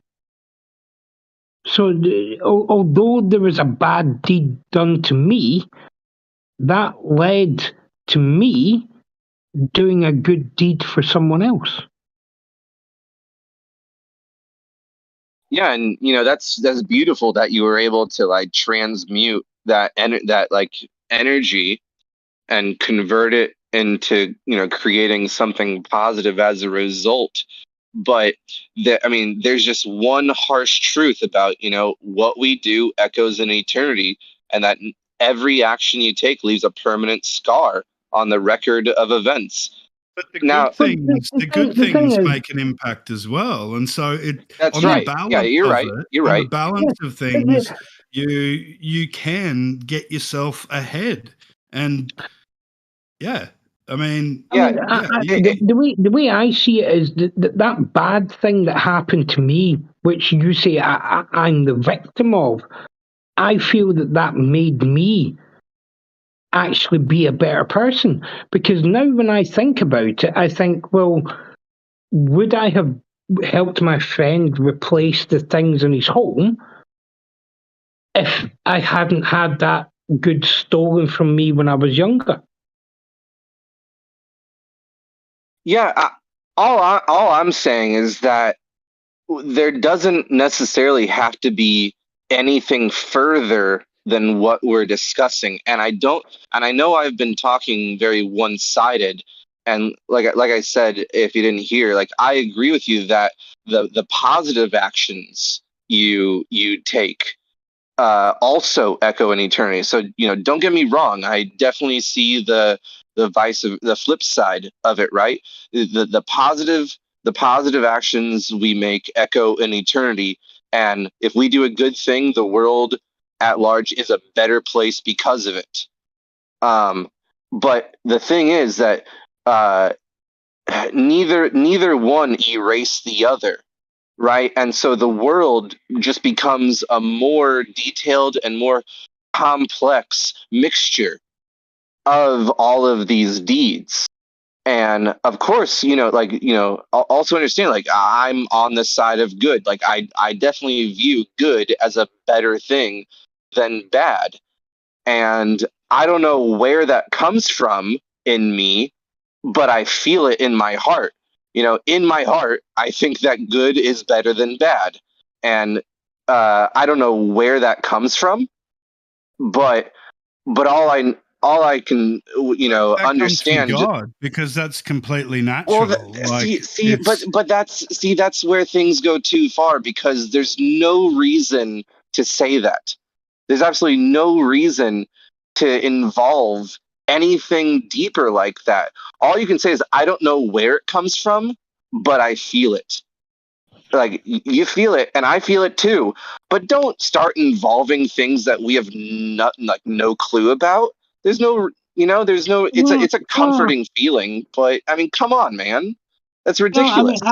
Hold on. I don't believe in God, right? But I'm the same as you, right? I know in my heart that if I do something, that's good. If I do this, that's bad, right? Now, if someone else wants to say, well, that's God telling you what's right and what's wrong, what's good and what's bad, there's nothing wrong with that. Well, there might be. Why? What's wrong with them saying, well, that's God? Just because I don't believe that. Well, it could be wrong. Yeah, it could be. But that doesn't mean... So that's what could be wrong with it. It could just be wrong. But that doesn't mean that it is wrong. Yeah? And that doesn't mean that he can't say that is God. Yeah? And the other thing too is when you hear confidently me say, stating it. When you hear me say God, what do you think of? Like, what do you think I believe God is? Well, because that's where you're going wrong. Like, And that's okay, very maybe complicated for even me to convey to you. Like it's well, why is it complicated? See, that's the issue. It because like, it's why should it be? otherworldly. It's otherworldly, to be honest. See, now you're making a claim. See, well, like because it's about what do you beyond mean? this physical world. It's not something I can point at and say that. Is there something beyond this physical world? Yes, absolutely there is. Okay, so like I said, now you're taking things in a direction where there's no grounds to actually take them there. Like you have no reason to actually take things to where you're trying to take them. When I ask a question that doesn't have an answer, now you want to play make believe and talk about otherworldly dimensions. And it's like, well, what the hell are you even what the hell are you even talking about I'm just now? trying to explain to you what I mean when I say the word God. That's all. Well, hold on. I am totally willing. In fact, it's one of my favorite things to hear people out and what they mean. All I'm saying is that we were having a rational conversation, being logical and talking about things, and then all of a sudden, here you go, taking us into this whole nother area that none of us actually requested. You come in here just on the spur of a moment's notice and start involving us with words that like no one asked you to take it that far.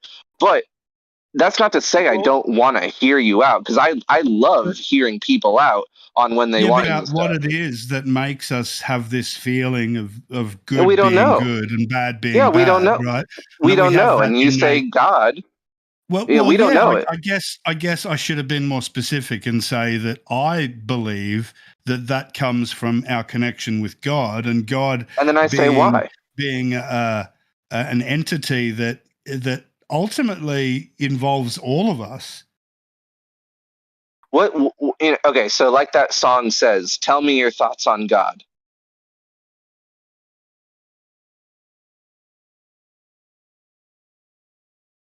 The thing is, I mean, if he wants to believe that comes from God, then that's all fair and well. Yeah, that's but what does it mean though? What does it even mean? Well, it means it's part of the fact that everything comes from God. Everything comes from. But what do you mean? Creator. There was a creator that created everything that exists, and everything. See, that's a silly idea, though. It's a silly idea. So, what's a better idea to explain the existence of existence? There is like I was saying to Gio earlier. There is no good idea of explaining the situation we find ourselves in. There's not a single idea out there that rationally followed through to its ultimate end reasonably and logically holds any water. If you explore any of your attempts to explain the situation we find ourselves in, you find all of them falling apart ultimately, and there is no way. No matter how hard you try to reason and be a logical philosopher or explainer of ideas and an analyzer of the situation we find ourselves in, there is no idea out there, or any idea that anyone's going to come up with, to reasonably and rationally and logically explain the situation we all currently find ourselves in together. What's reasonable or rational or logical about life and the world and existence? Nothing. Nothing. Yeah, that's the point. So there is no explanation anyone can come up with, because there is no rational explanation. There's no point talking about God. No, I'm not saying there's no point, because there's no way to actually, know exactly. I'll say practically what you're saying is my point, not like in all its detail, but sure, it's fine. Yes, fair enough. I can understand that. Yeah, and that's aggravating, and it's humiliating, and it's also really hard to argue against. Like, no, I have the explanation for everything. Oh, do you? right? Like, who's going to step up to the plate, right? And be like, oh, you're wrong, fundamental. I can explain why we're here. Well, this is what's created religions around the world. Certain people have been inspired by some sort of connection or a relationship that they've been able to establish with this intelligence with the creator. Some through meditation, some through prayer, but there have been people throughout history that have been able to make these connections with this entity, whatever it is, and they have inspired millions and millions of people, and all sorts of the creation of all sorts of religions and belief systems around the world. Which I would say is a double-sided, sword. It's evidence that it's potentially possible for one to make a personal connection with that entity that created us. I don't think so. No, I'd say it's actually evidence that it's impossible to, because if anyone were to establish a good connection with the creator, then they would come back with a lot more to offer than anyone ever has come back to offer. If anyone had, that's the thing. This is where you're adding in your perception of everything into what would somebody do if they had met the creator. The truth is not that. Well, I mean, you don't want to put it that way, do you? Hold on. What if at one point in my life I did actually meet the creator and he did actually speak to me, right? But then I then sat and thought to myself, right, okay, I've met God. God has spoken to me. But if I go and tell people this now, no one's going to believe me, because I have no hard evidence to physically show that what happened has happened and what was said, right? So therefore I think to myself, what's the point in telling these people when they're not going to believe me or listen? So maybe God has reached out to lots of people, but because of the way society is now, they think to themselves, well, there's no point saying anything because nobody's going to believe me. Well, so my response to that, even though I think it's meant to be understood by me that you're not claiming that this is something you've gone through, and the first thing I'd say to you, without knowing that, like if I didn't already understand that about your point, is I'd say, well, there's no way you've met the creator, because no one who's met the creator would say such a non-worthwhile claim about a hypothetical situation. Like, you wouldn't be coming to me with what you just said. You'd actually have something of value to say, unless the truth is that someone who's met the creator has nothing to share about their experience. And if someone who met the creator has nothing to share about their experience, well, then I don't even need to be part of a conversation at this point, about that topic. I mean, like I said, there's no point in even saying such a thing. Right, don't get me wrong, right? I am not saying that I have ever met God or I have ever met. You were outlining the scenario that if someone had met the creator, how would they be able to convey any value that they gained from their experience? And I would say to that, what a personal experience it must have been, and how unfortunate it is that even after coming face to face with God, you can't bring anything of value back to the rest of the humanity after having a divine experience. Wow, what worth that was. Wouldn't that depend on what the meeting with God in this situation? No, that was just the details he described. He was saying that someone might have nothing to share. Let's say somebody met God. God had a specific message for that specific person, and to give that specific person a certain experience or something to guide them, or something to inspire them. Whatever the point is, what if the communication from God was purely inspirational for that person? And that's that all it means was that supposed to be. It was only supposed to be for that person. So nobody else would understand it or be able to appreciate it, because the communication wasn't about anyone else. And that's fine, but there's still a reality to deal with. So if someone had a personal experience with God and it made an impact on them personally, and maybe it also makes an impact on the world through the change in their actions, right? Like sure, it made an impact on their personal psyche and like their mental state, as an individual, and then that will translate to an unfolding of events on Earth based on how they will continue to live their life after going through that experience. Well, if that's ever happened, well, we still have to deal with, we live in reality.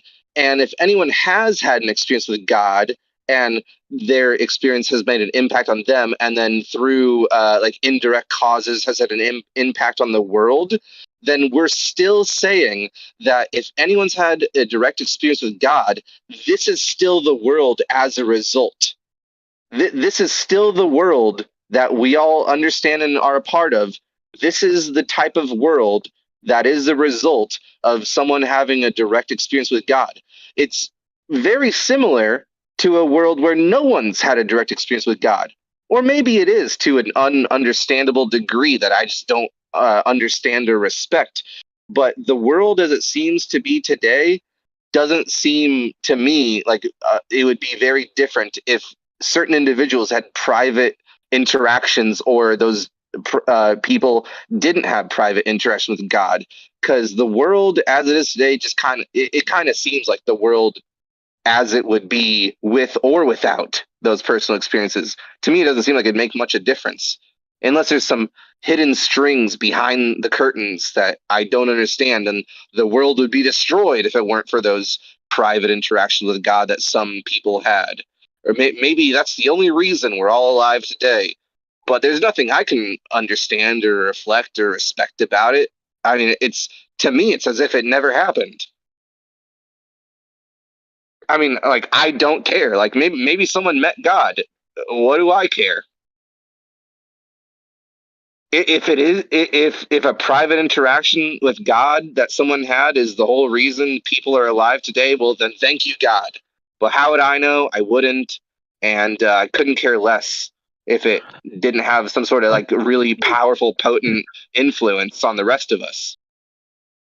I think maybe you need to slightly change your point of view, because I mean I'm the same as you, right? I don't believe in any sort of God or creator or divine being as such, right? But that does I'm not ruling out the possibility that there could be a creator or there could be a God, right? I mean, I don't live my life based on, And he made God this is real. though. Yeah, But this is what he made. Like, if you entertain God at all, this is what God made. This place this thing that we're involved in, everyone has to come to reason with that. If you believe in a God, this is what he made. Yeah, but what this place if this is, is right? not, if this is not all there is, then this is just one of the things that is made, is created. Sort of like a movie. Like, there's all kinds of movies. There's like horror movies. There's adventure. There's romantic comedies. There's all, and one movie can be really pleasant and amazing and beautiful and whatever. Another one can be, like a horror movie where someone's being, chased and attacked or whatever, so like, if this is all there is, then that's one thing. But if this is just one of the things that there is, then that kind of sets it into a little bit of a different context, I think. But you're exactly right. This is exactly how God intended things to be. This Yeah, is but exactly unspeakable, how horrible things happen, guys. Yeah, so Unspeakable, what? horrible things So happen. what? Yeah, Yeah, no, so not what? so what. Yeah. So if anyone ever wants to involve a god in their attempts to explain reality, which I said in my opinion is completely unexplainable. Well, if you want to take a stab at it, if anyone wants to take a stab at it, and also involve this You idea can't of judge. God, there's implications. There's You see, your problem there's here is you're implications. judging God. You're judging God on I'm not this judging moment in God. existence and the way that everything is amongst Existence countries exists. and Okay, people and the way that we treat each other. But this is this existence moment in exists. time, Okay, even these last 100 years and the next 100 years are nothing, insignificant in terms of like the identity don't of the tell me my life universe. is insignificant. Well, look, your life Don't tell me as that. No, a don't man tell me is, that though. in a Is that lot fair? of ways, it is Is that fair? absolutely insignificant. But Oh well, all right. You're crossing the your line with me soul. then. No, listen, I'm not finished, dude. Your life is pretty insignificant. Most of our lives are insignificant. Oh well, fuck you. Okay, fuck. What is significant? I can justifiably say fuck you then. I can say fuck you then, man. No. There's what no need is to take it down that route. What you is can tell me what I'm you are insignificant. and who Fuck you then. are. Because All right, what then you fuck are you. and who you are, There's no need to be nasty. listen, No who need to you be are nasty is to not him. defined by your life here. That you are much more than that, and that's my point. You are not your life. So that I'm you not exist insignificant here. then. You are much bigger than that. You're a part of like I said, the creator, which existed before existence, and we exist afterwards. A part of you existed before you were born and will after you're dead. That means that what you did in this life doesn't identify what you are. You are something that's now you're much taking more, things to an unjustifiable place. Now you're talking about just using. Now you're just talking about unjustifiably comforting words. Like you're just telling us like the sweet nothings that are based on what's nothing unjustifiable about it. Because it's unsupportable with anything besides your comforting feelings. Right, hold on. Before hold on. Before we continue, please. I mean, when somebody gives you their point of view, whether it's religious or not, there's no need to be nasty towards them. Yeah. Okay, I'll try not to be. Good point. You know, we've been having a good conversation, and religion and God has been part of this conversation for a good bit of time now, and we haven't resorted to that kind of action. So don't go down that route, my friend. You're better than that. Man. Yeah. Okay, man. Yeah. You're right. I'll keep it. I'll be better. Yeah.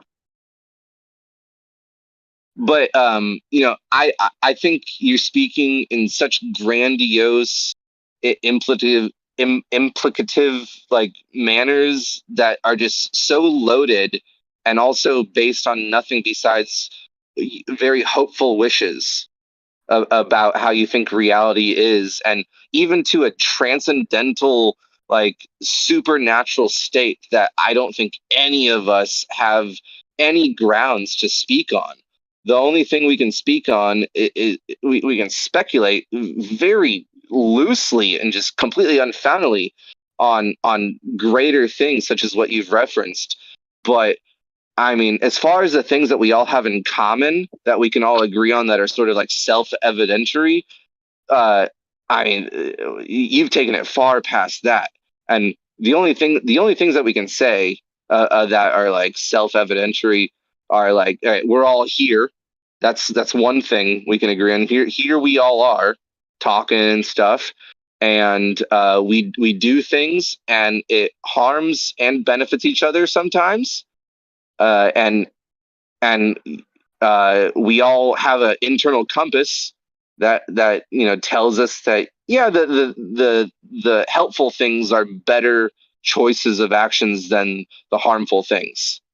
But as far as like I don't know, being rewarded after death, I mean, wow, we're just talking about such grandiose, like transcendental concepts at that point that I don't feel like I have any ground to stand on in addressing these things. All I have is what I wish and what I hope and wish for. But that's the thing. I think when we try and discuss existence beyond death, then and we try and explain creation and existence and the purpose of us existing and being here. When we start talking about those things, I think it's understood by everyone that it's not a scientific conversation. It's a philosophical one, and it's going to be about feelings and experiences and thoughts and there's not going to be any hard evidence to be able to demonstrate any of those sorts of things. Mm-hmm. So, I mean, I agree with you in that terms, because that's the reality of it. Like, yeah, when we start talking in those ways, then yeah, we're talking more philosophically and emotionally but I think that's just as much a part of our experience anyway, isn't it? Because it is. I'd agree. Yeah, I'd agree. It's very natural for people to just sit around speculating and talking about what we all find most reasonable as speculations about all of these unknown answers to all these known questions. Yeah, I agree, and I love hearing people's opinions on what they think. Yeah, me too. But I do despise the tone, and it doesn't really bother me. Like, oh, I'm bothered or whatever. But I do feel like I hear it too much, and that it's too much of a norm. That people are just like, oh yeah, here it is, guys. I got it figured out. When anything is possible, and there's a chance. I mean, yeah, a lot of people will speak about those things with confidence that that's not quite earned or maybe justifiable or whatever. But that doesn't bother me so much, because I think sometimes that's a lot of the time because that person wants to believe that thing that they're talking about as much as they say they actually do. Maybe a part of them just really wants to. But the thing that does bother me is that people that reject other people's views, people who say, oh, I'm in this team, like say you're a Christian or Muslim or Hindu, whatever. And you say, oh, all the others are wrong. Now that's the kind of thing I reject.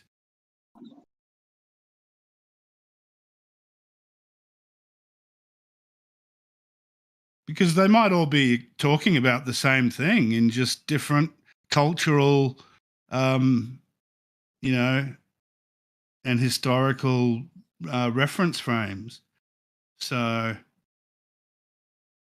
yeah. Yeah, there's this really popular version of addressing the questions we've brought up today, though, and I mean, it seems, in my opinion, to be like highly unlikely that the most popular answer to these questions we've asked is the correct answer. Oh, probably not. Yeah, most likely not. Yeah. In fact, like I've stated, my position is that there isn't an answer to these questions, and I would view every single answer provided as just a comforting tactic that people employ to put the minds and hearts at ease. One of them could be true. Yeah, any of them could be true. Yeah. But my opinion is that there isn't an answer. And that's just where I stand. I don't think there is an answer. And there's all these answers being offered to everyone. Believe in my answer.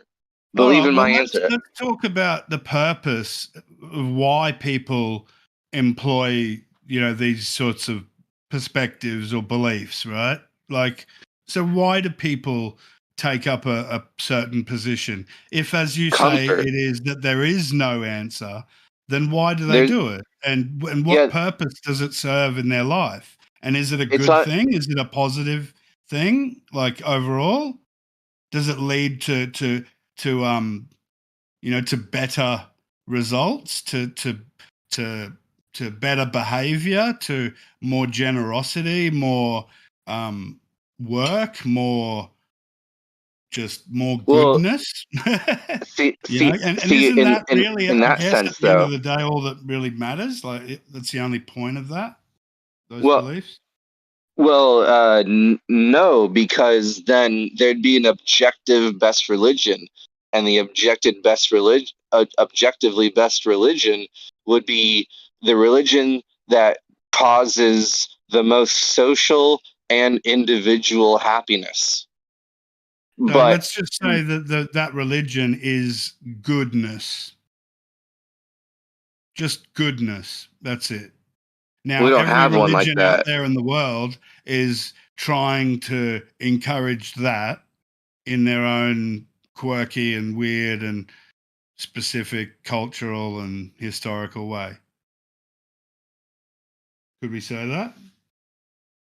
Yeah, I mean, that doesn't exist, but that would be the best religion, even though it would come along with a lot of lies, probably.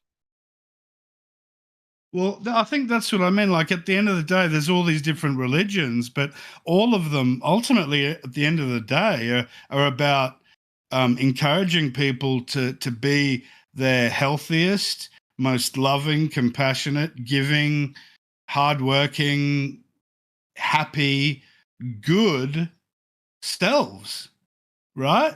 Sure, but so is So that means so is Alcoholics Anonymous. They're all right, because it's not about, like, no, they're not all right. There's too much right baggage involved about the detail, but is the result, the result is a lot of division when it really comes down to it, because none of these religions prepare their followers for, like, the acceptance that the world is a place where you're wrong. They tell you, every religion tells the followers that they're correct, and they encourage this idea that you're correct about so many things, to the point where it creates divide amongst others that have slightly different versions of what they're told are correct. And none of these things are necessary, but all of them involve it. And if we were talking about just like straightforward advice of happiness, then Alcoholics Anonymous philosophy should be the leading religion of the world, or something, like. But there. I mean, what do you call it? Like a secular religion or something like that? Even though it's an oxymoron. I mean, there's baggage that comes along with every religion. There's always baggage, and none of them have ever strayed from involving themselves in that extra baggage that's unnecessary. And they could, but they don't. But an individual follower can recognize those things that you just mentioned and still be a follower, and still have it be a positive force in the world. But another person might do exactly the opposite and be divisive, as you suggested. Yeah. So two different people can take the same religion or story or culture or whatever, and have two different results depending on their intentions or their own personal issues. Maybe that's where that's it stems true from. So can we blame the religion itself, or is it people that are just misusing it and misinterpreting it or using it to justify their own bad behavior because for whatever reason, you know. Well, you saying this means you're aware of this issue that might sprout out. But have any of the religions ever said, "Don't let this religion or anything that you think is true ever allow yourself to consider yourself on a high horse of thinking you're right because you're in all chances actually wrong"? No religion ever tells their followers that there's a chance that what you believe in is wrong. But every I'm religion sure there should are many say, leaders out there that might say that sort of thing. Maybe not the part that that we're wrong, or but that that's what the best religion would say, though. Maybe other people are right as well. Maybe it's not a right or wrong, black or white thing. Depending on the issue or the topic, everything's different. Some things there are gray areas. Some things are black and white. Yeah, but any religion being honest and not causing unnecessary divide should say, and it would hurt their demographic because a lot of people want comfort and the comfort of being told, "Here you go. This is the end of the story. You don't need to look any further," which is always the case. But the proper religion would say, "Here's our best attempt so far. It's open to change. Don't get carried away, but work with this and see if you can take it further and develop it, and understand that this is the collective wisdom that we think we've gathered after deep evaluation so far, and it doesn't have anything to do about worshiping some perfect special boy. None of that. Just here's the collective effort of the best advice we've collected, and it's open to criticism." But when you really think about it, is that it'll never be completed, and no religion will ever admit that, "Oh yeah, this is the best we got," and it's actually, if we're being honest, impossible to give you a perfect guide to reality because there is no straightforward answer that can be written down. And none of them do that. All of them want to give you some sort of final, final rendition of what to cling to as your anchor and your guiding light. And that's why they're all bullshit. Because if you're going to claim you have the answer, then you're lying, because there is no answer. You say, here's our best attempt at getting closer to answering the questions, and they're open to change. But just know that we have no fucking clue, really. No religion's ever going to say, "Yeah, but at the end of the day, we're really not sure at all." But I mean, the reason they become a religion is because there's been someone in the past that has, had some sort of experience that has some sort of liar that it is real, that it is true. Yeah. They're based on liars. Well, which is sad. How do you know that they're liars? How do you how can you rule out absolutely that their experience wasn't exactly as they claimed it to be? I mean, is there one you want to bring up? Well, Muhammad or Jesus, either one of the stories that are told about them in the Quran and the Bible, could both of those things be true? Could both of those people have existed and did what they did in their life and then inspired a story that till today is, inspired millions and billions of people? First of all, their gods are not gods I think are worth worshiping, but you've been around the block. I mean, are you a diehard Islamite? No, I'm not a diehard anything. Okay, well then don't bring them up as if, they're options, especially if you yourself think that they're wrong. No, I don't think that they're wrong. What I'm saying is I don't know, and I wouldn't dare say that they're wrong. because there's no way in the world. Why wouldn't you be able to know? There's no way in the world for me to possibly know that they're wrong.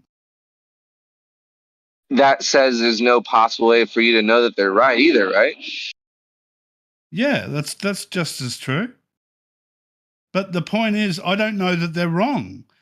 Well, maybe what they believe in and what they follow is absolutely true, but there are some people that have interpreted it this way or that way, and it's been a lot of time, and it's been carried down over many generations, and people are still people. It's not a reflection on the story, or the actual beliefs or the experience that the person had that led to the story about the beliefs that people then use to guide their life by.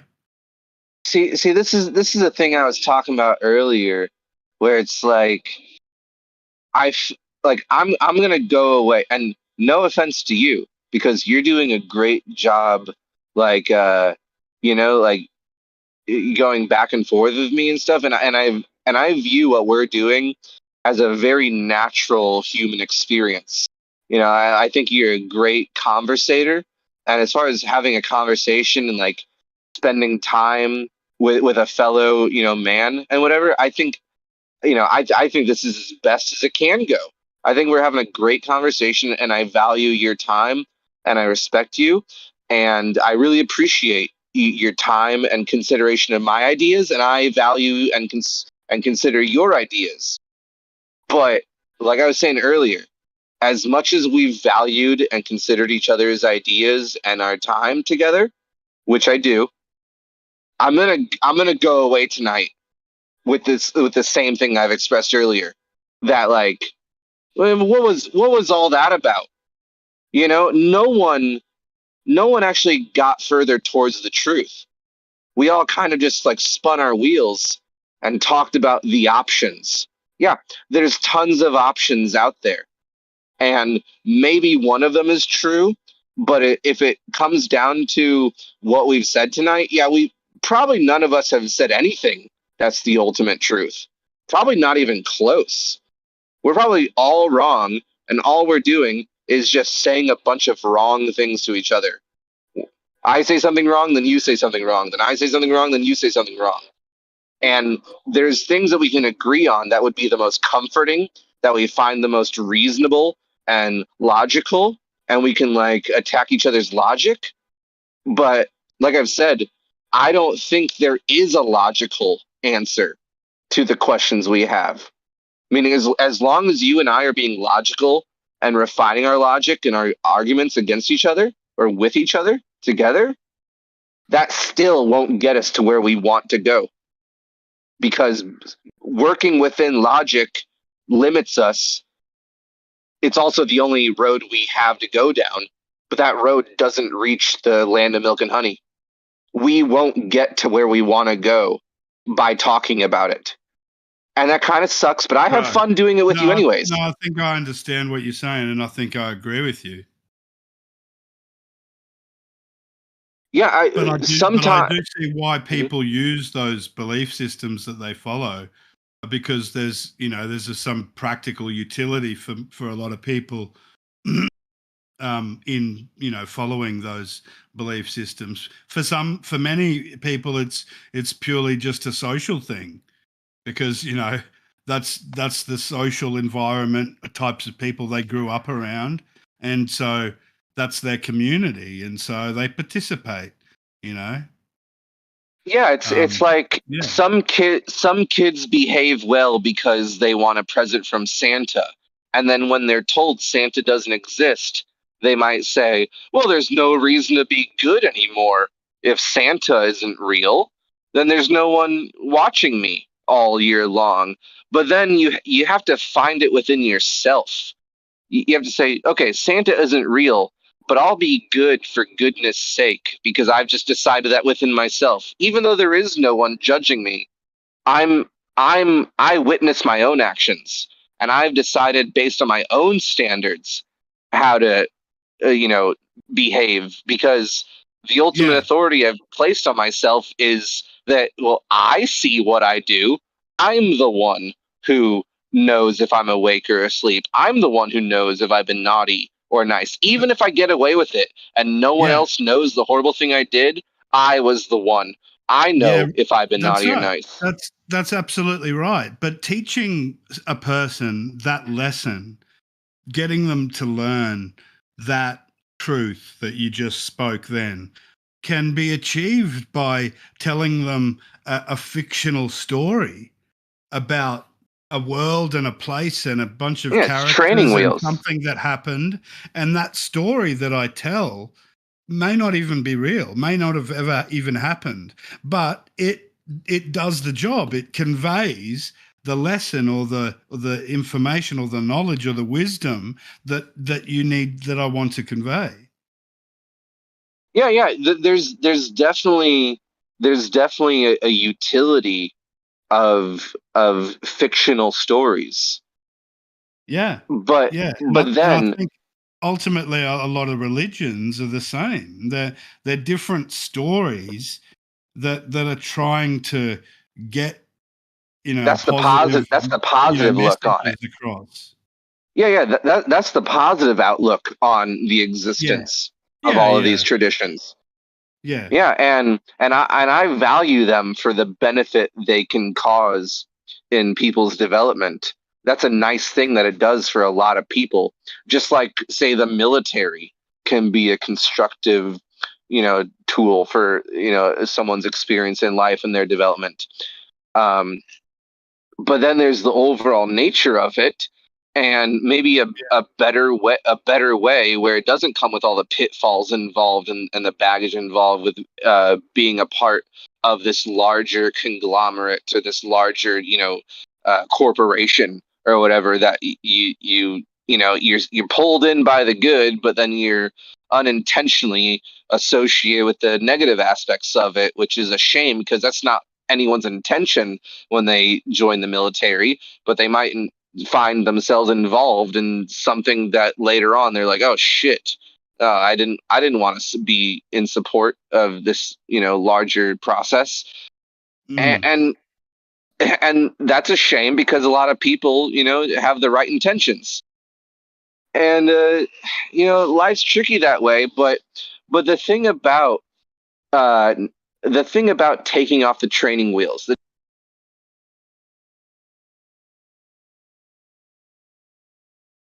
going in the right direction for like with training wheels You of just like dropped out. The last thing we heard was training wheels. Oh shoot, I think my headphone died.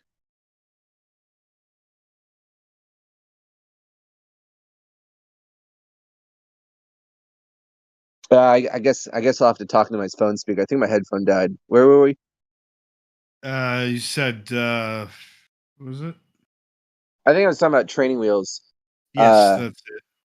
Yeah, so here's the tough pill to swallow, is that there's all sorts of training wheels in life that are going to guide you and make sure you stay within the margins of what will get you rewarded by Santa Claus, or what you've learned gives you permission into heaven based on your thoughts and actions.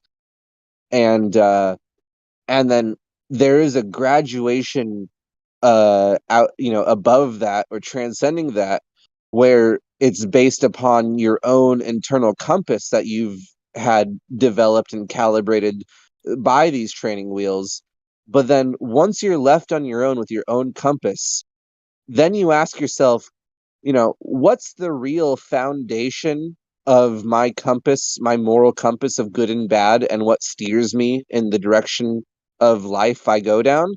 And there's this really unfounded position that we all have to admit, and that the ultimate guiding force of life is just a hunch. Our entire calibration of our compass of what directs us in life, when we really understand that all these institutionalized programs that guide us, our training wheels, and then it really comes down to us and our own decisions and our own like self calibration. It all comes down to just this hunch that we all just intuitively feel within ourselves, and that is what people call God. God is an idealized imaginary concept where we think about ourselves and then we think about the best version of ourselves that we could possibly be. And we say, that's God. God is me, but perfect in all the ways that I'm not. And he doesn't exist, but that's the idea people have of God. God is the you that is flawless in all the ways that you're flawed. And you say, oh, I want to be like him. He's the guy. Yeah. I really hope that there's some guy in charge, and I'm going to pretend that there is some guy in charge, and he's like me, but he's not shitty in the ways that I know I am shitty sometimes.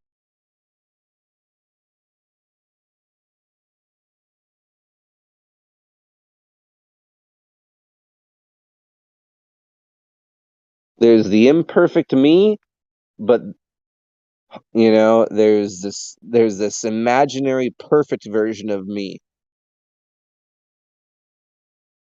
And I want to be like. What's wrong with that though? That's a good thing, yeah. Well, I mean, it doesn't exist. It's an idea you have, and it's a great idea. In fact, it's the greatest of your ideas. God is the greatest idea you have. So if you were to believe that idea and just believe it and then fake it till you make it, then eventually you would actually become that perfect self, yeah? No, and that doesn't happen though. How do you know? I mean, if you actually just did what that perfect self would do all the time, then wouldn't you just become that? Well, that's and most people just fail at actually trying to do that. Most people just don't even try to do that. Most Christians don't even really try to live without sin. Most Buddhists don't genuinely try to meditate and reach, well, here's the thing, man. Here's the thing. It's a game that can only be played, never won. You can't win the game, you can only play it. And the goal, as far as being reasonable, is to only try to play the game. The game is to play it. Like being able to play the game is the win. That's it. That's the win, is being able to play. Well, yeah, I mean that's saying like the journey is the reward of the adventure, and and that's sweet and all, but that's like a sweet little whisper in our ear that we like to tell each other. But the whole thing is that heaven is actually like you won and you get an actual reward, which is that's why the Bible is a trap, because the Bible will tell you that there's an actual tangible reward for playing the game and winning it. That the journey isn't the reward, because the Bible is absolutely not a message of the journey is the reward. The Bible is that no, the journey is the journey and the reward comes after the journey. In fact, it's the ultimate reward after the journey. The journey is kind of like kind of shitty, actually. Like you're imperfect, you suck. I get what you're saying about that, and I agree. I don't like that interpretation that Christianity has about this life just being, just like something in the way of the reward which comes when you die. I don't like that sort of. I don't get it. But also the idea of heaven is a bit of a joke, because no one wants heaven as far as like experiencing it as a human. The nature of a human is to consider whatever is common to be normal, And so if you were in heaven and you acclimate and you say, "Yeah, I live in heaven," well, it would cease to be like special. It would just be the place you live, and then you would desire something even better than but that's the whole reason why you can't retain your humanity in heaven. Someone who lives in heaven can no longer be human in any sense. Because if you did retain any bit of your humanity in heaven, then you would just be like, okay, like you get used to it. Like I can only sing the same song so many times, and I'm gonna want a new song to sing or listen to a song a certain amount of times. And you're like, okay, I'm sick of this song. I want something new, you know? Like there's no such thing as an infinitely blissful, enjoyable place that's just perfect for a human to live in. Maybe your soul alone, not anything resembling a human, but maybe a soul alone could experience like infinite bliss. But it's definitely not the nature of a human to experience the same thing and find it blissful forever. Yeah, that's right. But I mean, I think that's why our soul is not our human self. That's the separation between our soul and our human self or our human experience. Because yeah, our soul, what we are is that thing that can have that infinite blissful existence and exist in that way. But being a human being and being able to act and literally manifest your will, that's the whole purpose of this physical existence. Like, and this is the only place that you can actually do that. I hope so, man. I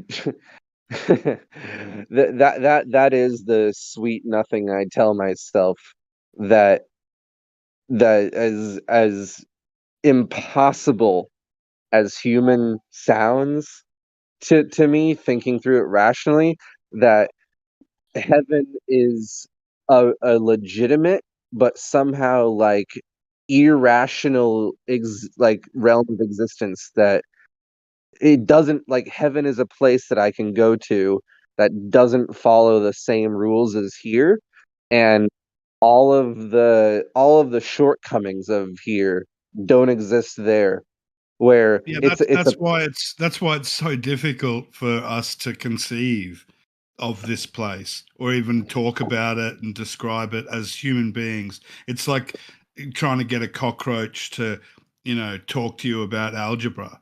It's they're just not capable of that. They're just not made for that. You know what I mean? So, yeah. Yeah, I also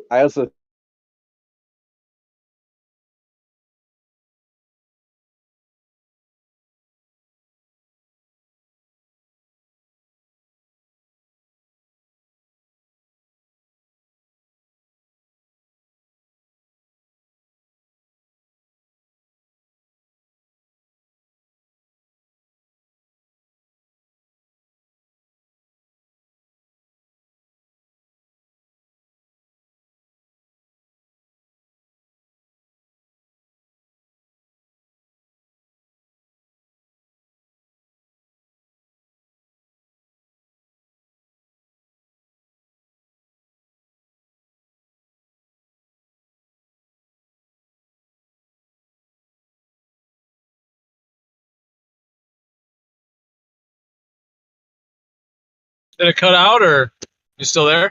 Rams, are you Yeah, I there? think he cut out. Okay. Yeah, I just went silent. But yeah, Happy New Year, Rams. How you doing? Yeah, good, man. Happy New Year to you too.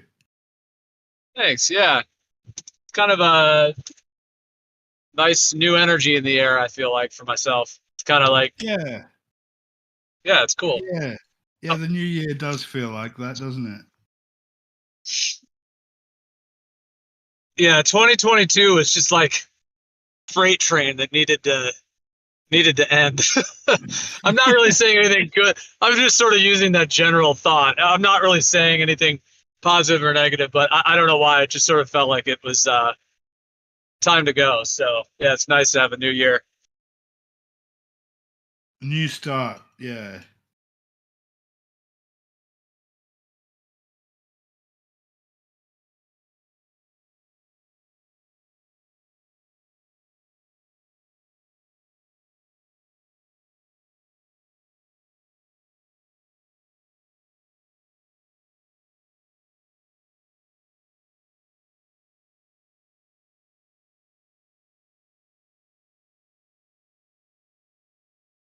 Yeah, I don't know why, but it just feels like with the whole, the last 2 years thing that we all went through. I don't know why, but it feels like shifting to 2023. It's like, for some reason, it feels like it's like I'm not saying all of that is over. I know that whatever they might be doing a round 2 or who knows what's going to happen, but since it seems so defined in 2020, 2021, and then 2022, it feels like 2023 is at least a opportunity to kind of shift into something new. Whether or not that whole thing will come back or not, but at least just in my mind, it feels like kind of a shifting point. Yeah, I think there's going to be a bit of a reckoning. I think there's been a lot of people that have realized over the last few months, at least, just how much lies and how much bullshit was involved with that, and like so many even prominent people, starting to question things and ask questions more and more now about everything that happened with that, and hopefully going forward, that will be a little bit of a theme of the year, that will have a little bit more sort of accountability of people in power, and less just cucking from the media. And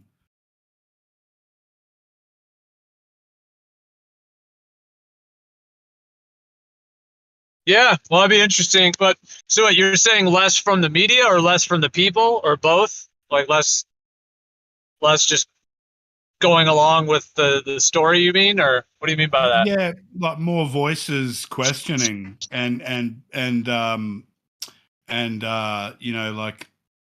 like with some of the lies that were told about, the thing that's happened over the last couple of years.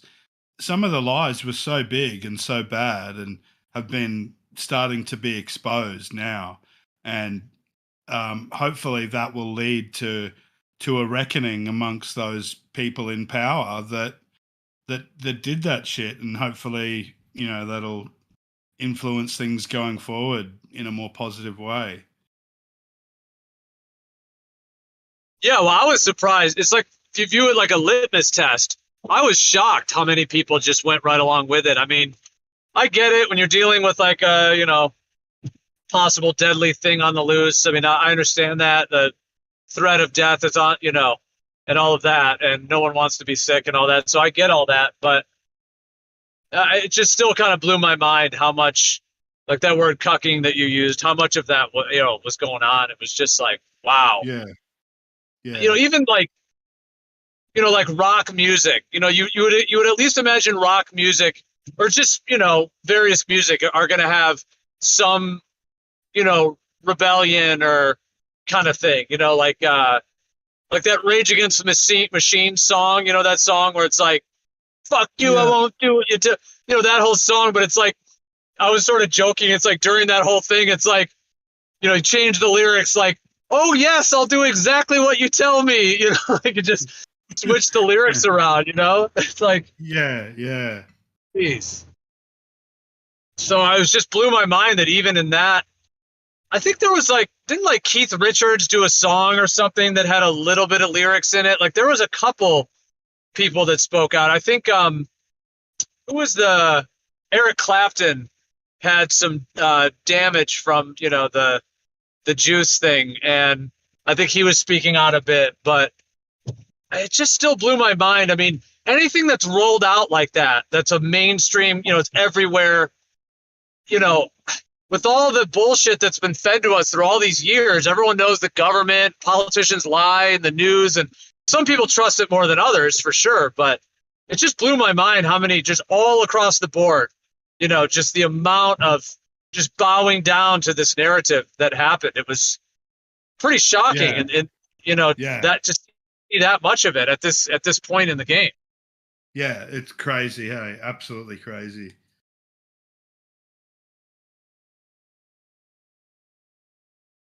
Well, that's what I was saying. It was almost like a litmus test.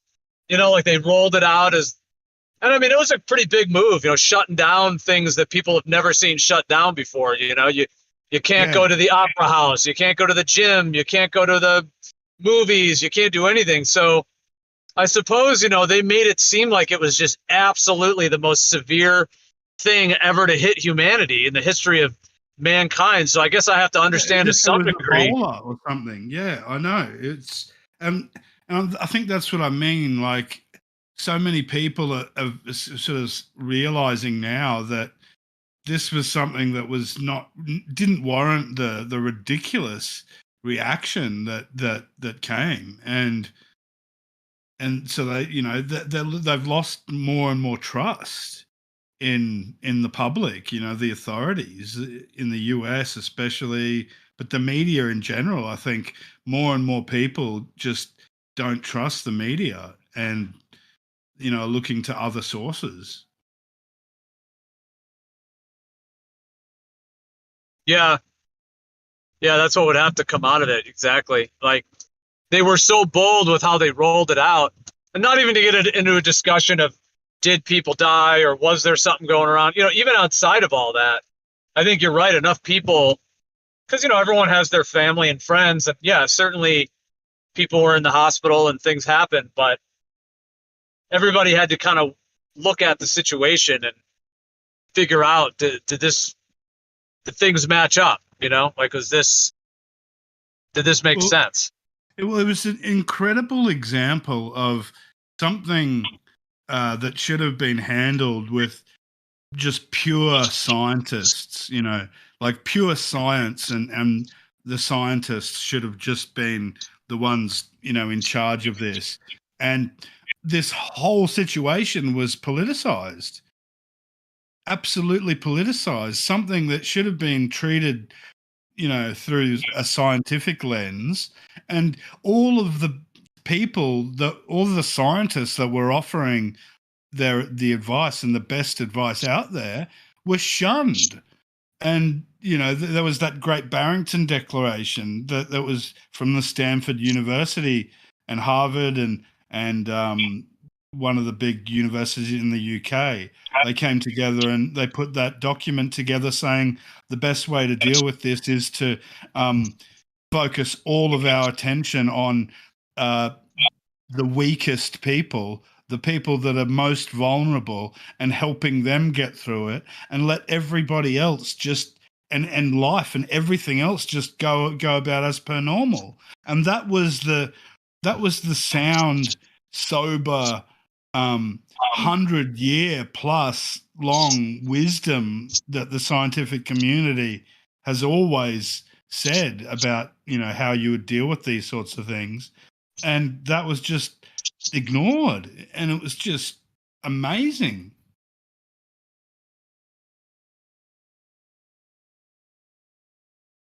Yeah.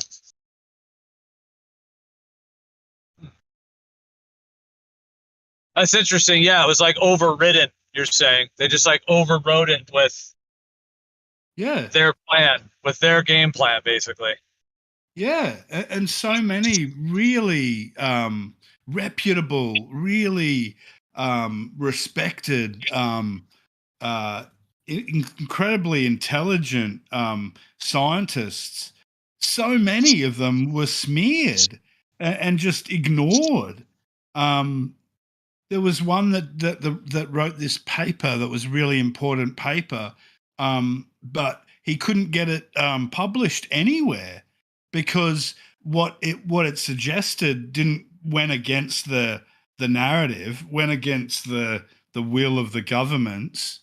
God knows what inspired, you know, their stance, but the science didn't follow it, and so nobody would publish it. And this was like a Harvard professor or something that wrote this, and there's case after case after case of these scientists that tried to speak out and speak up about it, and were just ignored or smeared or silenced. And with the coming out of the Twitter files over these last couple of weeks as well, that's playing into it as well. So it's been really interesting seeing these Twitter files come out and just seeing how close and how well documented the collusion between the authorities and these private companies has been, and how powerful that is over people's perspectives. Like, I think they even measured that the suppression of the Hunter Biden laptop story, if it affected the vote by like 15%.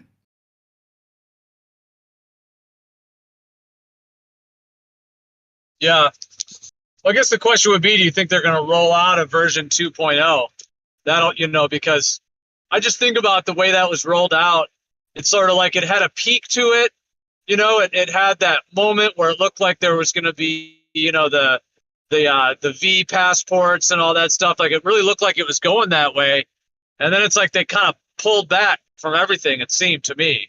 And it was just like, okay, yeah, well, pretty much it's over, and they kind of wrapped it up in a way that is, in a way, almost concerning. Now, you could say that they pulled back because they just knew that people were seeing through it. And so they, kind of had to, because they weren't going to be able to push it any further. But then there's another, I'm not trying to be negative in any way, but there's another idea of, well, are they actually sort of just pulling back because this was just like a test run, kind of like pushing the envelope, get everyone to, can you imagine how much data they took from all that, from all the social media, how many people are getting the juice, how many are not, how many are reacting to it, all the data that they got. Now, if they did get all that, well, I'm sure they got all that data, but I actually think the data would show that they really didn't get as much people going along with it as they maybe wanted. I mean, they certainly got a big push towards it, but at the same time, I think there was a lot more pushback. Even if you call it from like the middle group, let's say you have the people that are already going to push back, people like, many of us and whatnot, that are already just going to not be into it. And then you've got people that are totally into it. They're just 100% whatever the news says, they're there. But then you've got this huge group in the middle, this big kind of, group. And how many of those kind of, which side did they sway towards? So it'd be interesting to think if they try doing it again, and what round 2 would be like, and whether people are going to go along with that, or how that's going to roll. I can't imagine whatever, like NWO rollout kind of thing, I can't imagine that another one of these things is not somewhere in the cards. Yeah, I think it's a little bit like the boy who cried wolf story thing. Their credibility is just at such a low that, like, if there was something to happen again like this, it would have to be a genuine threat. Otherwise people will just be a little bit more skeptical than they were this time. But I don't know. I wouldn't underestimate what they're capable of.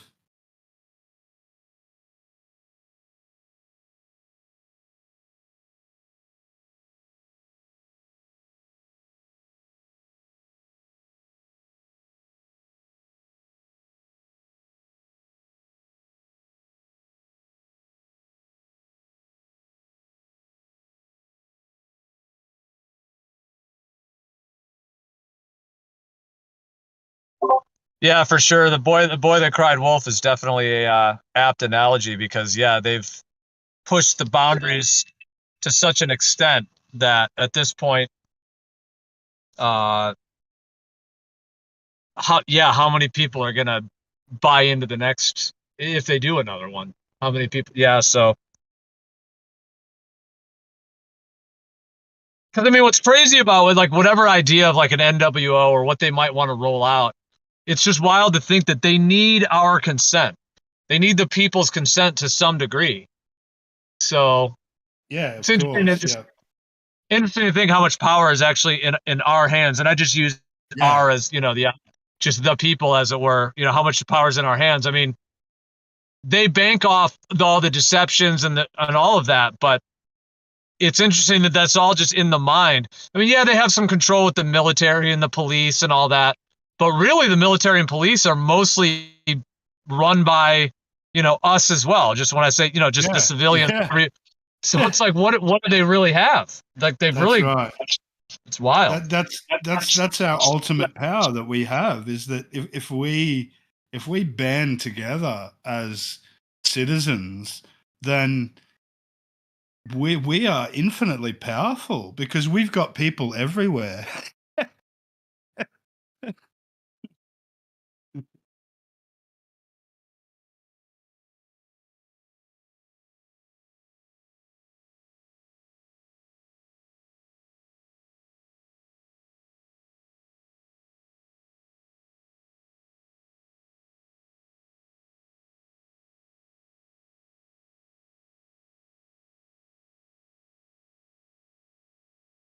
Yeah, I was just thinking, what is that?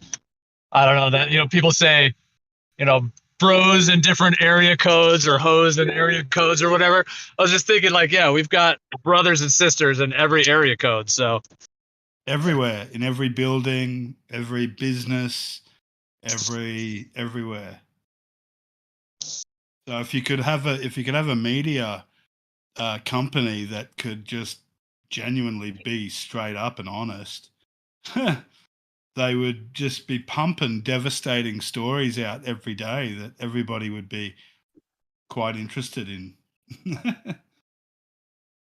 I mean, imagine if one of these big cable network companies was to just start being honest about everything and start having honest debates and stuff, about everything, about war and spending and everything. Like, you guys sent $100 billion over to Ukraine when you've got like your infrastructure and your homeless problems and stuff like that, and the health system problems in your own country. It's just astonishing that the government would be so blatantly ignoring its own domestic problems to go and pursue this ridiculous fucking poking the bear exercise in Ukraine with Russia. Like, it's just ridiculous.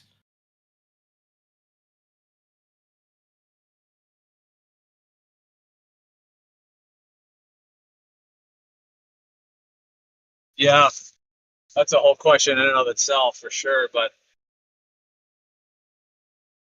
Well, why can't the whole world just sign a treaty saying that we're all going to disband our armies and our fucking air forces and all of that, navies and everything, and just transfer them over to humanitarian work and just focus on just purely building and developing relationships and making the world better. Like, it's just simple. Like, I don't understand why that doesn't happen. I think that like 99% of the people in the world would support that.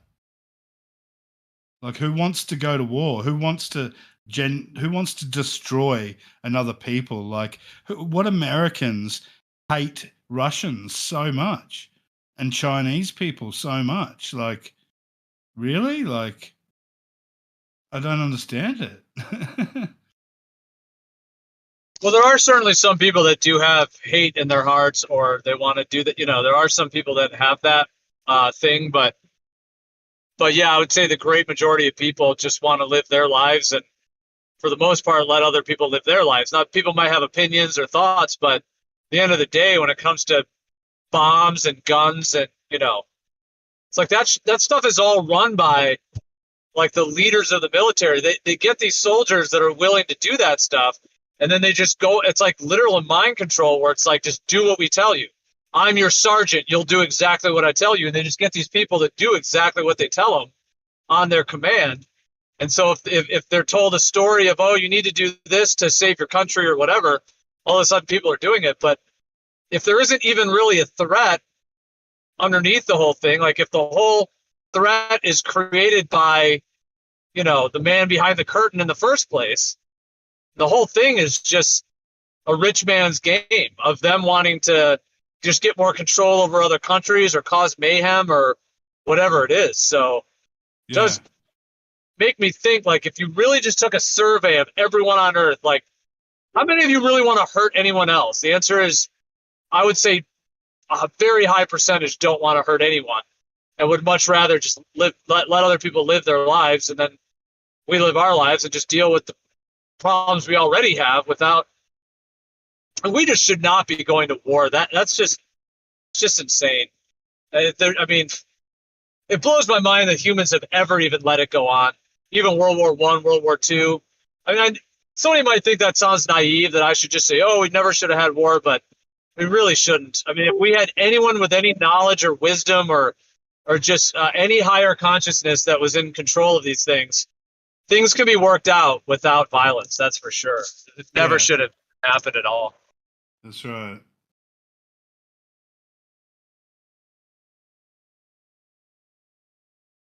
Like, at the end of the day, what do we really need as humans? Food, shelter, place to go to the bathroom.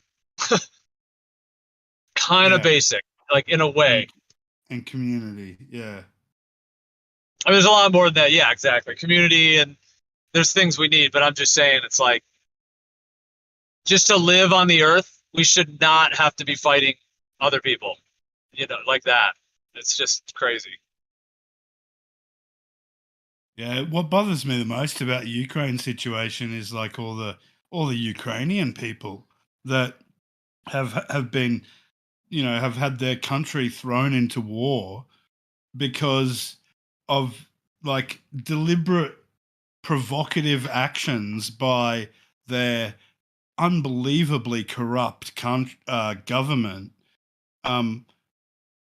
choosing to provoke Russia, a nuclear superpower right next door, a country that also shares their personal history with as well, like individual people, like a lot of people in the Ukraine are Russian, and so provoking this confrontation between the two was just unbelievable and ridiculous, and it's just so crazy that the US has then gone and enabled this corrupt government in the Ukraine to be able to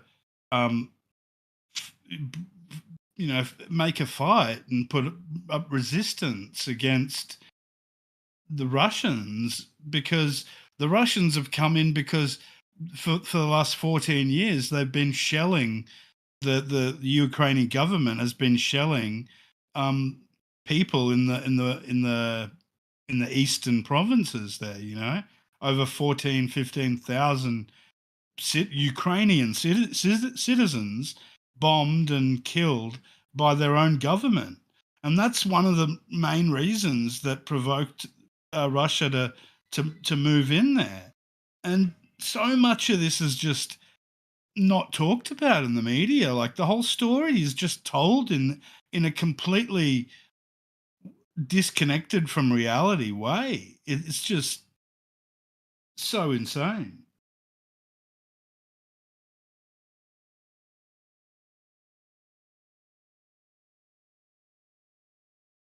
Yeah, I guess I don't really have anything to comment on that directly, because I just I'm not in those countries. I only thing I could go off is media, which I'm not going to trust of what's going on. So I just literally, I'm not even sure I would even believe any of the narratives that are even told, and what actually is going on.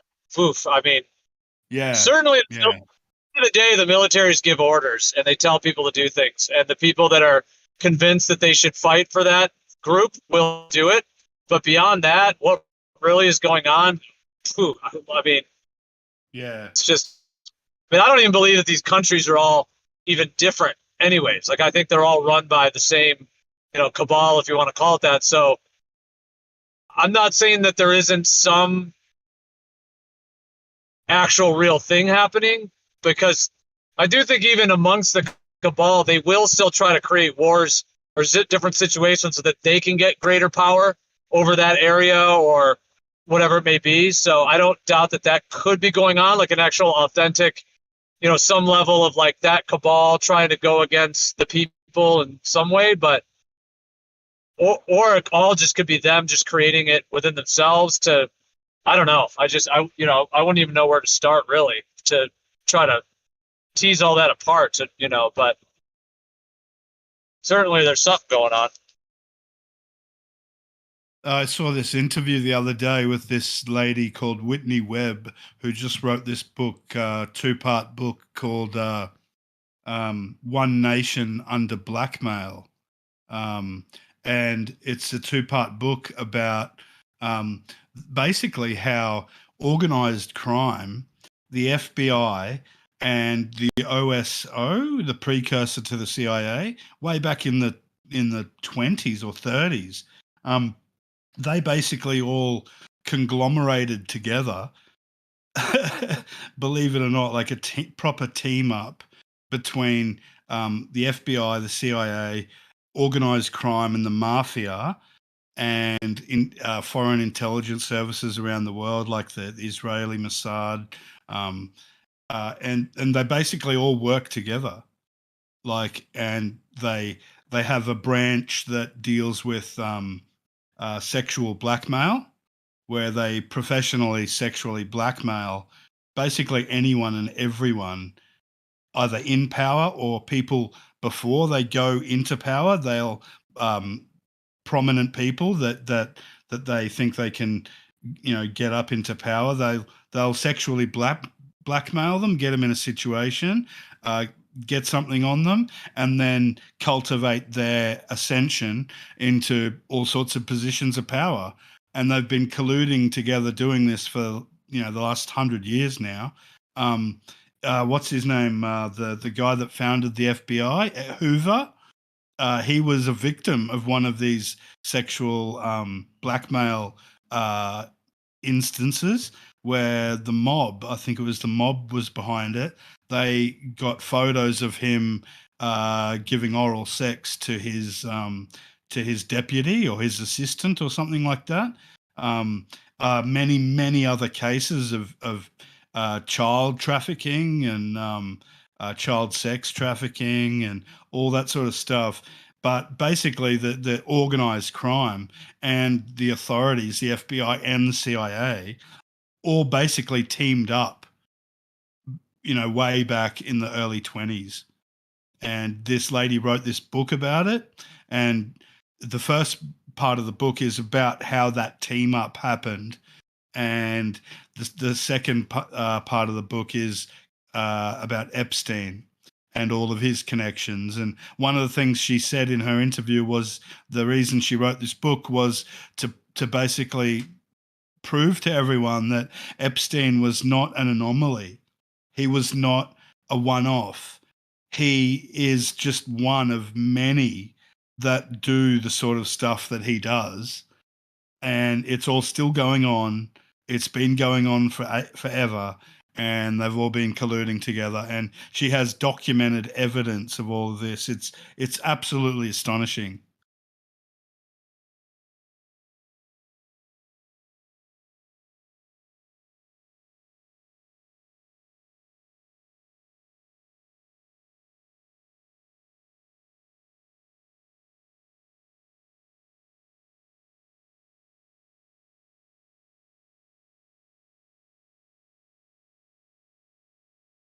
Yeah. Yeah, I don't doubt there's a lot of that going on. It seems like various like sexual things are used for power. It seems, like that money, sex, power, that kind of money, sex, power trilogy thing. And yeah. Unfortunately, it seems to be the best explanation for why so many of the politicians we see on our televisions say so much of the blatant, ridiculous bullshit that they say.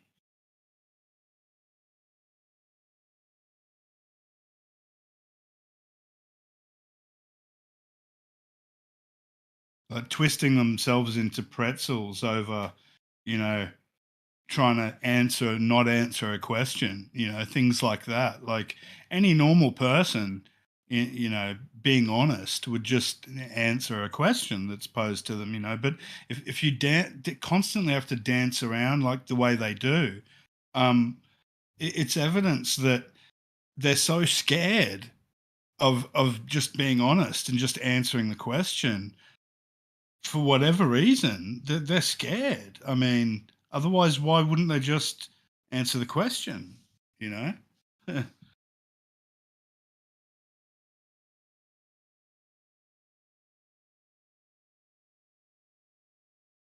Yeah. Unfortunately, so much of politics, it's like a game rather than a legit thing, at this point. It's so crazy how corrupt it is. I mean, how cool would it be if it was actually a legit, like if the government or, if a lot of those structures were actually good and healthy? How cool would that be if we had actually good, mentally healthy people that actually was built on, transparency and honesty? Like if the game was actually to be the most honest and the most helpful to other humans, rather than the game being to be the most corrupt and the most deceptive and the most subversive, isn't it incredible to think how much the world would be different if that was the case? They all got together and actually were testing each other to be honest and in integrity, and had a system built to where if there was corruption, it was called out, or there was some kind of system in place. I mean, what a different world. I guess it all comes from the top down. So, yeah. I think we'd very quickly find ourselves living in what many might call a what do they call that when the perfect type of world where everything's just perfect? Like a utopia? Utopia, yeah. I think that would quickly develop that sort of a world, because that would just be the natural direction, right? That everybody would work towards. I mean, yeah. Like we have more than enough resources. Yeah, exactly.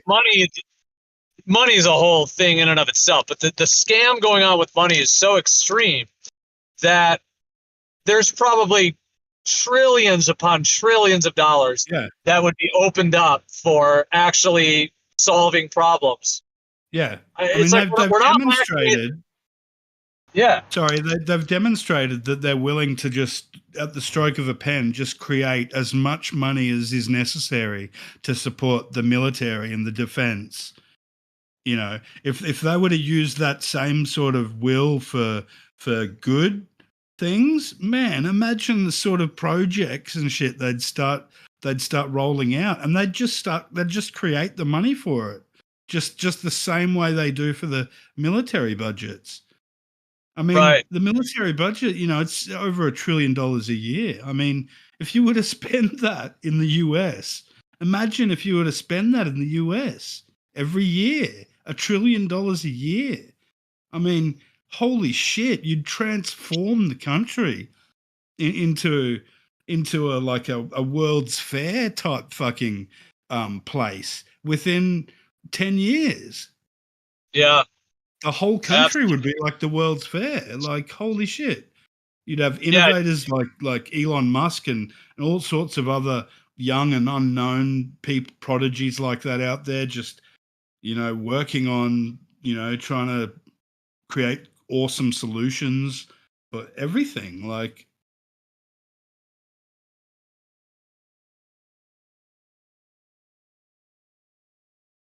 yeah, because we're not lacking resources, we're not lacking intelligence. No. You know what the whole situation reminds me of? I was just thinking of this kind of analogy. But let's say there's like a drug dealer. All right, he's the kingpin of some big drug operation, and they're selling cocaine or whatever it is. And he's, hyping up his team. Come on, guys, we got to get this stuff and sell it or whatever. And then let's say there's another group of guys that are selling drugs. You got the kingpin of that one. It's like the kingpin of the first one, the main guy or the lead guy, is telling all of his guys, oh yeah, we got to go to war with these other guys because they're taking away our business. And he gets all of his guys fighting the other guy. And then the other guy, the other kingpin from the other one, is saying the same thing to his guys. Meanwhile, behind the closed doors, the two kingpins of the group are actually in cahoots.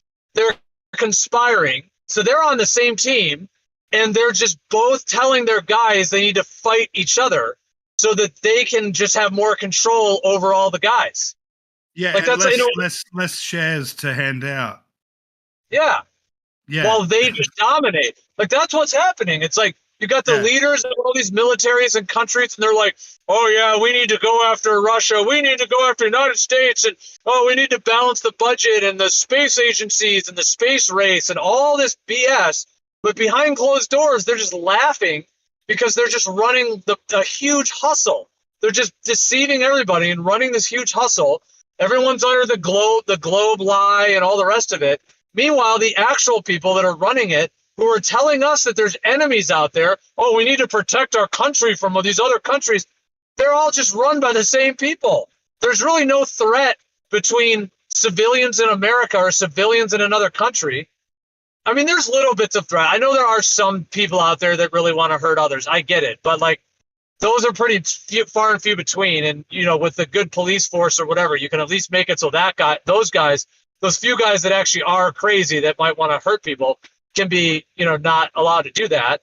And then the rest of it is just... And then pretty soon you would have the conditions where people that want to hurt other people stop being created. Because they're created by, you know, by other people that want to hurt each other, you know, that it's just...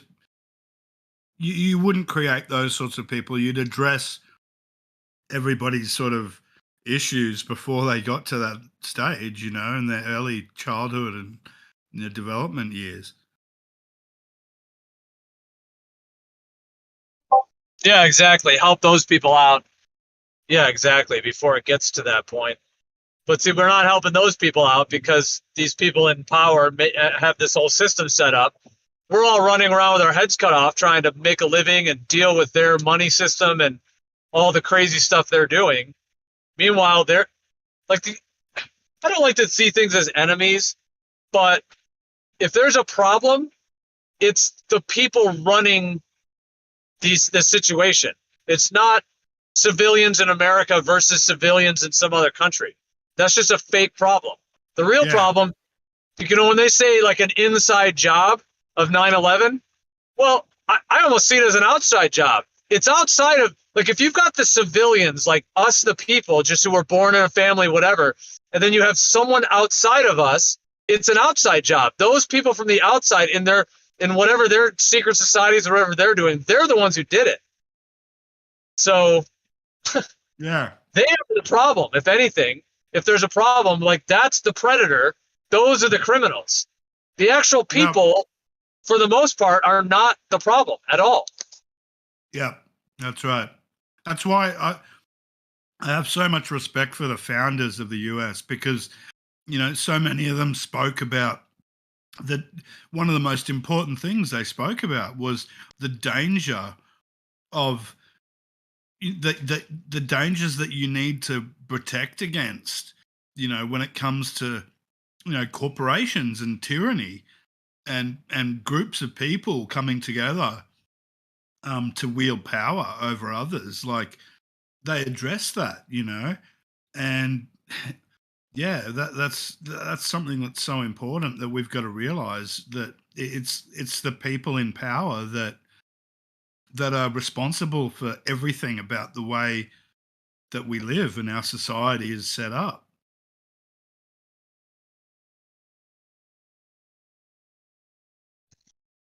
Yeah, I mean, I'll make kind of a correlation to Discord of all things. And I'm not saying this about any one particular server or anything like that, but I'm just going to use the analogy, like with a Discord server, you know, it has like an owner, you know, the guy who created the first account or the server. So his email account, you know, Discord considers him the owner of the account. And then, you know, obviously he can then set up all the roles and the permissions and the things. Well, let's just say that there's and like I said, I'm not calling out any one particular Discord server. I'm sure with all the thousands of servers, there's got to be many of them that have problems and things that people find frustrating about the owner or whatever it may be. So if you have like an owner of a Discord who is, tyrannical or abusive or whatever it might be, because he has the keys to the account, he can continue doing that, and he can ban people, and he can, do whatever he wants. He can just ban whoever. He can restrict people from doing things, and that's it. As long as he has that account, he can keep doing it. And there's nothing really that people can do. You speak up, you get banned. Someone else speaks up, they get banned. I mean, it's like there's really no answer to that other than, everyone has to leave or whatever it might be. Now, I only use that analogy to just say, with the way the world is right now, if we were to say the whole world is like a Discord server and the people in power, quote unquote, whoever they are, they have the keys in a way. Now, I think they've stolen it. I think they've used war to get it. It's crazy. It's not like they were given the keys by God necessarily. They did all kinds of crazy stuff to get there, criminal acts to even get there. But they have the Federal Reserve. The sinking of the Titanic seemed to be connected to that. So once they have the keys to the Federal Reserve, now they're printing the money. And then at a point, they got the keys to the military, etc. So they have the ability to, flip the switches and make the decisions. And so just like the owner of a Discord server, if it's a corrupt owner of that server, there's like nothing that people can do. So right now there's very limited of what we can do, so it's like humanity as a whole. What you're supposed to be able to do is be able to decide that you don't like the guy running the Discord, and so you want to pick someone else. And that's so in a democracy, apparently that's what you're supposed to be able to do. So when election time comes around, people go out and who do they vote for in the majority? Unfortunately, they keep voting for the same fucking people. They keep putting the same people in charge of the Discord server. Yeah. But what choices? To not blame most of my fellow citizens for the people that are in high positions of political power, because they're all there by election, by vote, and apparently it's us, the public, that vote them in. So this is what's always bothered me. Like, if all the people that are in high positions of power are fuckheads and are doing things, contrary to the way I would like to see them done, then why is everybody always voting for them all the time? Yeah, but what is the option? Like, if those are the people, if those are the people that are propped up, well, I'm just saying, if those politicians are the ones that are already propped up because they have the money and they have the family connections and they have the campaign team or whatever they have, that's why people are, they're just voting for whoever's on the ballot. So, like, what comes first, the chicken or the egg? Like, how do we change that? Well, are there any other people on the ballot? Like, when you go to the ballot box, there's obviously the Democrat and the Republican, but are there any others on there? Because if everybody the country, if everybody in the country was to choose somebody else other than those two, then this sort of change would start happening, wouldn't it? Well, but that's even assuming that the voting. I guess we have to tread lightly with this topic because of YouTube or whatever. We got that thing before the strike thing, so I don't know. But I guess that was with a particular election thing, so I don't know if it's just that one. But anyways, I guess we have to tread lightly here. I guess I could mute it for a minute or something. But anyways, I'm just saying that what you just said has to assume that system is legit, is all I'm saying. That system is actually not, corrupted. Legit as in the person that you put your vote for actually goes to that person? Yeah, I mean, like, how with the presidency, or who decides like who's on the ballot, like who decides like who you can choose from in the first place, Yeah. Because Well, I guess both. I guess both. Those are two different issues, I guess, that both need to be transparent and clear. And I mean, we do paper ballots here in this country, and it's compulsory voting as well. Like, but you don't have to particularly register. But once you do register, then you have to vote. But and I think it's easier to get other parties on the ballot, so you can vote for all sorts of unusual and out there different independent people and parties. But I don't think it's as easy in the States, or I don't know, maybe it is, or I don't know, depends on the state or whatever. But yeah, I mean, but yeah, if everybody was to just choose someone other than a political type person, then you literally just elect regular people into places of political power all over the country, then yeah, what would happen then? Then these powerful people, like, they would have to either co-opt all of those new people and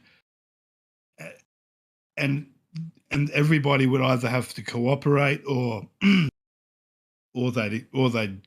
something bad would have to happen to a lot of people. Yeah, what would happen?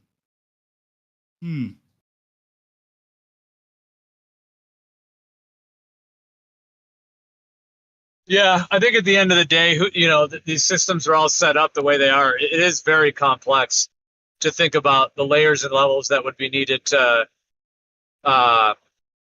change and to restructure. It's overwhelming in a way, although kind of with the new energy of 2023, it does bring the question of what's the future, where are things headed. Some people may be negative, some people may be positive, but at the end of the day, I do think the power is in our hands, in the people's hands.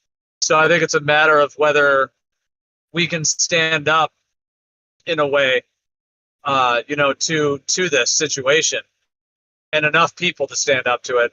I don't know what that would look like. I mean, I'm not really talking about some big revolution, or certainly not violence or anything like that, but whether enough people could make enough, moves to change things. I like how Issa talks about how he doesn't really, Issa says some people are like, burn down the system, throw it all away, and he's kind of like no, don't do that. Like, there's good things about the system, he has kind of a perspective of keeping the good parts and actually working with what we have, and even maybe using the system for our benefit. Like, is there actually some integrity within this thing that if we stood up and used that integrity, could we actually, get a better position for ourselves by actually using the integrity of the system itself, even though there is corruption? But instead of just throw the whole thing out, the baby with the bathwater, maybe just find a way to somehow tease out the corruption and then use the actual good parts of the system to stand up for itself. Yeah.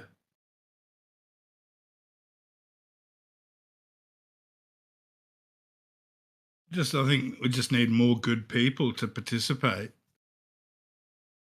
and put their hands up as options. And because if you've only ever got sociopathic, crazy,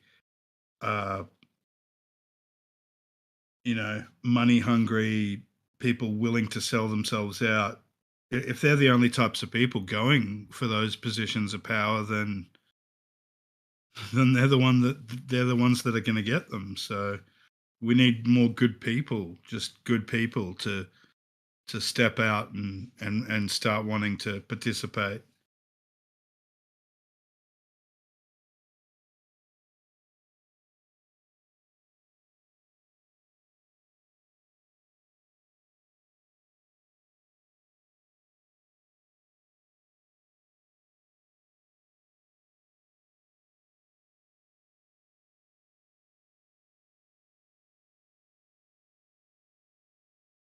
Yeah, and I guess one of the big parts of it comes down to the people's ability to decipher where the deception is. I mean, there's obviously people convinced by the globe Earth, and I know that it's a complicated cosmology is complicated in terms of the whole situation.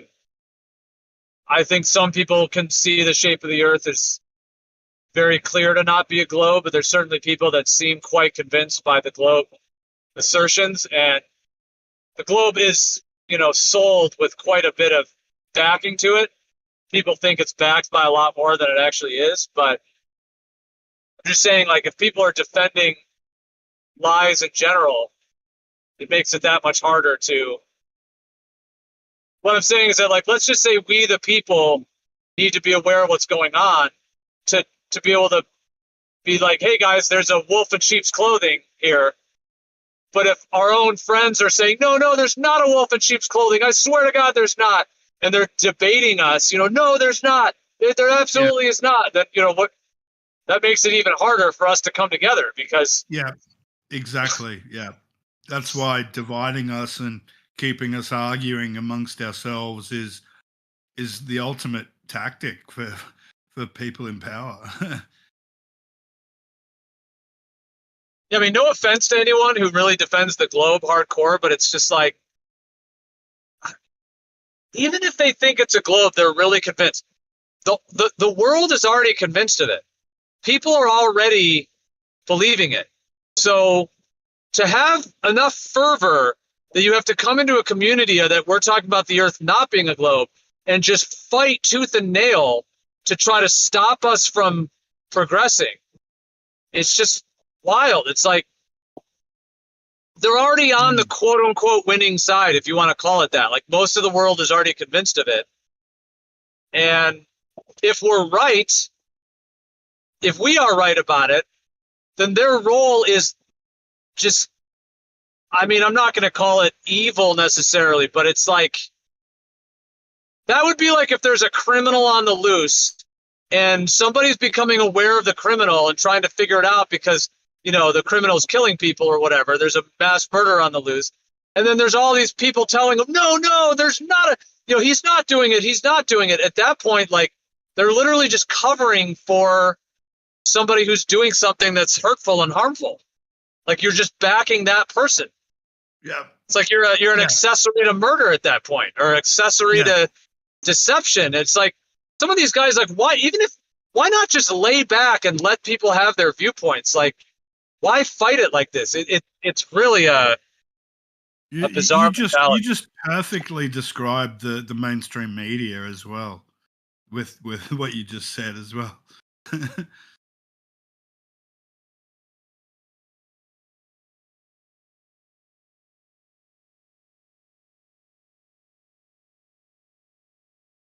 Yeah, like if there was a group of people that were telling, saying, oh, I don't even know. I'm trying to think of some conspiracy that would even be beyond my thought to consider. Well, let's just say, all right, something like lizard people. Well, actually, I can go with that. I can get down with that, but that's another. Okay. I do think. Well, I don't think the people at the top of this control matrix, I don't think they're human. Yeah, I do think there's another species involved. Not necessarily lizard. Okay. But I wouldn't use the term lizard people, but yeah, I do think there's a reptilian connection going on to all this. But well, how about this? Maybe this is an idea. Let's just say that somebody said that there's outer ponders. There's aliens from another pond or whatever, and they're the ones that are doing this, that, and the other. And like, even if somebody thought that was wrong and ridiculous, like, it could be true. So why would you go into that community and try to stop the discussion? No, you guys are wrong. There's not. That doesn't exist. You have no evidence. But because if the people are right, then they actually have a righteous, positive, possible impact. So to stop them, I don't know. I'm just trying to make that correlation. It's like, it's just to stop something that might actually be true is actually being like an accessory to that evil venture that's happening, basically. But their perception is that we're definitely wrong. You know what I mean? Like that it's so definitely round, and that we're wrong. Yeah. And that's just that. Like that's just it. And that they're here to try and help us out, you know, or just entertain themselves by our ignorance as they perceive All right, well it. let's even go off that. Let's just go off that we're completely wrong, and that the Earth is just so provably a globe. It's just absolutely 100%. Even if we're wrong, like, so yeah, that they just, like, they're just doing a public service, like you know, Zanuck is here just to save our souls from this different cosmological viewpoint. Yeah, like he's just such a nice guy. They're trying to save ourselves from our own stupidity, as they think it is. Yeah. Huh. So it's like a public service. They're just helping what they think are just mentally deranged, or not. I don't know if that's maybe too extreme, but yeah, along those lines. But you know, maybe they're trying to pump themselves up as well too, and make themselves, you know, feel intelligent. Yeah, but how much of it is coming from their insecurity? That actually they're so unsure about it that they need to try to convince us it's not the case, so that they can feel, you know, more at peace so with they their can belief. be confident in it themselves. Yeah.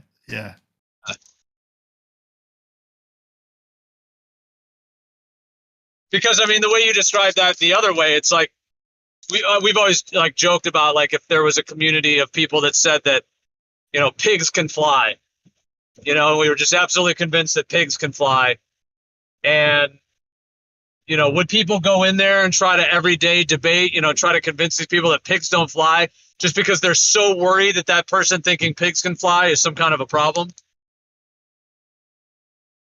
I think a part of it too is that, like, a belief that they have that there's no way that all of these authorities around the world, all of these scientists and institutions and smart people all over the world could possibly be wrong.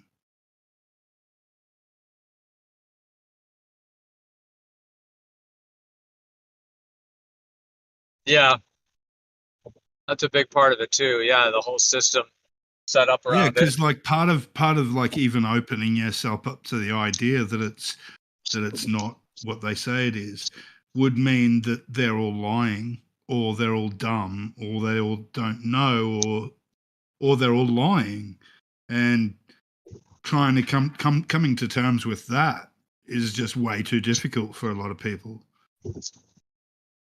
So, you know, any explanation that involves the authorities being wrong just cannot be right, you know?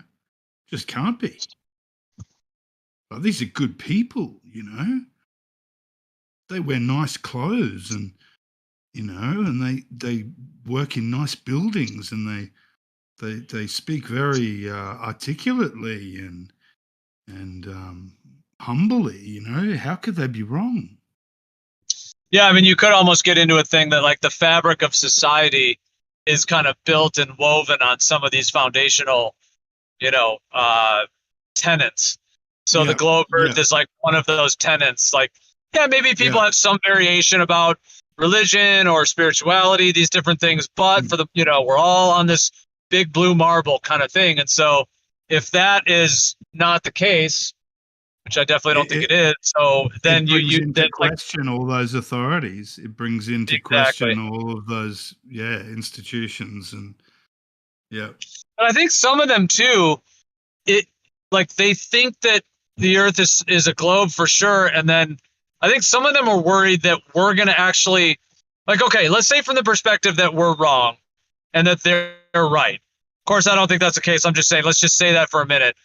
That it is a globe and that we're wrong. Some of them are like worried that we are going to have an impact, you know, this like spread of misinformation, quote unquote, and that we're going to start convincing more and more people, And then that is going to be like an unraveling of society that, oh my God, now we just have all these quote unquote science denier, which is such a bizarre phrase. I mean, you can't deny a method anyways, but, you know, people that are just believe, you know, wrong think or whatever, that a bunch of people that are just thinking something that's wrong, and then that's going to spread. And then we're going to, you know, have some degeneracy connected to that, you know, which of course is the opposite. The earth is not a globe. Then actually there is degeneracy, or you know, there is something going on. I'm not calling anyone degenerate, but you know what I mean? There is some kind of a, not to call anyone a retard, but there is some kind of a, you know, the word retard means to kind of slow or to kind of be, you know, behind in a sense. So like from that perspective, you know, there is like, it would just be flipped the other way, that actually humanity is being slowed down by the globe lie, you know, but some of them think that it's being slowed down by us, you know, debunking the globe, if you know what I mean. It's like vice versa.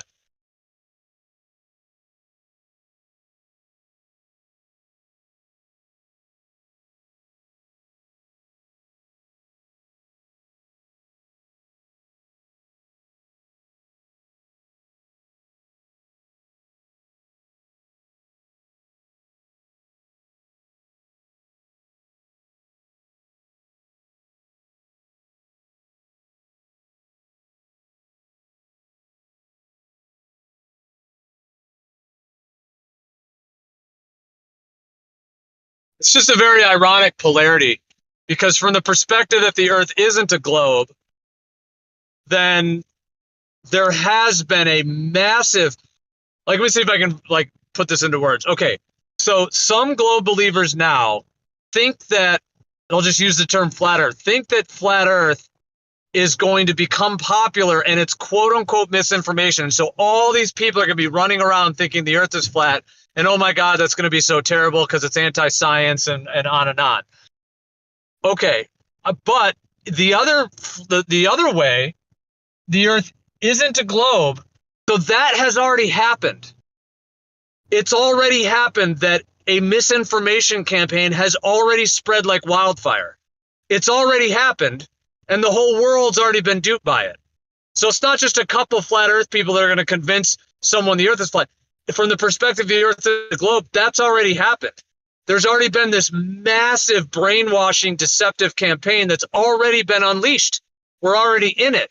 So all those people are already believing the false globe, and it's already done a bunch of damage. All these children are believing it, and they're teaching it to, you know, in schools, and the space agencies are robbing everyone from, you know, so it's already happened. So anyways, it's just like an interesting flip reverse psychology where some globe earthers might think that flat earth is going to be this misinformation thing that's going to get out there. But from the other perspective, that the globe is the misinformation, it's already happened. And so they're triggered by they're triggered that we're going to do something that's already been done to them. It's just such a wild polarity, such a complicated situation.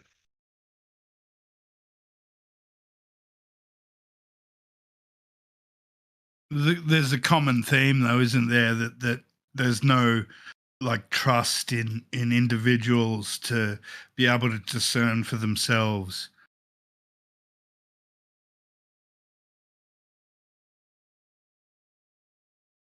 Yeah, at the end of the day, not just going along with, you know, some belief just because it's collectively believed, but yeah, coming to one's own trusting that people are intelligent, and that people can take information and process it and come to the most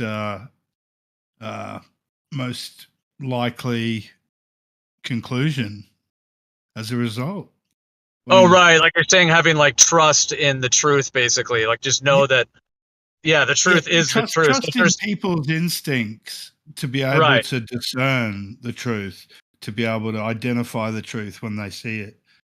Right. Like if somebody was on a street, hide the truth and disguise the truth and mislead and misinterpret and give misinformation and misguide you and confuse you.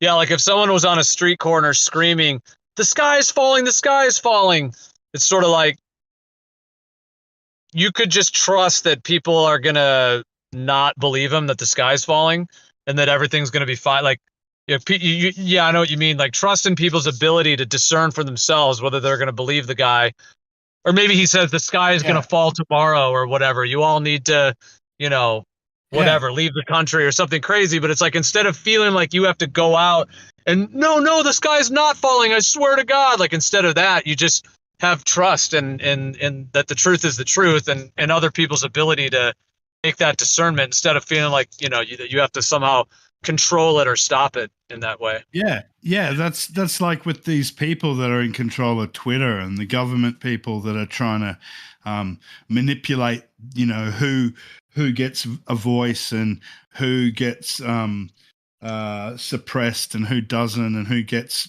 lifted up and who doesn't. This whole idea of trying to manipulate speech and I think they should just be absolutely free speech. Like, anybody should be able to say anything they want. And if somebody's wrong, you're allowed to just say wrong shit and be stupid and be wrong. Like, let it be obvious to everyone. Let everybody see it for themselves that it's wrong and stupid. People will see it. And they'll say something. Like, if the Earth was a globe, and if some of these globe guys actually were this confident in it, they would just chill. They would never have to debate a flat earther, quote unquote. They would just hang out. Oh yeah, those guys are wrong. And maybe they would listen in or something, but I mean, they wouldn't have there wouldn't be any need to really do anything.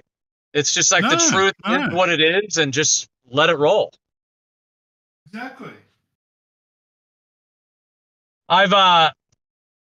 I'm going to be listening, but I just want to let you know, I don't want to just go silent on you. So yeah, I will be listening, but I got to just mute my mic for a bit, but I'll be back in 20 minutes or so. But yeah, good chat, bro. It's a good. Yeah. Man. Good stuff. Yeah, cool. Yeah, cool. I'm sort of the same as well. I'm going to just listen in.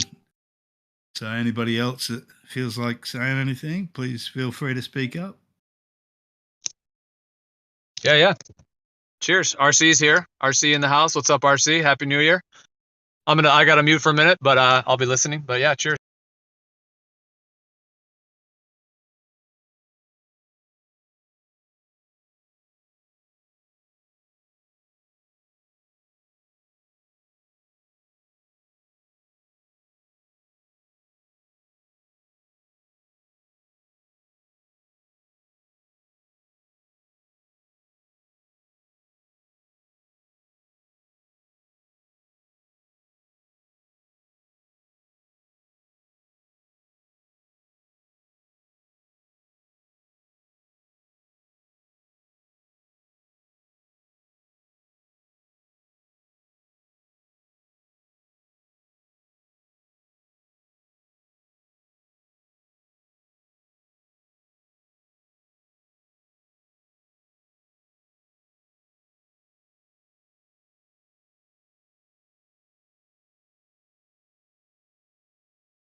What if you were a musician and you had real meaty beats with a vegetarian flow? That would be weird.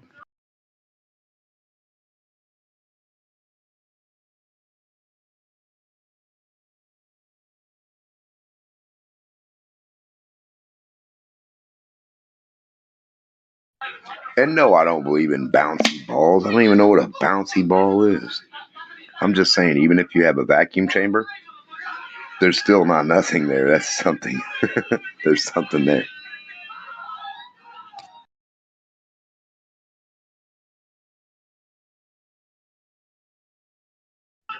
I could be wrong. But even in that vacuum chamber, there's still electrical continuity.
Things appear bottom up on a ball.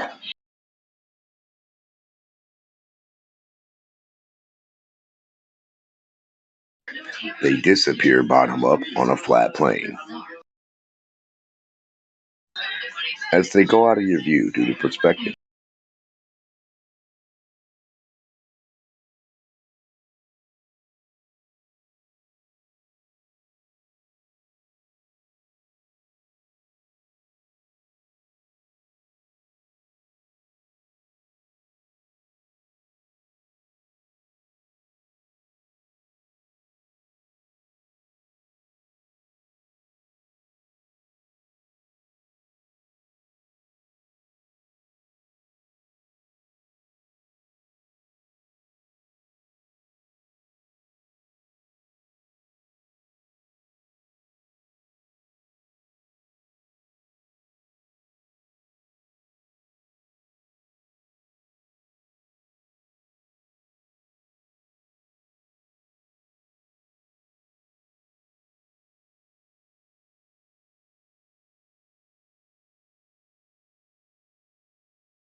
Things disappear top down on a globe as you get away from them.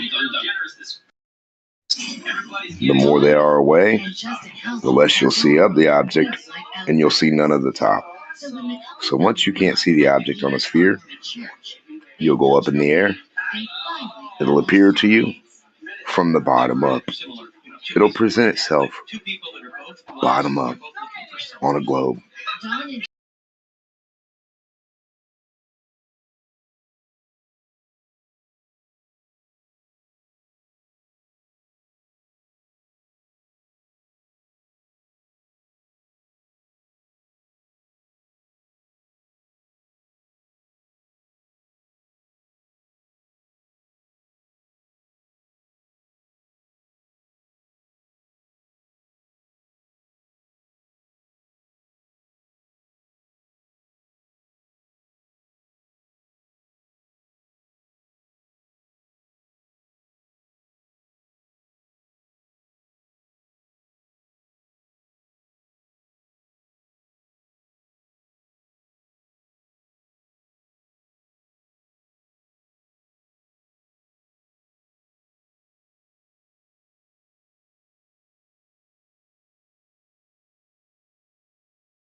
Hello?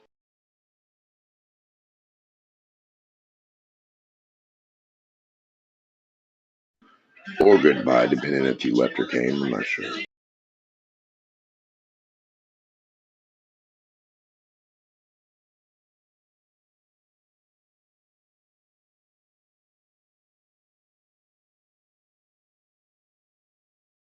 Who just popped in? Was that Xanax?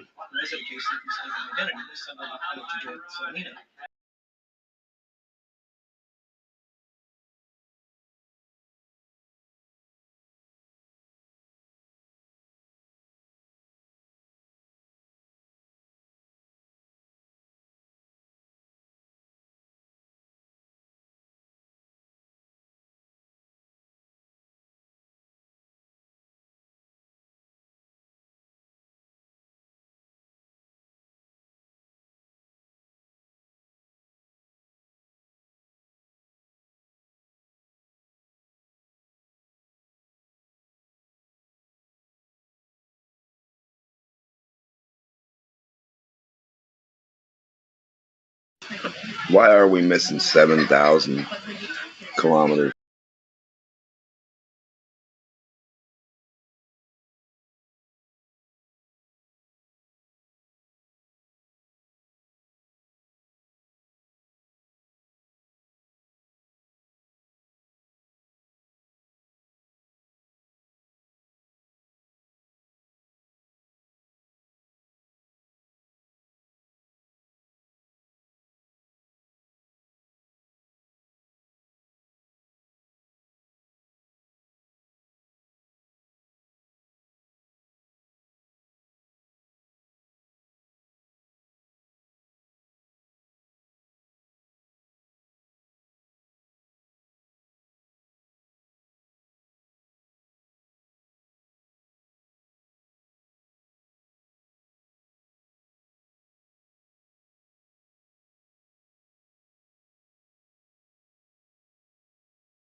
Y'all act like you never saw a flat earther before. Jaw's all on the floor.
So what's energy?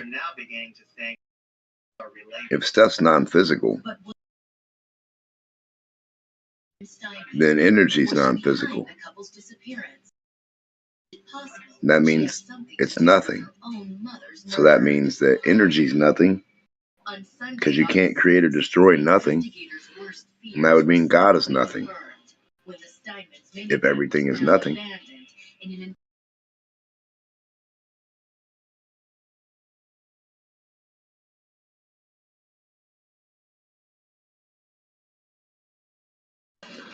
Yeah, if there's a such thing as nothing, that would have to be God. Because if everything comes from nothing, that would be God.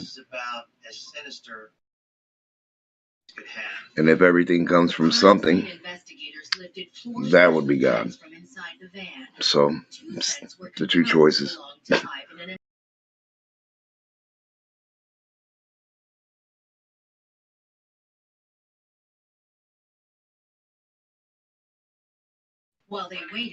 Energy can't be created or destroyed. I don't believe that.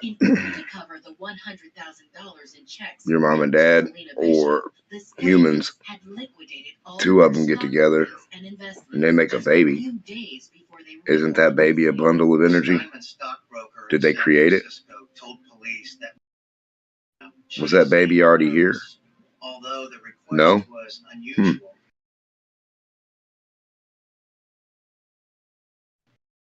And that baby is the conduit.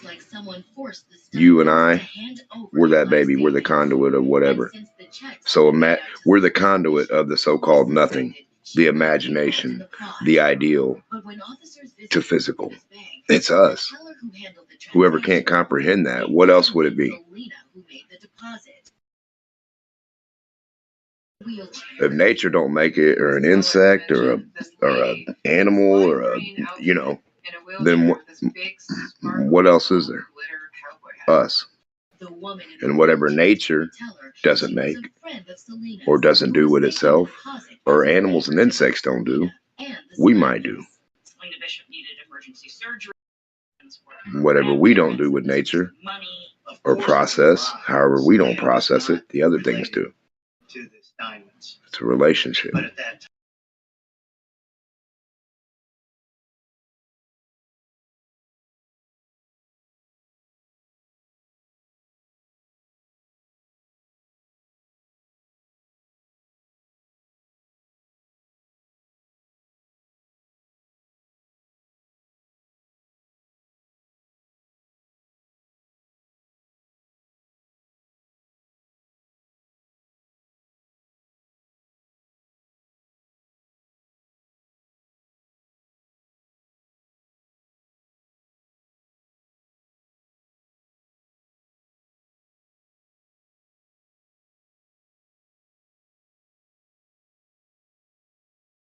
And if you can't destroy energy, wouldn't that mean that there's nothing but overabundance and that's all there could be? It's like if you can't get rid, can you not get rid of it, or do you not have enough that you need?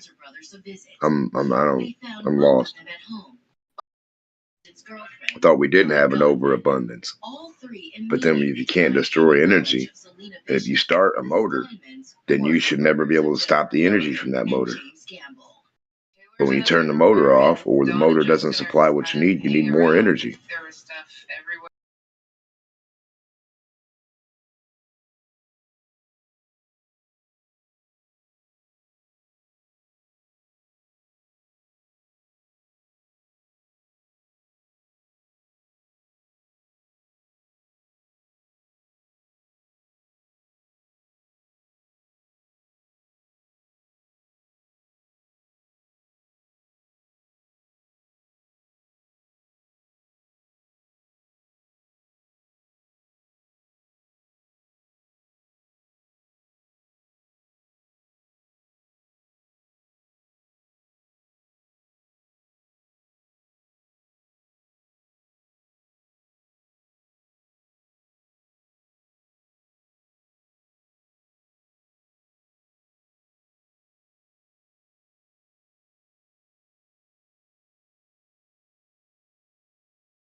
Earth Curve Stencils here. Get your Earth Curve Stencil, 1995.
Which city do you see 1 degree for 69 miles?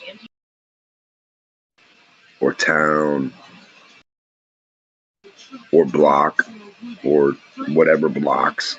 Or 69 blocks? Or 80 blocks? Like, where do you see 1 degree of anything that you have to go 69 miles for? That doesn't even make any sense. What land do you have to go 69 miles to see 1 degree of change? The Pancake Land, Kansas City? That doesn't work on a ball.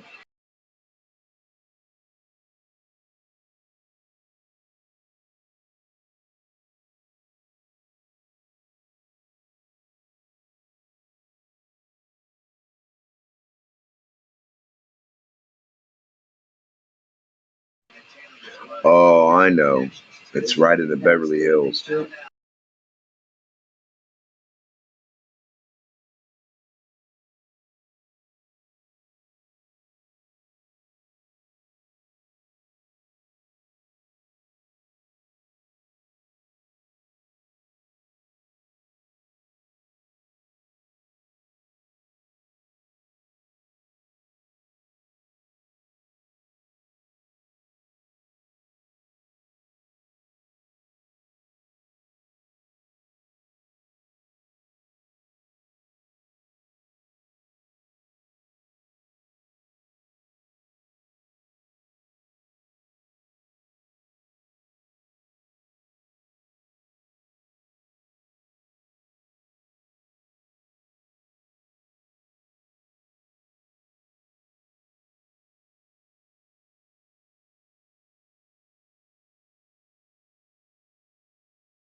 Testing 1 2 3. Happy New Year.